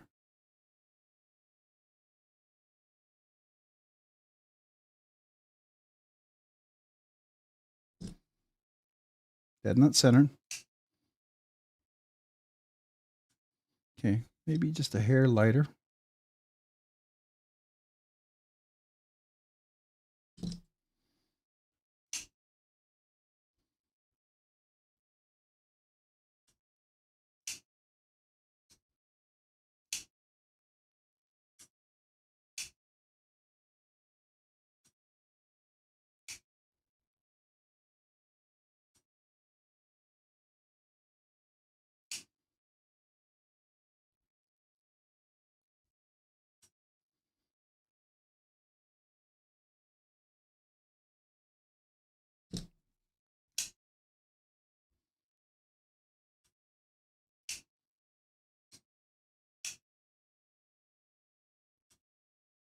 Yeah, that's pretty nice.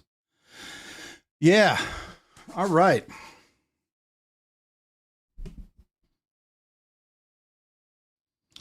What Demco 8020 Slim Crew Wear Shark Foot. Ooh, that sounds cool.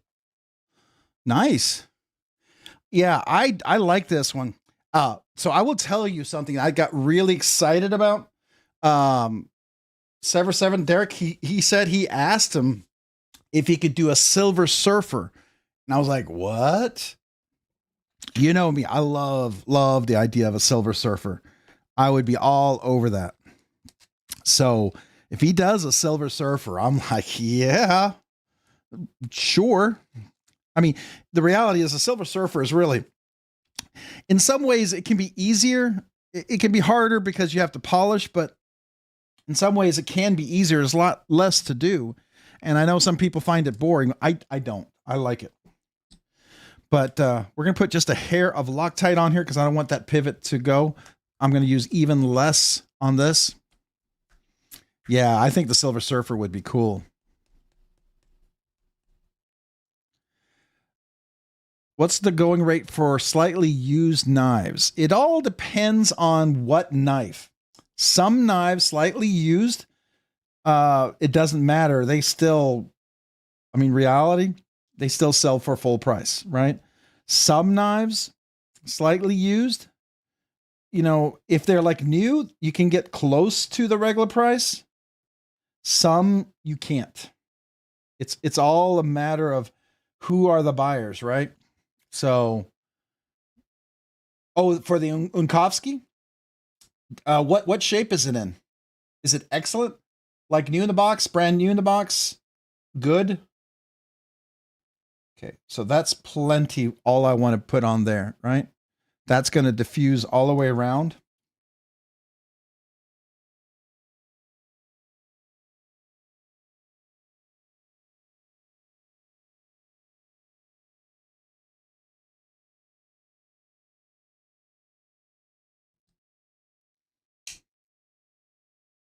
That's a little loose. A little loose.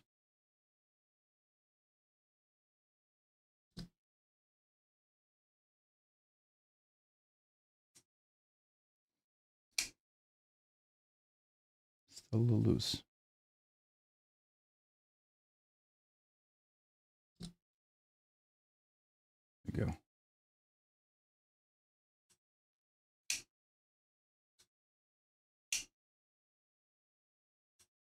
Okay, I can already start to feel that track. So there was already a previous track from these caged bearings, and it may not be the exact same track. I polished up pretty good. So we're in pretty good shape. But that track, once it gets established, it's just going to have way better action. The action will just start to improve more noticeably. So, I mean, I can already see this like right. Oh, there we go. Yeah, it'll wear in really nicely. Let's make sure. Still, yeah, we're still secure. So now the trick is leave it for 24 hours. Don't use the knife. Leave it. Let the Loctite dry. Let it set. Give it 24 hours. No matter how tempted you are, just don't do it.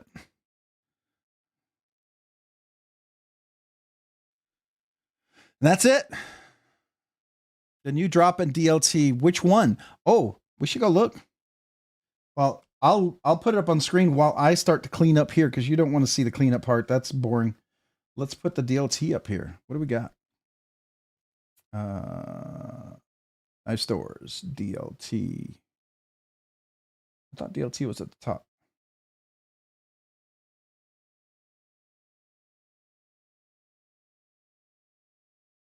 What? Did I not save DLT? Okay.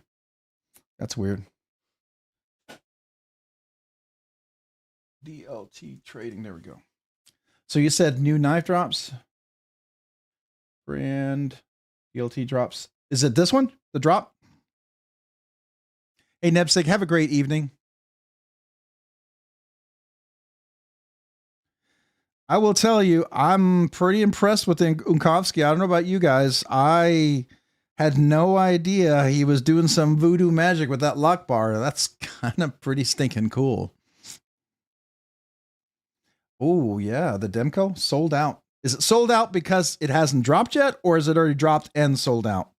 Because sometimes, you know, it's like sold out because it hasn't dropped yet.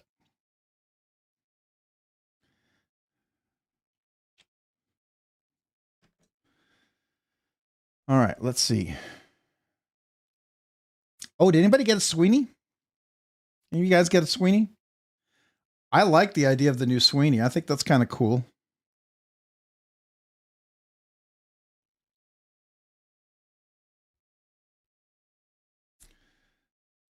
Let's see.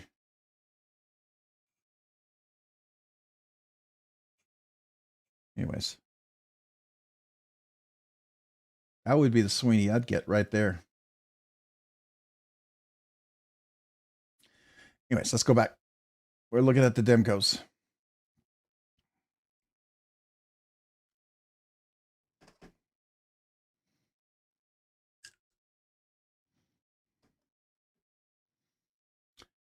Out of stock. Yeah, it usually says coming soon, right? Crewwear.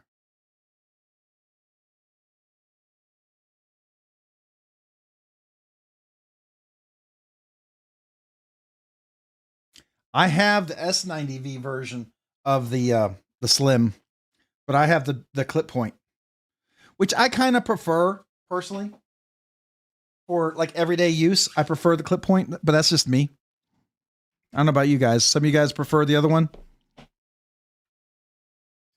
Oh, I just realized I need to get rid of. I'm going to get in trouble. Hold on.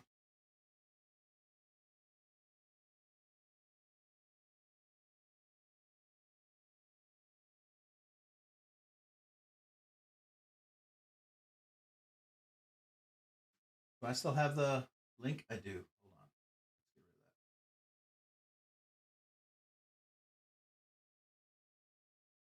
There we go. Okay. What editing software do I use? So I edit most everything on my iPad. I edit most everything on my iPad, and I edit on my iPad, my iPhone. And the editing software that I use is a software called LumaVision. So I'll show it to you. Let me put this away. I'm going to write this right here is the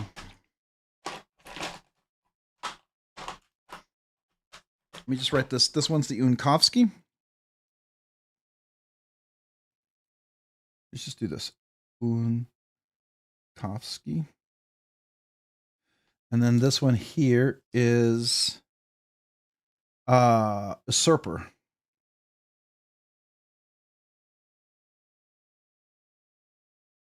Right? That's what he called it, the Usurper.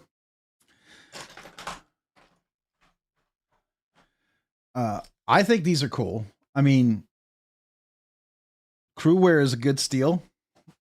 That's a hard use steel. So if you're gonna get a Demco, I mean that seems like a proper steel to be able to do stuff with, right? So, I mean, I think that's a good one. All right, I'm gonna put these in here. These are the caged bearings. We're gonna let that dry. Let's take a look. So what I use is a software called, right here, it's called LumaVision.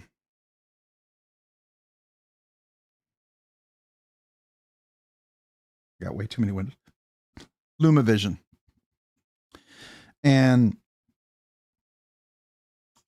you can do editing on this way. I can also edit on my iPad, but I have all sorts of things that I use. I have my intro, my outro, but I also, my intro, my outro was used by InShot.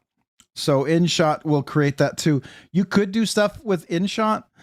I found LumaVision to work a little bit better. Some of the things I can do with it.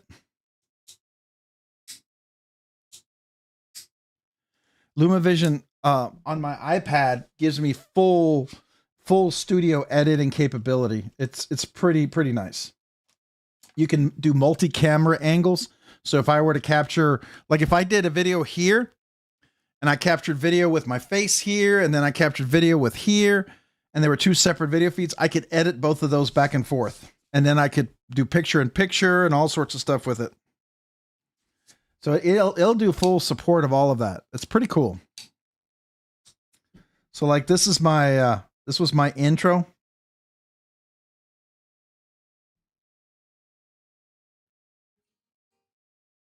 So this was the first intro I did. But then I had another intro. Oops, not this one. This one. You're familiar with that. So that's my intro. I have to use an AI tool for that. I have to use an AI license. It also includes a free license for the music that's included with it. And if you use music from a license that's in there, a lot of times they'll tell you to add it to your description. So if you ever wonder why, and I don't know if you ever noticed this, but over here in my videos, let's go back to this.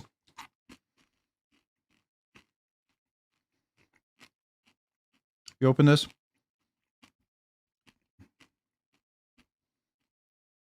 It's not in this one. Let's go to a regular video.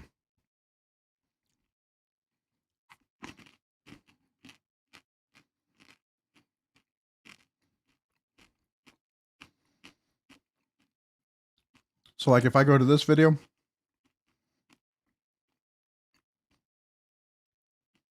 and you go down to the description, you see this little intro, this little part right here. This, when I have that intro and outro, this gives me a license to use that without anybody doing a copyright claim. Because trust me, if I didn't put that in there, my video would get demonetized. Someone would make a copyright claim on it, and they would take all the revenue from it. And so we're all paying to get that back if you don't put the license in ahead of time.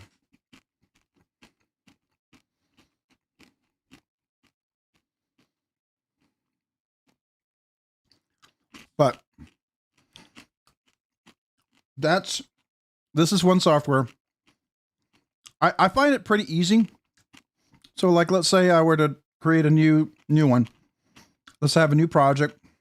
I'm gonna call it the Hyson. I have a Hyson review I'm about to do, right? And then I'm going to do 30 frames per second. I'm going to do landscape because I can also do my shorts here too. So then I'm going to add that. This is my new project. I'm going to go to my videos. It's going to get me to all my videos that's in my phone. And now I'm going to look for my Hyson video. Oops. Sometimes when you have Band-Aids, you actually swipe back. So thank you, finger. Where's my Hyson? I think this is it right here. Yep. Not my Hyson, by the way. My lone Hyson. So then I drop it down here. So this is the video. You'll see, right? And my audio levels are right here. So I know when I have audio. So here's my exit. So if I play this, you'll hear this.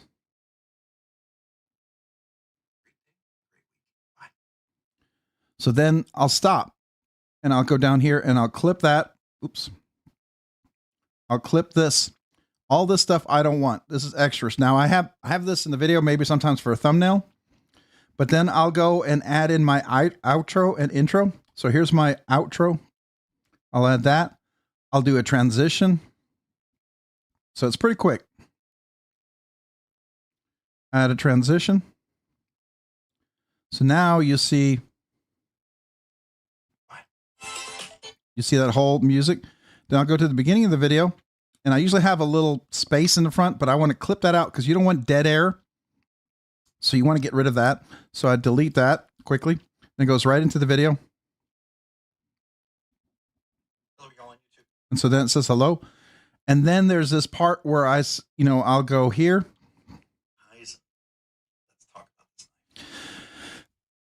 and then I'll clip from here, and then it'll be a little where I set up for my start. Oops, clip. I'll get rid of this little part if you're curious. And this is my intro. And I never make it more than 5 seconds. People will say you can do 7 to 10 seconds, but average people attention span, if your music intro, unless you're tri-state and you got really good music and visual together, which he makes it work with that, 5 seconds, some people will disconnect. So you just got to be aware of that. So I do a transition here. So you see that kind of smooth. And then I'll go right over here and I'll do a transition here. If I had an ability to do a macro, I would absolutely do this with a macro. But one thing too is you'll see there's like little times when I'll have a breath in between. And sometimes it feels like an unusual pause. What you can do is you can come in here. I can clip that pause out, add a little transition, and it's not this dead space. So I'll do that sometimes. Or if I record a video late at night and I got a yawn, it happens. I'll just cut that out, but I keep my hands still. So sometimes you can see that in the video. Let's see, do we have any dead space? Right? Nope. Sometimes you'll see it.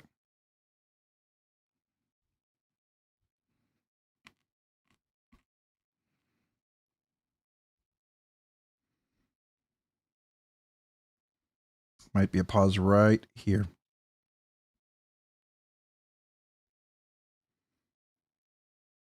So anyways, that's what I do. Let's see. And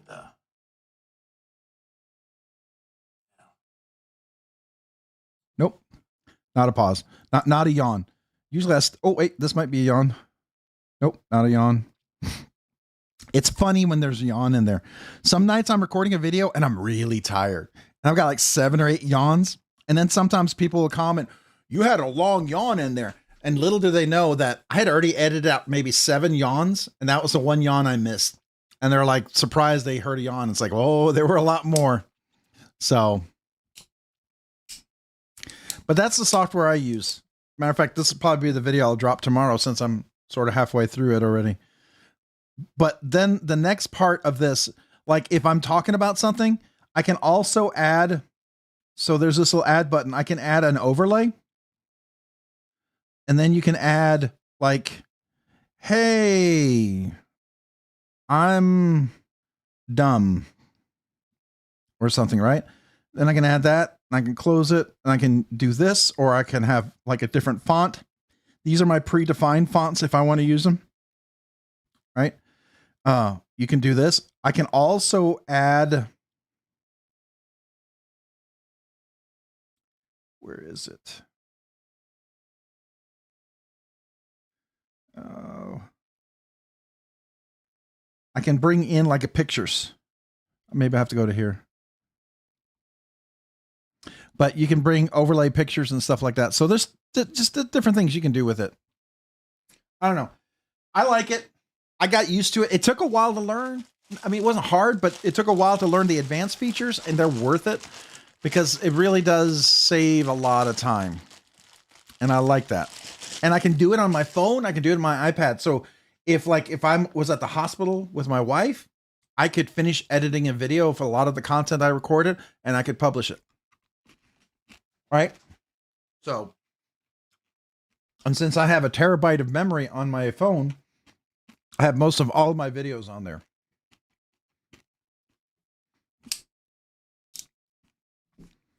So, anyways, that's that. Did y'all enjoy that little putting skiffs in here? I think he's going to really like that.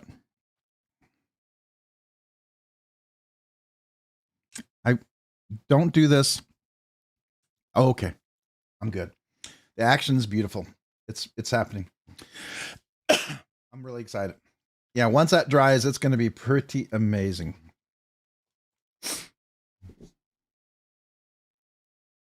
This Everburn's pretty cool.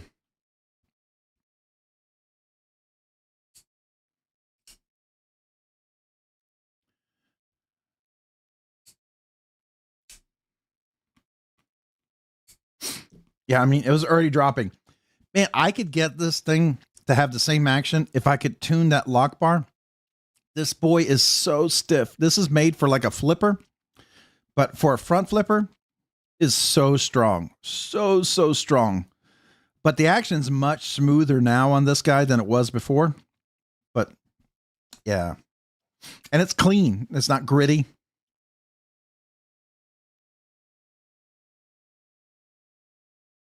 Yeah. Portrait. Landscape is for long content. Portrait is for short content. So like if I do a short video, like if I'm doing a short like this, where you see me, you know, maybe just, this is the one where you can't have pressure on the lock bar. But if I'm doing a short, okay, you got to get used to the different knife. But here you go. You know, then you can, I do it vertically, and then horizontal is a different one. Yeah, shorts are easy to create. Shorts, I typically don't edit. I just crop the beginning and the end, and I can do that just in photo and on my iPhone. But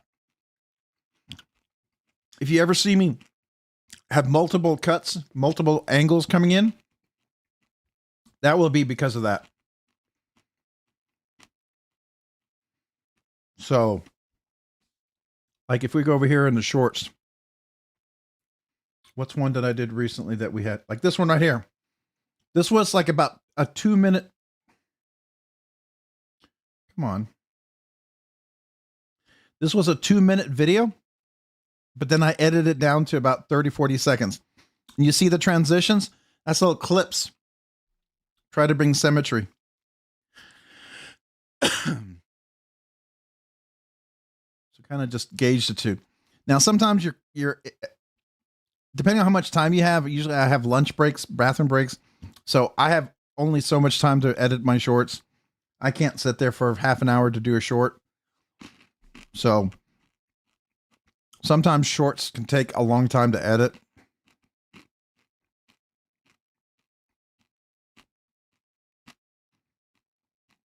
Oh, on here?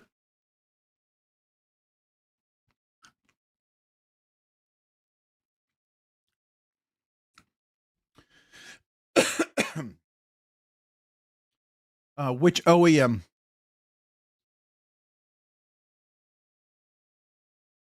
Oh, the app? LumaVision.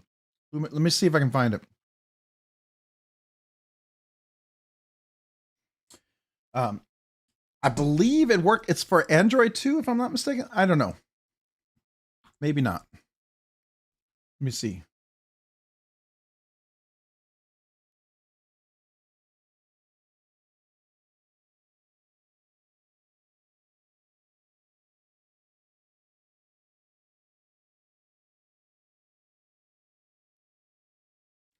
Software app.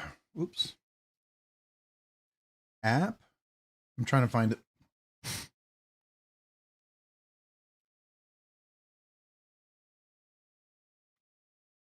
Okay, so they have it for the Android and they have it for Apple. So that's what this is right here. I'll copy that and put it into the link. There you go. InShot, I use InShot and LumaVision. I use both. I use InShot and LumaVision. So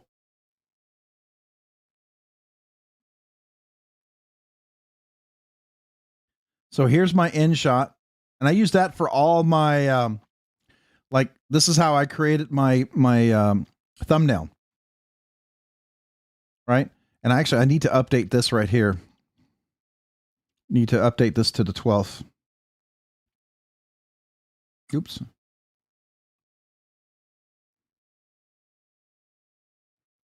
So now I can edit that. Like you'll also see, like here was a former knife sale. I'll update it here. You'll see This was the live stream that was canceled. So I create these in here. Let's see. This right here would have been my last. What was the last video that I published? It was the ProTech. Okay, so let me find. I already deleted. I clean up my videos really. Excuse me. I clean up my videos really quick. So I probably already deleted it. So let me just undelete it, recover it.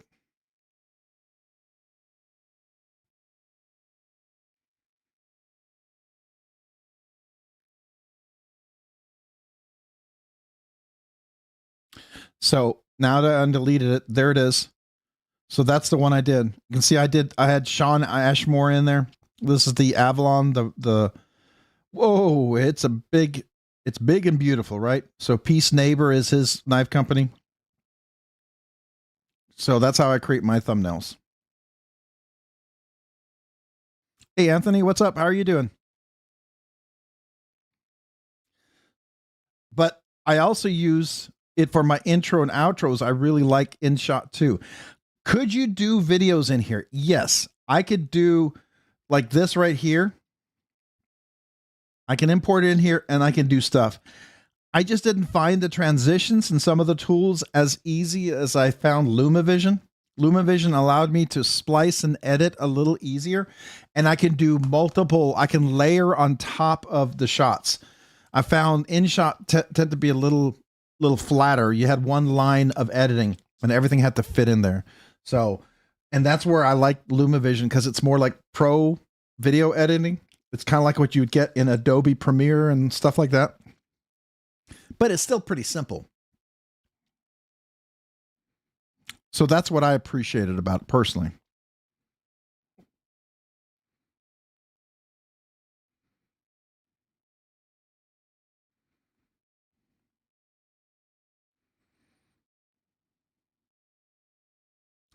It is annual membership is $29.99. So it more than pays for it for me in the amount of time that I save and that I work on it.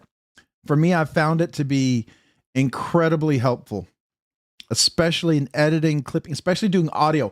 I can bump up one of the other things that this does really, really, really, really well. It has audio processing. So let me get rid of this here real quick.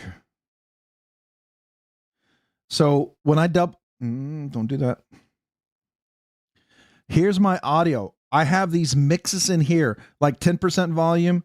This is Rode. This is one particular mic right here.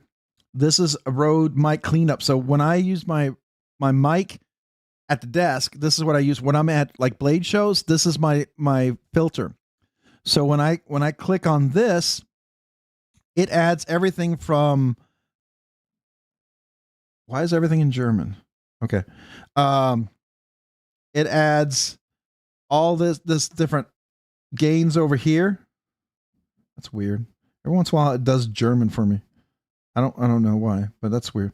And then it does this, not this one. You'll see compression threshold, headroom, expansion. So you ever hear when it's very tingy and noisy and hollow? And then like this audio that you hear here, a lot of the same audio processing that I do for the live stream, I've applied here as well to the same mic. So it sounds fuller, more cleaner. There's no background hissing noise, stuff like that.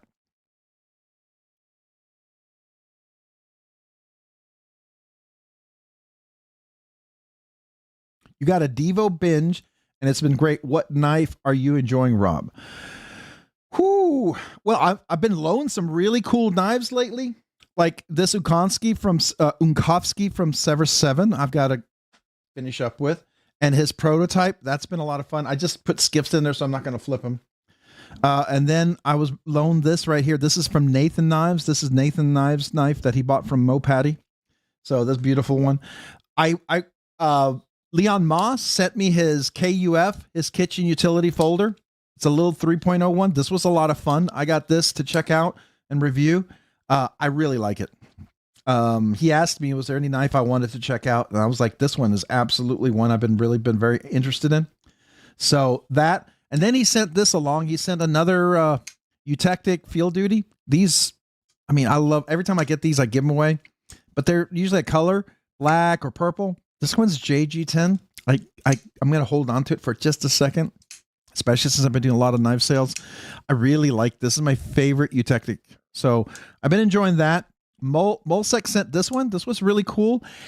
It's not quite my cup of tea aesthetically, but man, it's really done well. And if you like recurve and you like that Persian look, it's really cool. It's really cool. Personally, the knives that I've very much enjoyed lately would probably be, where is it? Yeah. So two that I've really enjoyed, I got to tell you, the PM2 MagnaCut and the JG10 with that diamond scale. The action is ridiculous on this thing. I love this thing. I got the Para 3, and this came in. A lot of people had lock sticking issues. I took it apart. I cleaned the phosphor bronze washers, and then I noticed the scale was a little tight on a corner, so I felt like it might have torqued it. I did have a little lock stick. As soon as I got it for the scale seated in more evenly without being pushed in, my lock stick went away and it's been fine. So I really feel like a lot of times the, things like you have is how well does it seat, but this has been really fun. I wish Spyderco would do more of this diamond texture. This is what they need to do going forward. They need to stop doing peel ply. This is by far way better in my opinion.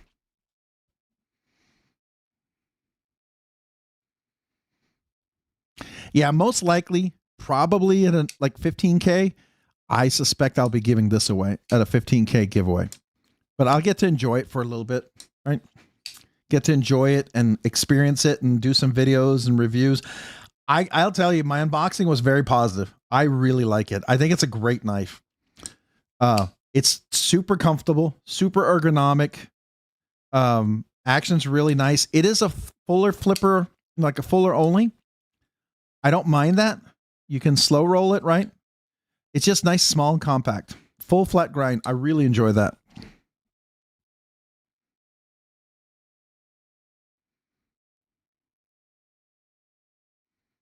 Yeah, the Eutectic, I agree with you on that.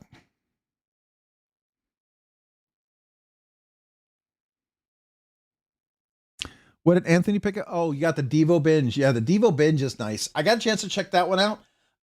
That's the one I think I sold recently. Really nice. I had the blue crystal tie scales on that one. So here's the thing.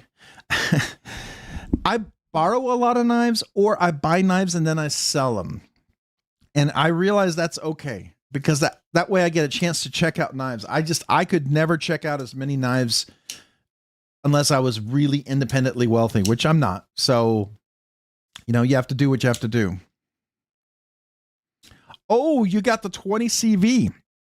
Nice. I actually have that one. That was the micarta, right? The DLT 20 CV. If you ever get crazy enough where you want to do something fun to it, you could put these RG custom metalwork scales on there. This is the 20 CV as well. And this is the RG Custom Metalworks full custom scales. A little more expensive than the knife, yes, but beautiful. And then I also put, I put custom jimping on there, which makes it really nice. But there's other scales you can do. These are just super fancy scales. You could do, Jay Dizzle Design did these antique paper butterscotch micarta scales. And I got him a long time ago. He made these for me. I paid him to do that, got on his books. Took a while because he was very busy. But man, these are my favorite most favorite, try that again. My favorite micarta scales out there, period. So, yeah. But you can, you don't have to you know, what I love about knives like this is you don't have to do it right away. You can enjoy the knife with the micarta scales on there for a long time. And then one day you can say, let me fix it up and make the knife like kind of exciting again. Not that it wasn't exciting before, but you could bring new life to it. You can make it different. Yeah, I had the Divo Lush version 2 in the blue crystal. Isn't that what he said? Or did he say, what did he say? Maybe I misunderstood him. Oh, the binge. Who did I borrow the binge from someone? I can't remember now. I think I've handled a binge. J Dizzle Design. So let me show you over here on Instagram. He has an Instagram page. Definitely reach out to him over here. Absolutely worth reaching out to.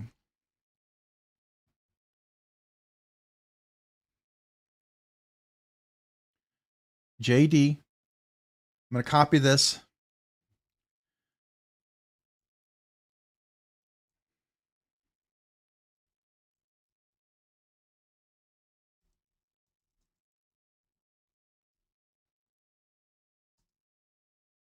Here you go. You can reach out to him over there. He might be very busy. The stuff that he does is amazing. I mean, it's worth it, though. It's worth waiting for. It really is.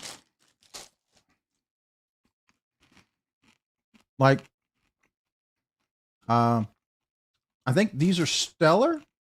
Is this Sheriff? What's this one here? Yeah. He he does Chris Reeve knives. Oh, that Holt Outlaw. That's a real privilege to get to check out. Such a beautiful knife. I'm going to be sad sending that one back. But man, it's definitely on my grail list. The Holt Outlaw. Yes, it works. It's a big boy, but it works. It's gorgeous. I love this scale here. Look at that. Man, wow. Emerald paper micarta. Just gorgeous. I mean, a lot of he did Lamia. Look at this Sabenza. Look at that inlay. Just stunning. Oh, look at that. This was the first time when I saw this. He did this silver 12 carbon fiber on a Sabenza. It is big, but it works. It works. It's one of the bigger knives that I don't mind. Oh, look at this. He did this knife too. That's a cool knife. Maybe get one of those. Just kidding. That's mine.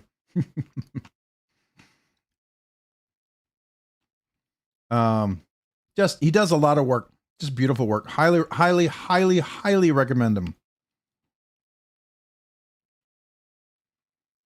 This is what got me, like, I wanted him so desperately to do a scale. Look at this Oz.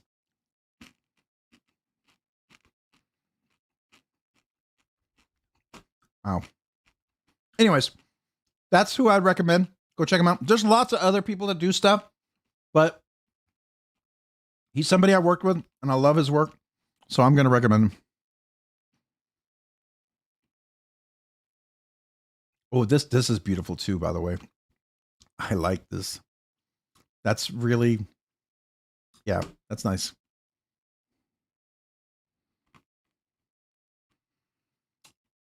Let's see here. Oh, I think, was it you level on up or was it Paul I Might? He did one for Paul I Might. That's in that, black, what is it? Glass, spun glass, or whatever they call it. I have to go back really far. I know his knife was in here. Once I get to it, I'll tell you. But it's beautiful. Ooh, what is this? Oh,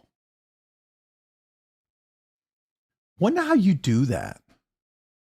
That's cool. I wonder how that's done. Probably a trade secret.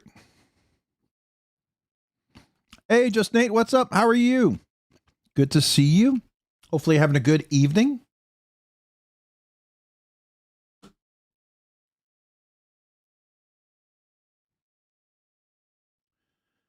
we go back far enough, I can find Paulimite one.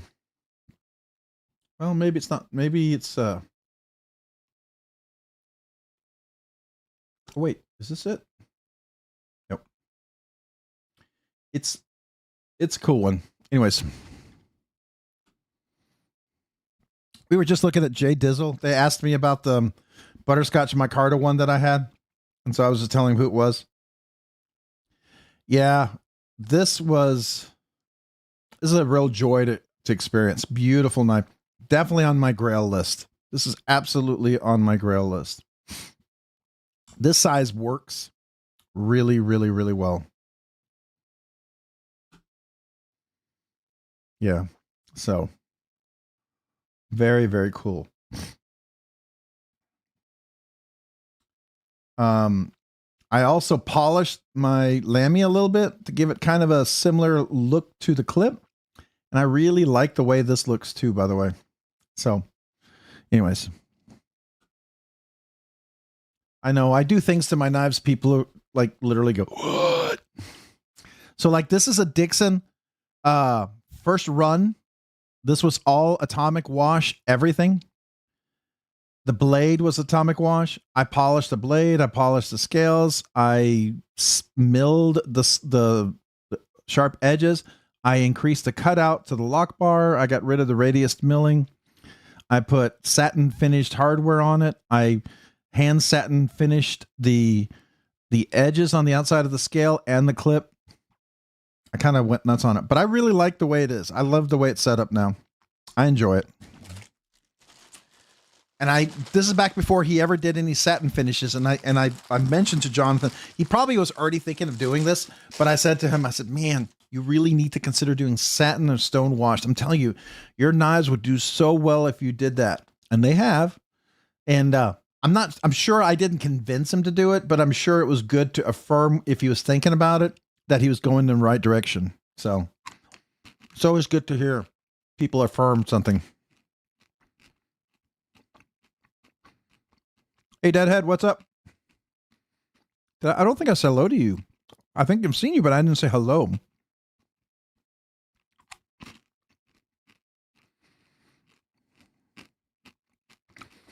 The raccoon, the Max Ace, $60. I mean, you find a budget banger, it's nice. Like, I really like that Eutectic one, but that what is it, Over Yonder from Civivi from Zach, I really like that one. That's this one here. This is a budget banger. This was like 65 or 69. This is a really good deal too. And I like that aluminum G10. It's a pretty nice knife. I mean, it is a crossbar lock, and some people absolutely hate crossbar locks, and that's fair. This is one of those knives that you get to handle once, but boy, this was a treat.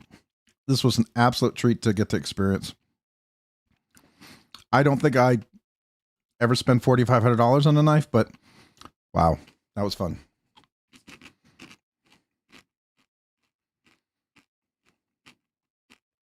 Oh, you all like this? Do you remember the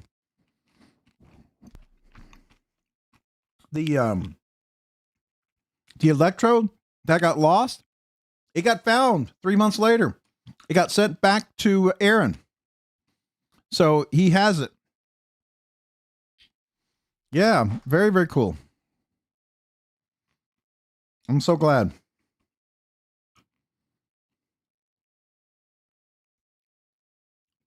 Hey, look at all the people there. I don't know if you all saw this little video. I was over here, and these two guys were discussing some sort of collab. This is my secret little like I'm listening in. And you can see Tim looking at me. He comes over and sees me videotaping him. But it's just kind of cool to see them collabing together.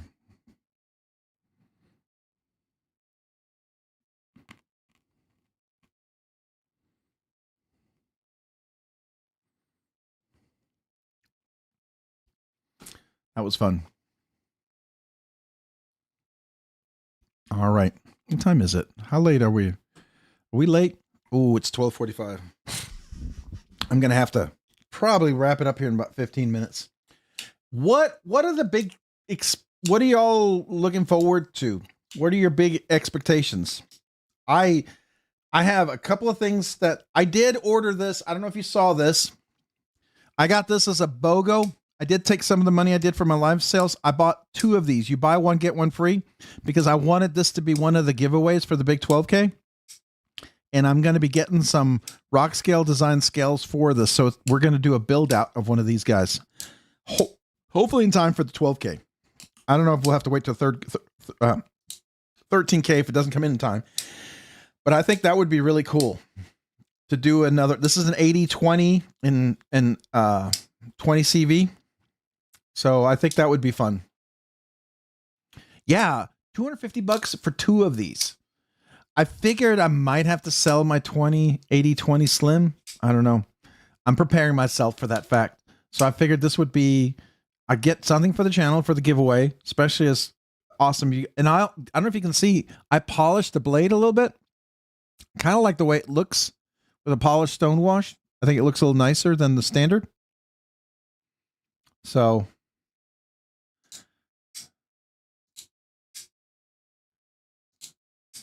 well, you never know. You might win one of these now. So that's why I got 2. So in case I sell my 80-20S, which I might have to do. So we'll see.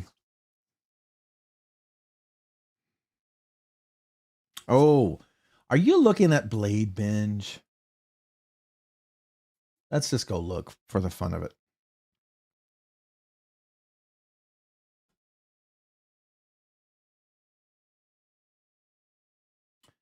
There's a Kaiser. Is that a sparrow or a raven?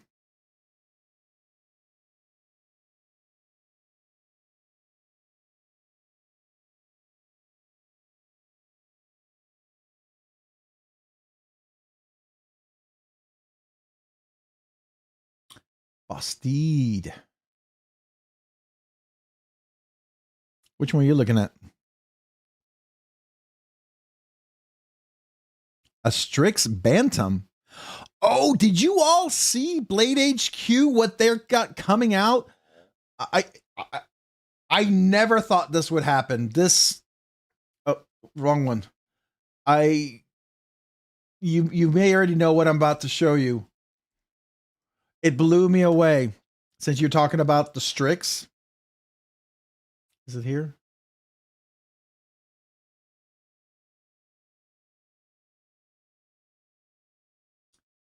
Oh, tell me it's here. New arrivals. Or wait, is it coming soon? Nope, there it is. Dang it. It's the Strider S&G Desert Warrior. I mean, what?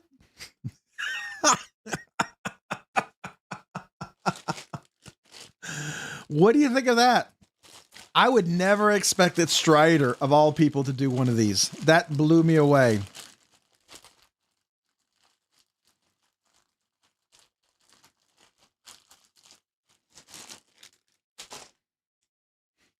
Yeah, not my cup of tea.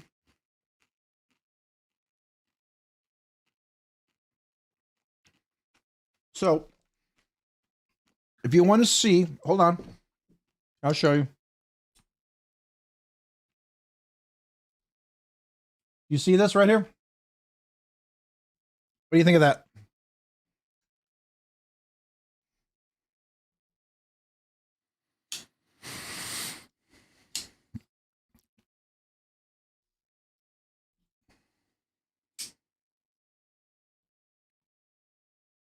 So,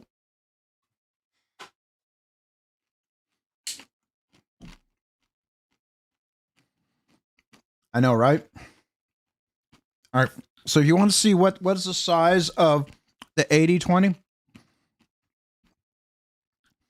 So here's an 80-20 slim, which is basically an 80-20, right? Pretty close in size. It's a little bigger than a pair PM2, right? And then this right here is a little smaller, but what size is it compared to? It's a little bit bigger than a pair of 3, but definitely smaller than a PM2. Does that help?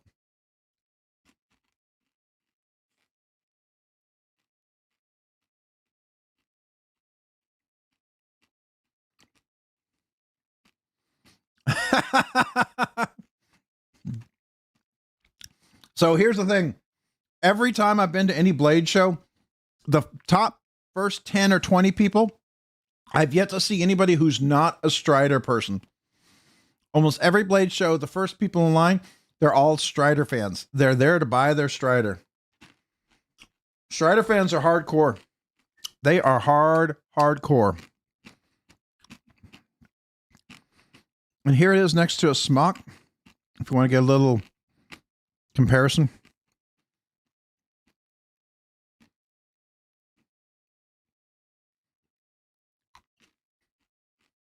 Does that give you an idea of the size?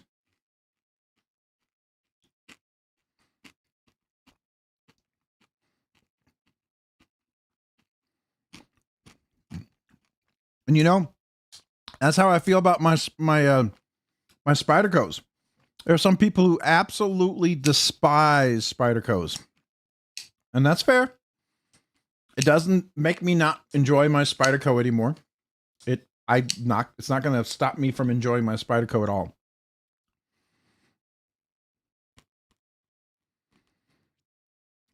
Oh, you're talking about these guys right here?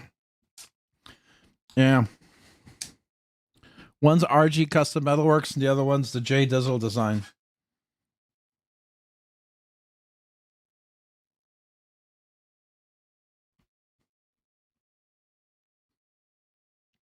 That's interesting.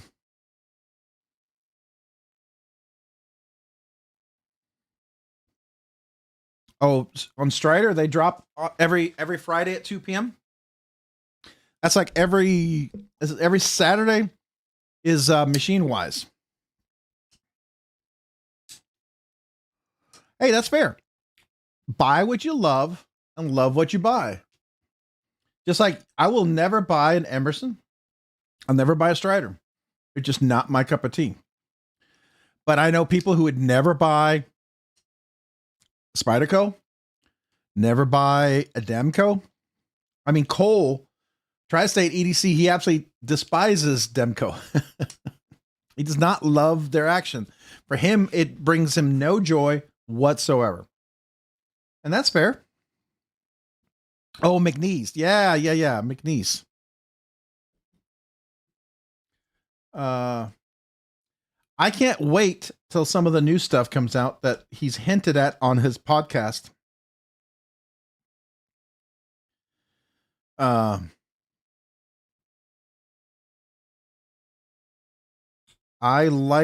really want to see more of that dimple design, that small diamond dimple one.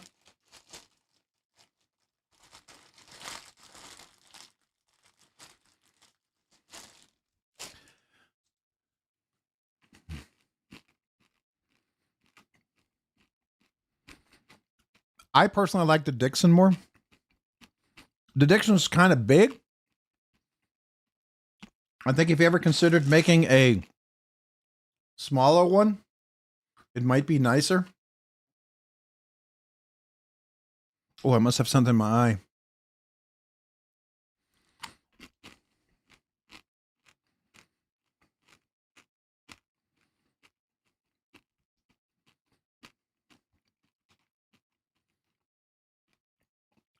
And that's fair.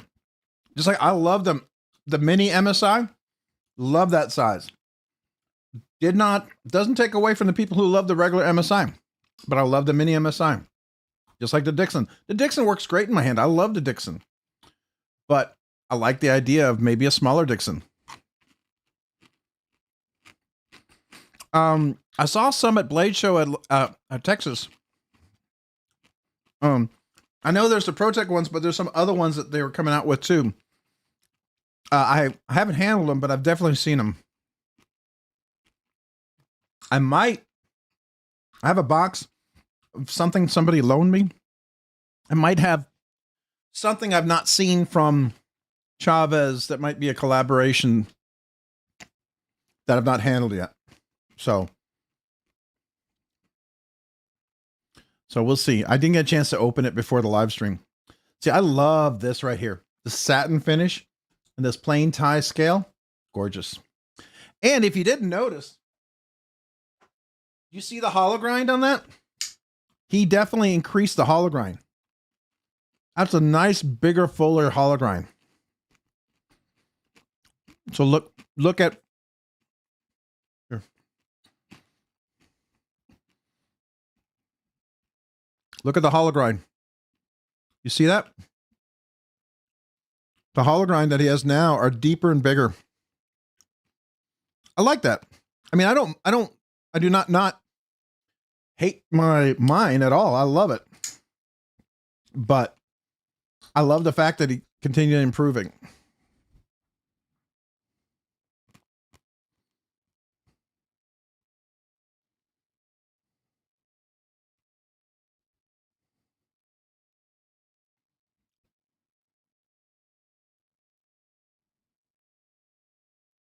Yeah.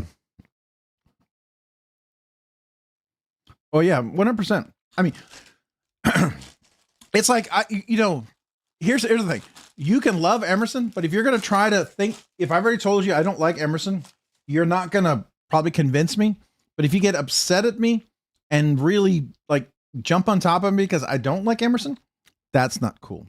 That's like me jumping on top of you because you don't like Spyderco, or you don't like Demco, or you don't like Rob Johnson's, or you don't like Prince Customs, right?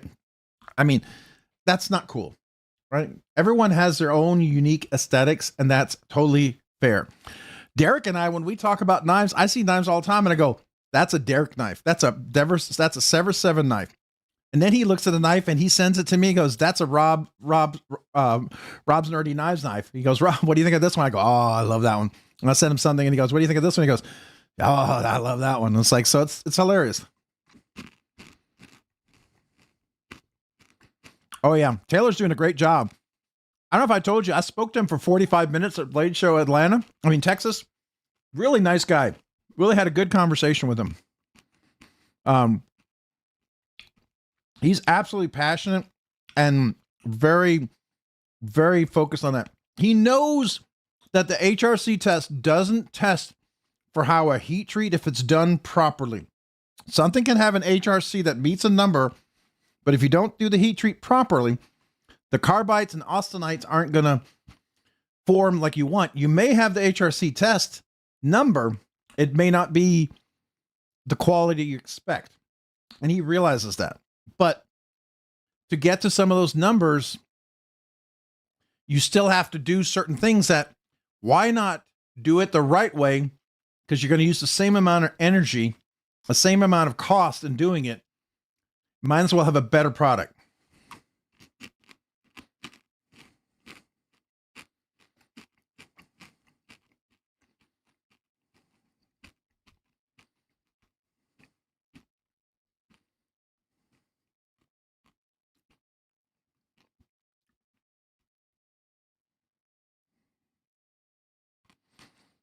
Yeah, like the rat had really low numbers. That was really unfortunate. But, here's the thing. I can tell you, like, if you get the early Manix 2 MagnaCut ones, their HRC from Spyderco were kind of low, but they have since gone up. All right. The first Salt Series pair of 3s weren't very good. The newer ones are better. So sometimes people don't have their heat treats down. They've got to work on it, right? So, I don't know. I think that's As people improve, I think that's all right.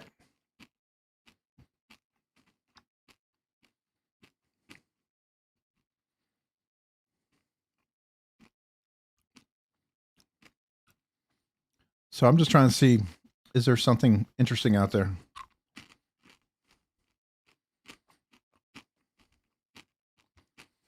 Like, there was one. Well, $9.50. What?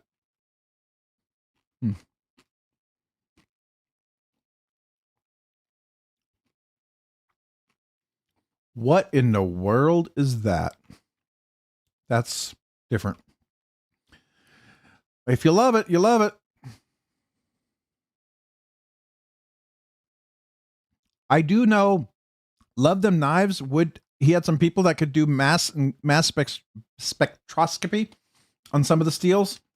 And now Laren Thomas would do some steel analysis to make sure that it was what they said it was.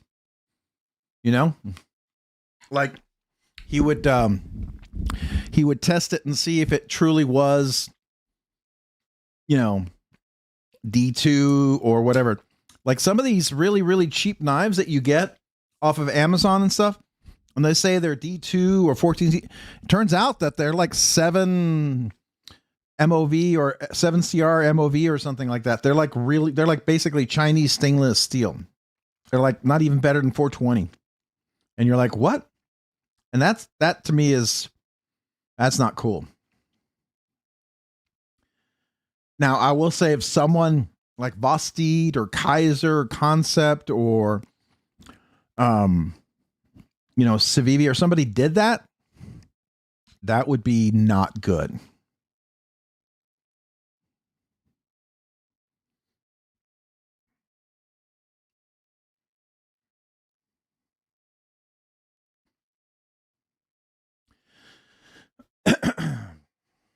So, yeah, it's like you have that whole Bark River Knives. I mean, well, that wasn't the only one. You had Bark River Knives.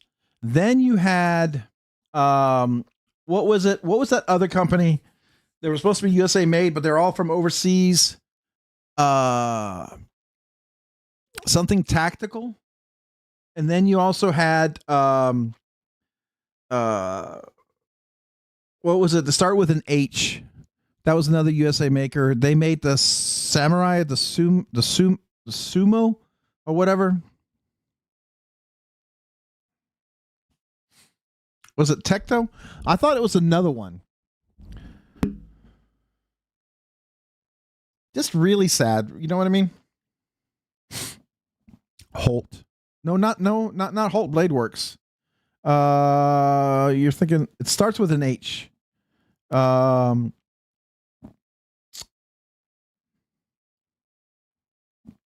Who made the Sumo? Was it Holt? No. Hoback. That's it. Yep. Hoback. Holt Blade Works. No, you pay a lot for a Holt Blade Works knife, but you get what you pay for. Joe and Angie, I trust them.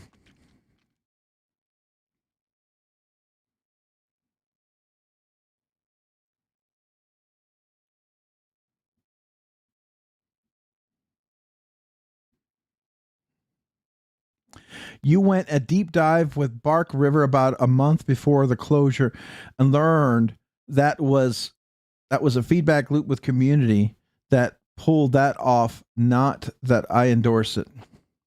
So you're saying that they basically propped themselves up in the community just to kind of keep going? That's crazy. Doesn't surprise me.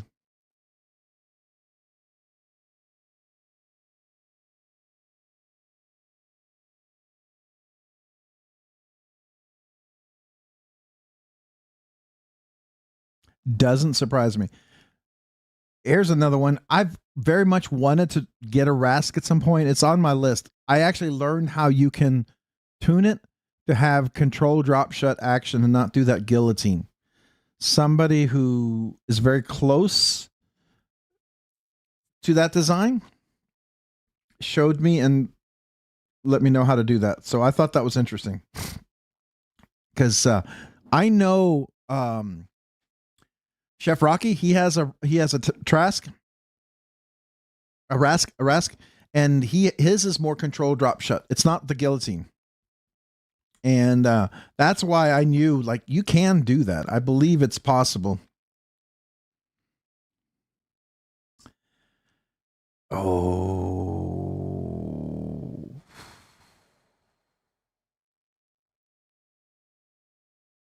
Oh, man. I know people can say it's so overpriced. Yes, but it is an amazing knife. It really is good. I would very much like to get one for, if I get this for 400, 450, that would be exciting. It's a great knife. I mean, I'm sorry. It's really done well. Yeah, they overcharge for it, but it is still it's a great knife. I mean, it just is. It's a great knife. Absolutely.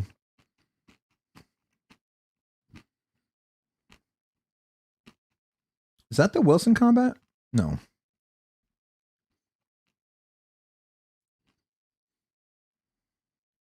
I miss my Olamic. I like my Olamic. That was a nice knife.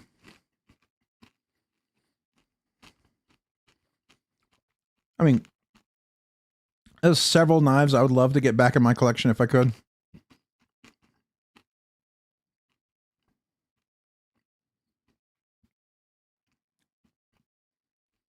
That would be one. Oh, look. A Strider, only 1,050. You know, oh, this duckling is nice, though. Really overpriced, but, well, hold on. Oh, there's a frame lock. Oh. Oh. Oh. Nice. Ooh. Does it have a Damascus backspacer? No. I like that milled clip, though. That's beautiful. Actually, really not that overpriced. That's actually not terribly overpriced. Might even be close to, with all the Damascus and everything, might be close to the price.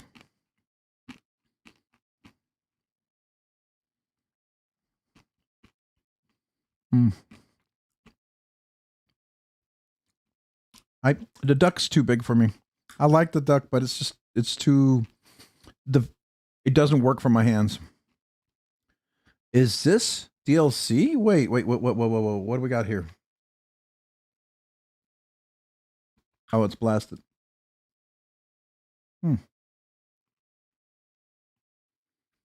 That's interesting. I've never seen a mini FSDI like that. That's very different, right?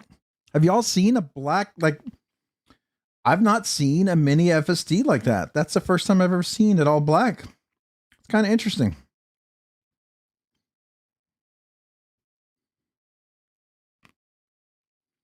Oh, there's a nice one. That's not bad, actually. Yeah, it's very different, right? No milling pattern. It's kind of unique. That's not something you normally see for a brown knives. It's almost like it's an exception to see no milling. You know, it's kind of like was it custom or something? You know.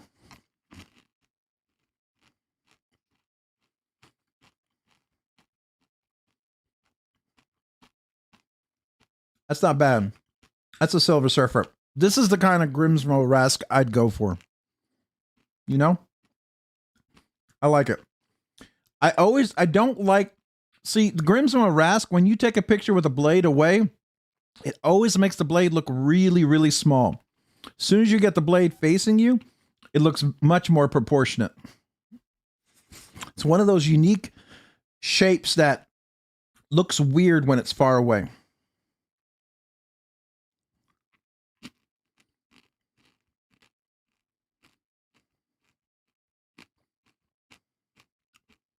Yeah. Well, the guy, who's the guy that does the other one? He was with Strider originally. He was one of the co-designers, and he has the right to still make them. Who's that other guy? And he's making his somewhere else. I think they're USA made or something, right? I think they parted ways or something.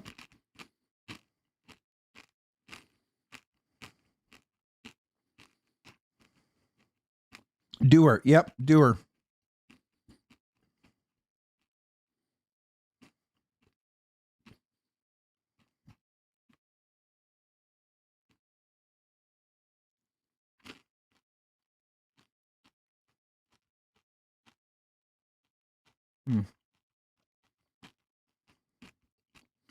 Dwayne Doer. Yep.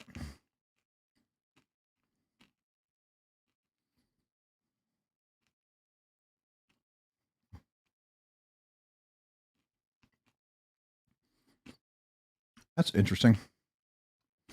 Now, I don't understand that. Honestly, any of you guys like the design and why? I'm genuinely curious. You don't have to. There's no justification yet. If you like it, you like it. But I'm just kind of curious. Why do you like it?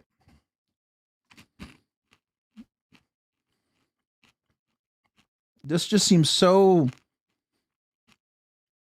I don't know, not functional to me.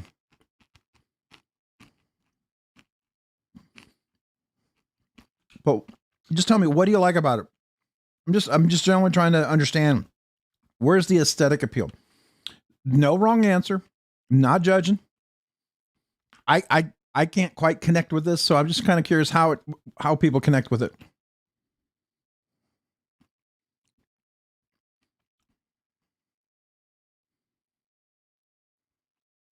Is this an edge on the outside here too? This sure seems like this is an edge.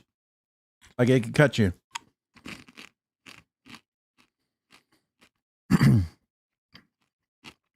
I was just curious.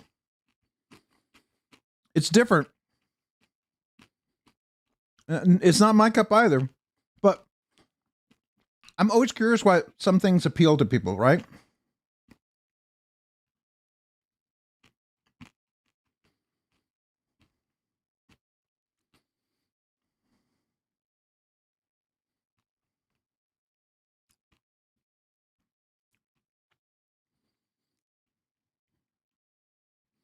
And that's fair, right?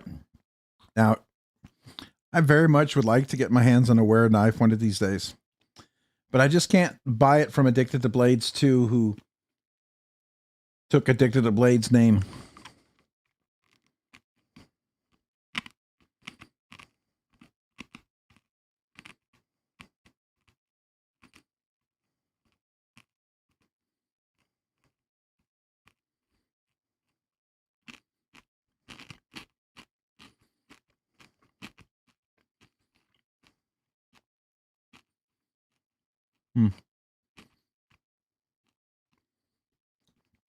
I don't know. And that's fair. I mean, some knives catch my eye that I'm totally shocked to catch my eye. You know, you look at it and you're like, oh, and then all of a sudden you're like, I mean, to be fair, Sever 7, his usurper, his prototype, when I first saw it, I thought my first reaction was going to be like, ew. And I looked at it and I was like, I thought I should not like it, but I liked it. And I was like, what's going on here? What, I don't understand what's going on here. Why am I liking this? This is outside my aesthetic. And in the end, I like it. And now that I've gotten a chance to handle it, I really like it. So.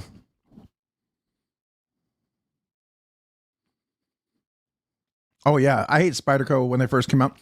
Do you know the only reason why I ever got a Spyderco? My oldest twin, he saw the Spyderco, and I always wanted to get my kids a knife when they graduated high school, because I got my oldest son a knife when he graduated college. And so he really likes Spyderco. That's what he really got into. And so I was like, okay. So I thought I ordered a pair of 3 just to try it out. Got it in. And as soon as I put it in the hand, you had that, I call it the Spyderco moment. It's that you put it in the hand and all of a sudden you're like, what? This feels like a glove. What's going on here? You know, you're like, this is weird. And next thing you know, you're like, okay, I get it. And it became beautiful in the sense of the ergonomics, how well designed they were to just work. And I've had that experience with other knives where you get that experience where they just work and you're like, oh, this is really nice. You know, this is like, it's an unexpected, nice surprise when you really didn't have expectation. And then it comes along and it surprises the heck out of you. I like that. I think that's a fun surprise.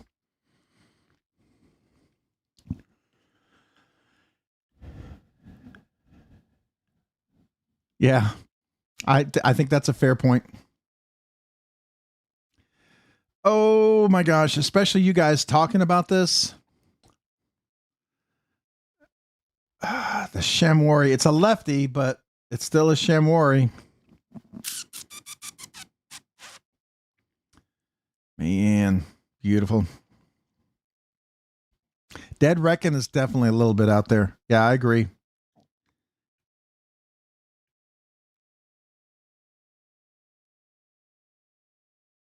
How? Oh, that's an eerie one. They're definitely a little bit out there. The snafu's cool, but that's supply and demand price. Yeah, Skylar Owens, you should check that out. It's a lefty chamois. Not a bad price. $1,200 for chamois. I mean, honestly, that's a pretty good price. I think it's a user though. Let me go back. I'm pretty sure that's a user though. Oh no, this is like new in the box. What? There was a user one out here. It was about 1,000. Oh, if you're lefty, you really ought to check this out. Oh, it looks beautiful and pristine. Wow. That is nice.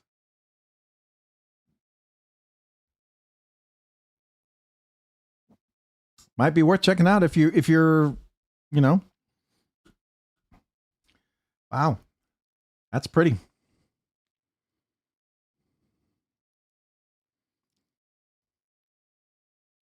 Yeah, obscene, something obscene.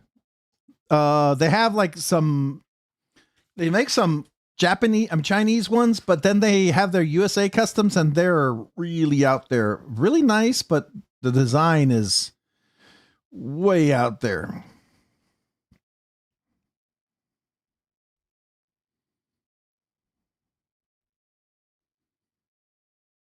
I mean, they make clip point and clip point look like they make a Bowie look like barely a clip point.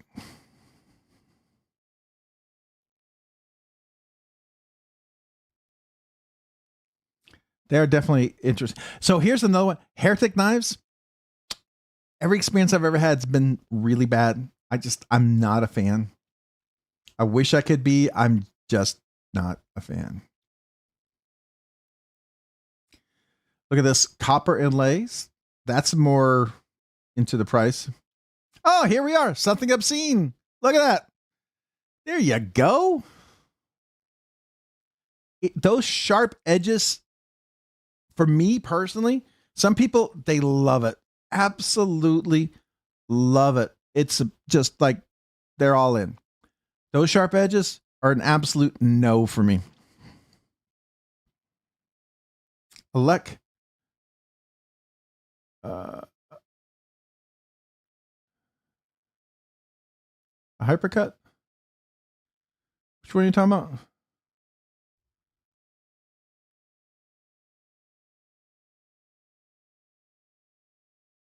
The Lek?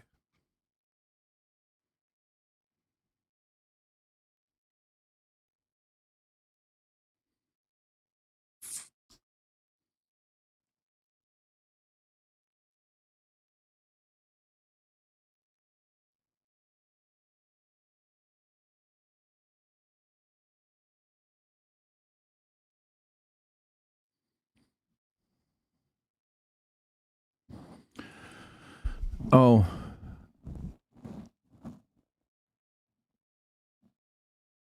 Wait, look at how dope.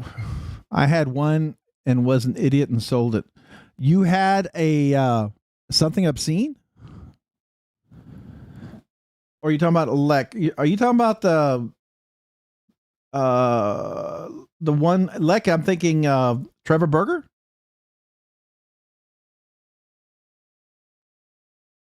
Oh, the something obscene is called the Lek. Gotcha.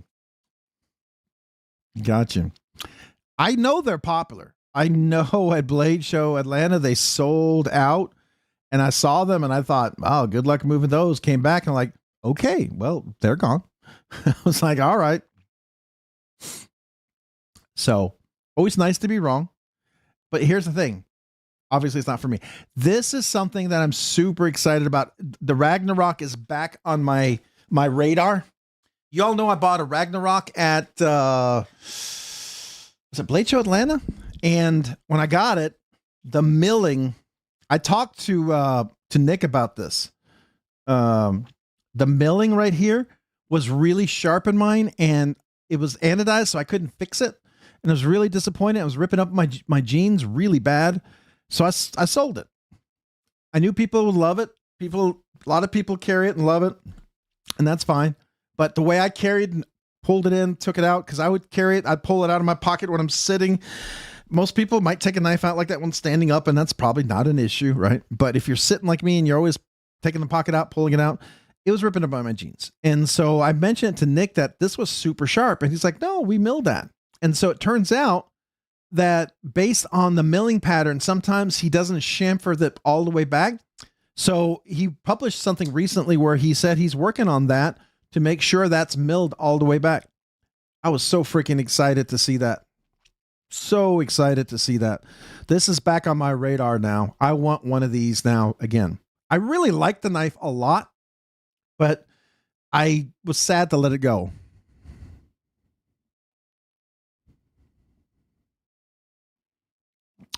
The RG Custom Metalworks comes with all its own hardware. Now, depending on what you have on there, I used the regular hardware that came with, and it includes the clip. It includes this little back spacer. I used my standard standoffs that came with it with the 20 micarta one. So to me, it looked pretty nice. I like it. And this worked really well with the bigger pivot. So it looks really nice like this. Now, one thing I did do on mine, I did round this part here. This was very sharp. So I sanded this down, which makes it a little more comfortable when you do this, right? And I did put my own little custom milling on the flipper here, so it's easier to flip. But I did that. But I didn't really add anything. The full custom scales are incredible when you get them. They work. They're really outstanding. He does a really, really good job on them, I think. I've had 1, 2, 3 or 4 of his custom scales, and I've really enjoyed them.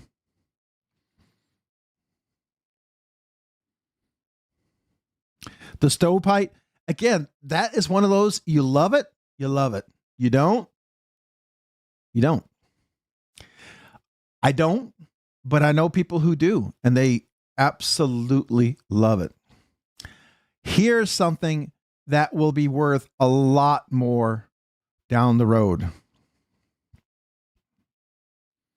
I mean, this was a user, but this is something,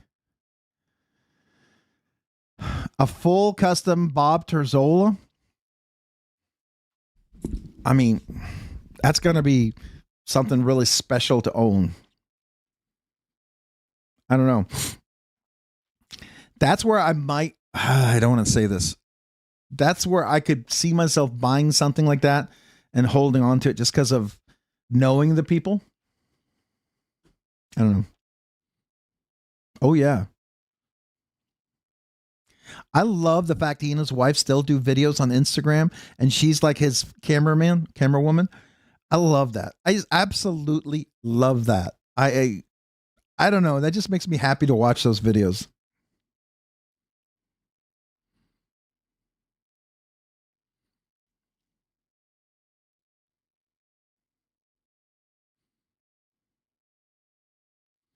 Oh, 375. That's not bad for a stovepipe. What's the shape, Mick? It's in good shape, at least.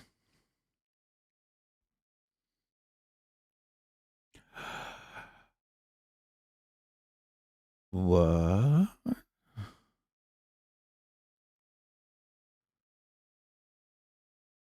Crystal tie pivot collars?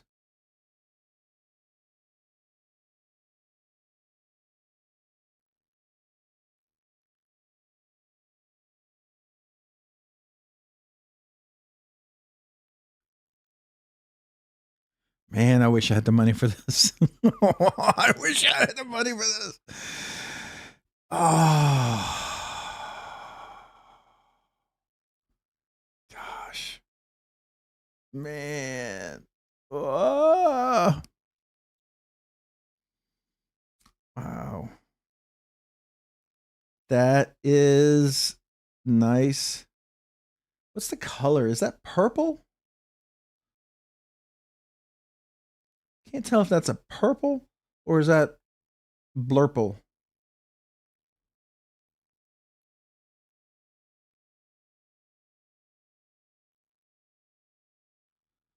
You gonna get it, Mick? That's not a bad price, man. All right, now you're gonna make me look. Hold on. Oh, I can zoom in. Wait, what? When can we zoom in? I didn't know we could do this. What? What is this? Is this a new feature? What? Did you know you could do this? Did y'all know this? What? Sorry, I just got excited. I didn't know that was a new feature. Stovepipe.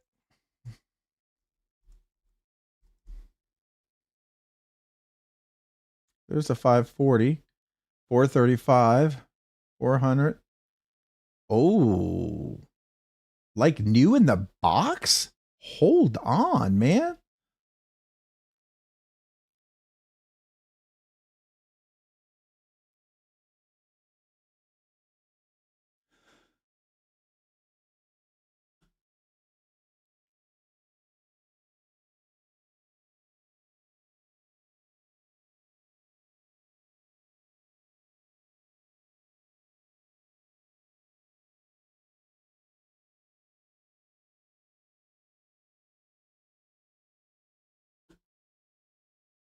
That's not a bad price.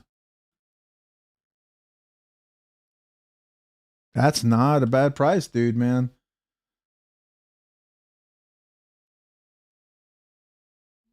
If it's gone, I know you did it.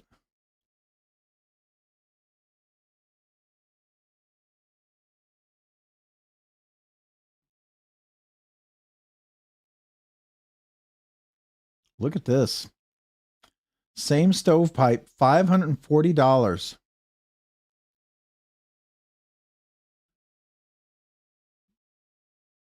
I'm serious, man. That's, anyways.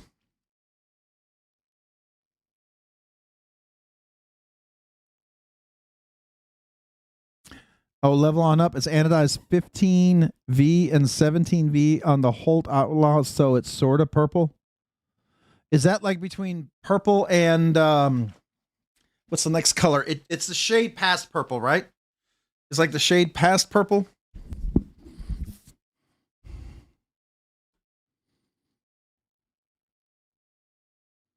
Oh. Yeah, if I had the money.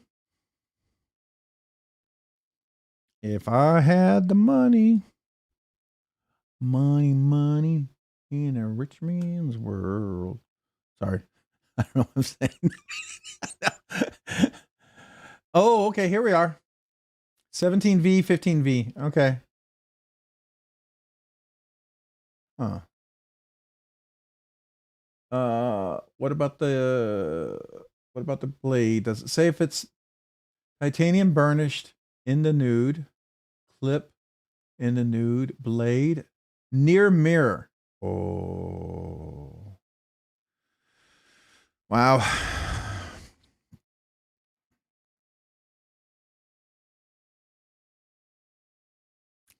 The only thing that would make that more perfect for me personally, if it was a Silver Surfer, it'd be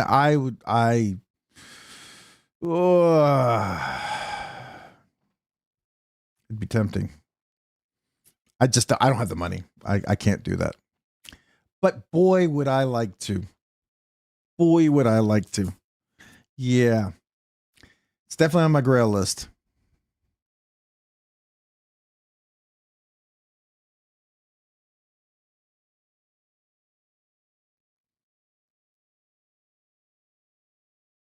It's probably darker than it looks. Yeah, I suspect it is. I've seen that color before at Blade Show. It's not quite my cup of tea. It's a little dark. It doesn't pop in any way. It's like a very subdued purple. You know what I mean? I don't know. It's almost like a purple that doesn't want to be. I don't know.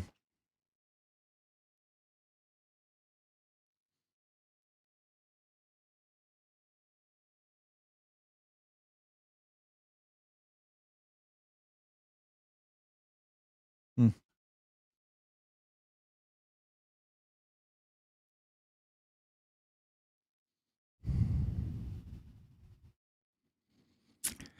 Yeah, I mean, either if it was polished or something, if it was purple and more polished, I don't know. I might be interested. Who has the craziest collection? Now, as far as over the top, well, as far as number of knives and over the top, I know Jarrett has like 1,200 knives, but he has everything. And I think he's trying to sell some of them, but I don't know if he has the same over the top crazy collection like Richard does. Richard has some really cool stuff. Some stuff I'm not a fan of, but it's still cool. Still cool. I respect him for what he has, right? I don't have to like it. But I give him kudos because some of the stuff is crazy awesome. It's not what I would want, but doesn't make any less awesome. So yeah. Who else would I think? Now, who might have owned more and had more crazy collection? Fred the Lug might have had pretty good collection, but he's really into very unique customs. So his collection is very different. It's a very different aesthetic, I think. Well, Trish would tell you maybe at before, her husband passed away, but things change, but she still has a lot of wonderful, fantastic knives. But yeah, Trish definitely has some crazy, wonderful stuff. What is this? What is this? What color is this?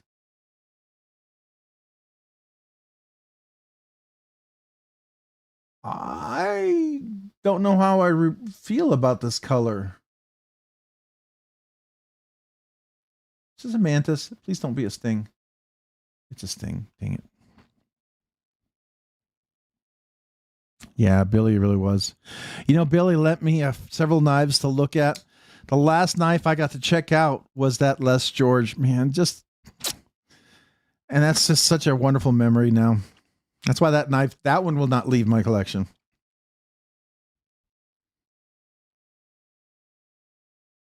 That's just a memory and I don't know, just an honor to Billy. All right. I don't get this one. I This one's weird. I mean, I understand it, but it's just weird.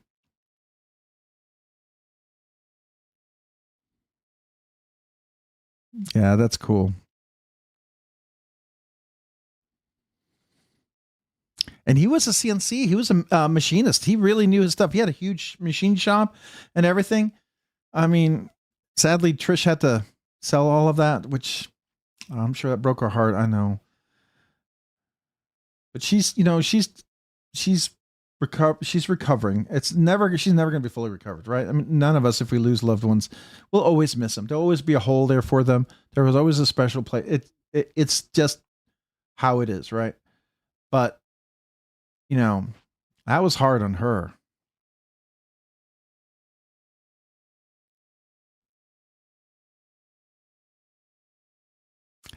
I want. Oh, it's a V2. What?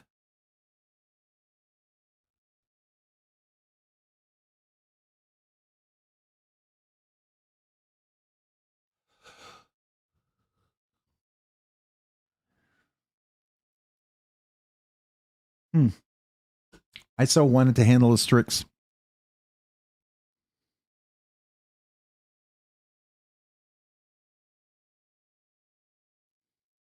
Yeah,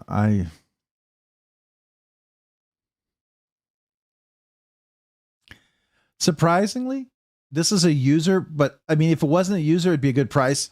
It's still a little bit high, but this is a cool knife. This is someone I think it's going to be interesting. I haven't handled this knife. I don't know the action. I don't know anything about it. And until I handle it, I can't really speak to it. It looks nice. The ergonomics look solid.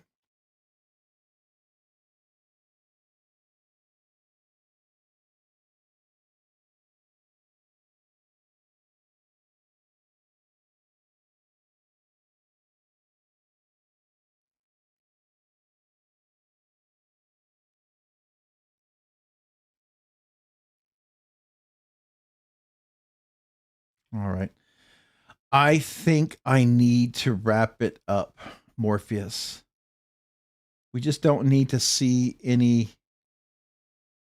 Oh, here's a Shamwari lefty. Liner lock. Oh, run. All right. I'm going to do one look. Just one look.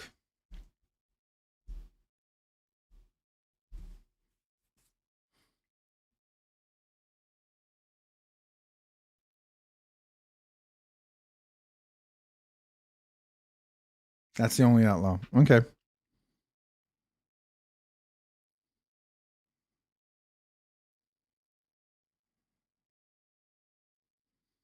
Yeah.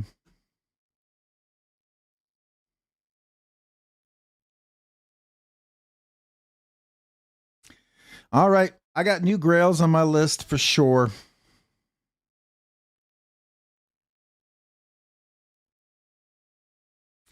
Josh, how are you, good sir? Hopefully you're doing well. We've just been enjoying stuff. I had a chance to, I wish Sever 7 was here because I would have tuned this. I can't wait. Well, not this one. I can't wait till the Loctite dries on this for him to try that out. But man, this one is going to be so nice now. I think he's really going to enjoy it. I cleaned the snot out of this. This one's so nice and clean. His usurper. Yeah, new goals.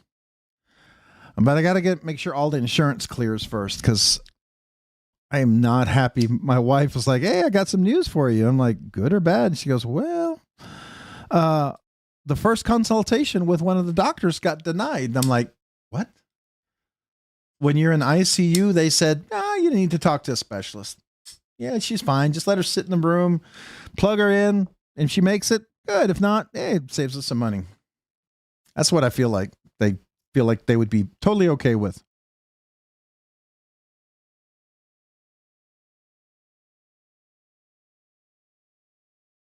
Yeah, the Smockery blades are so expensive. They're beautiful, but I like the Smock blade. I mean, the only thing I would fix on the Smock blade is this little nub right here. Personally, I've heard Smock. Matter of fact, I heard Smock talk about it, that there's going to be a new version of the Smock, right? Didn't he talk about that?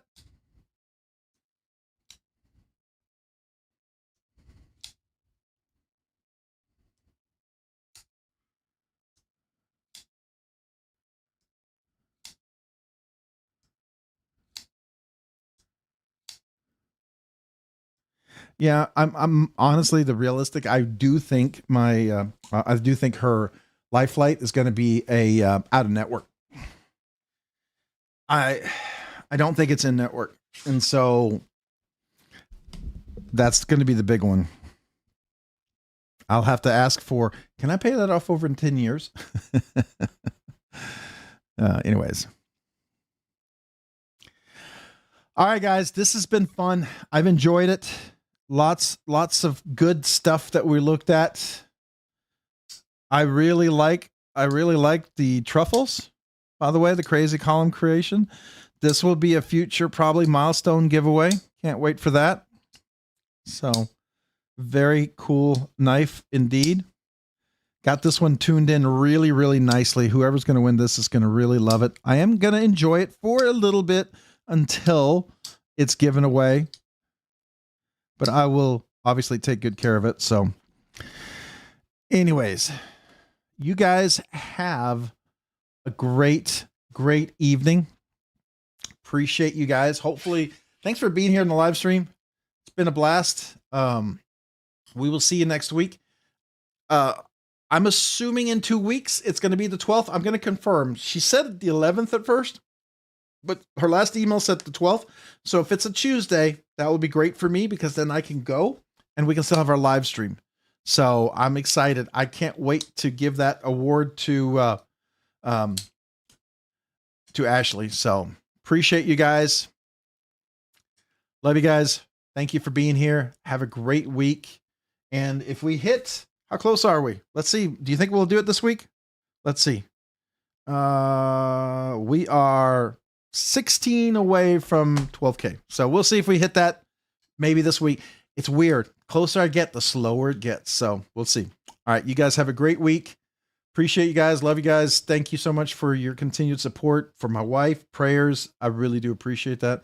But most of all, you guys are awesome. This community is awesome. I really do enjoy that. So I hope you guys have an awesome week.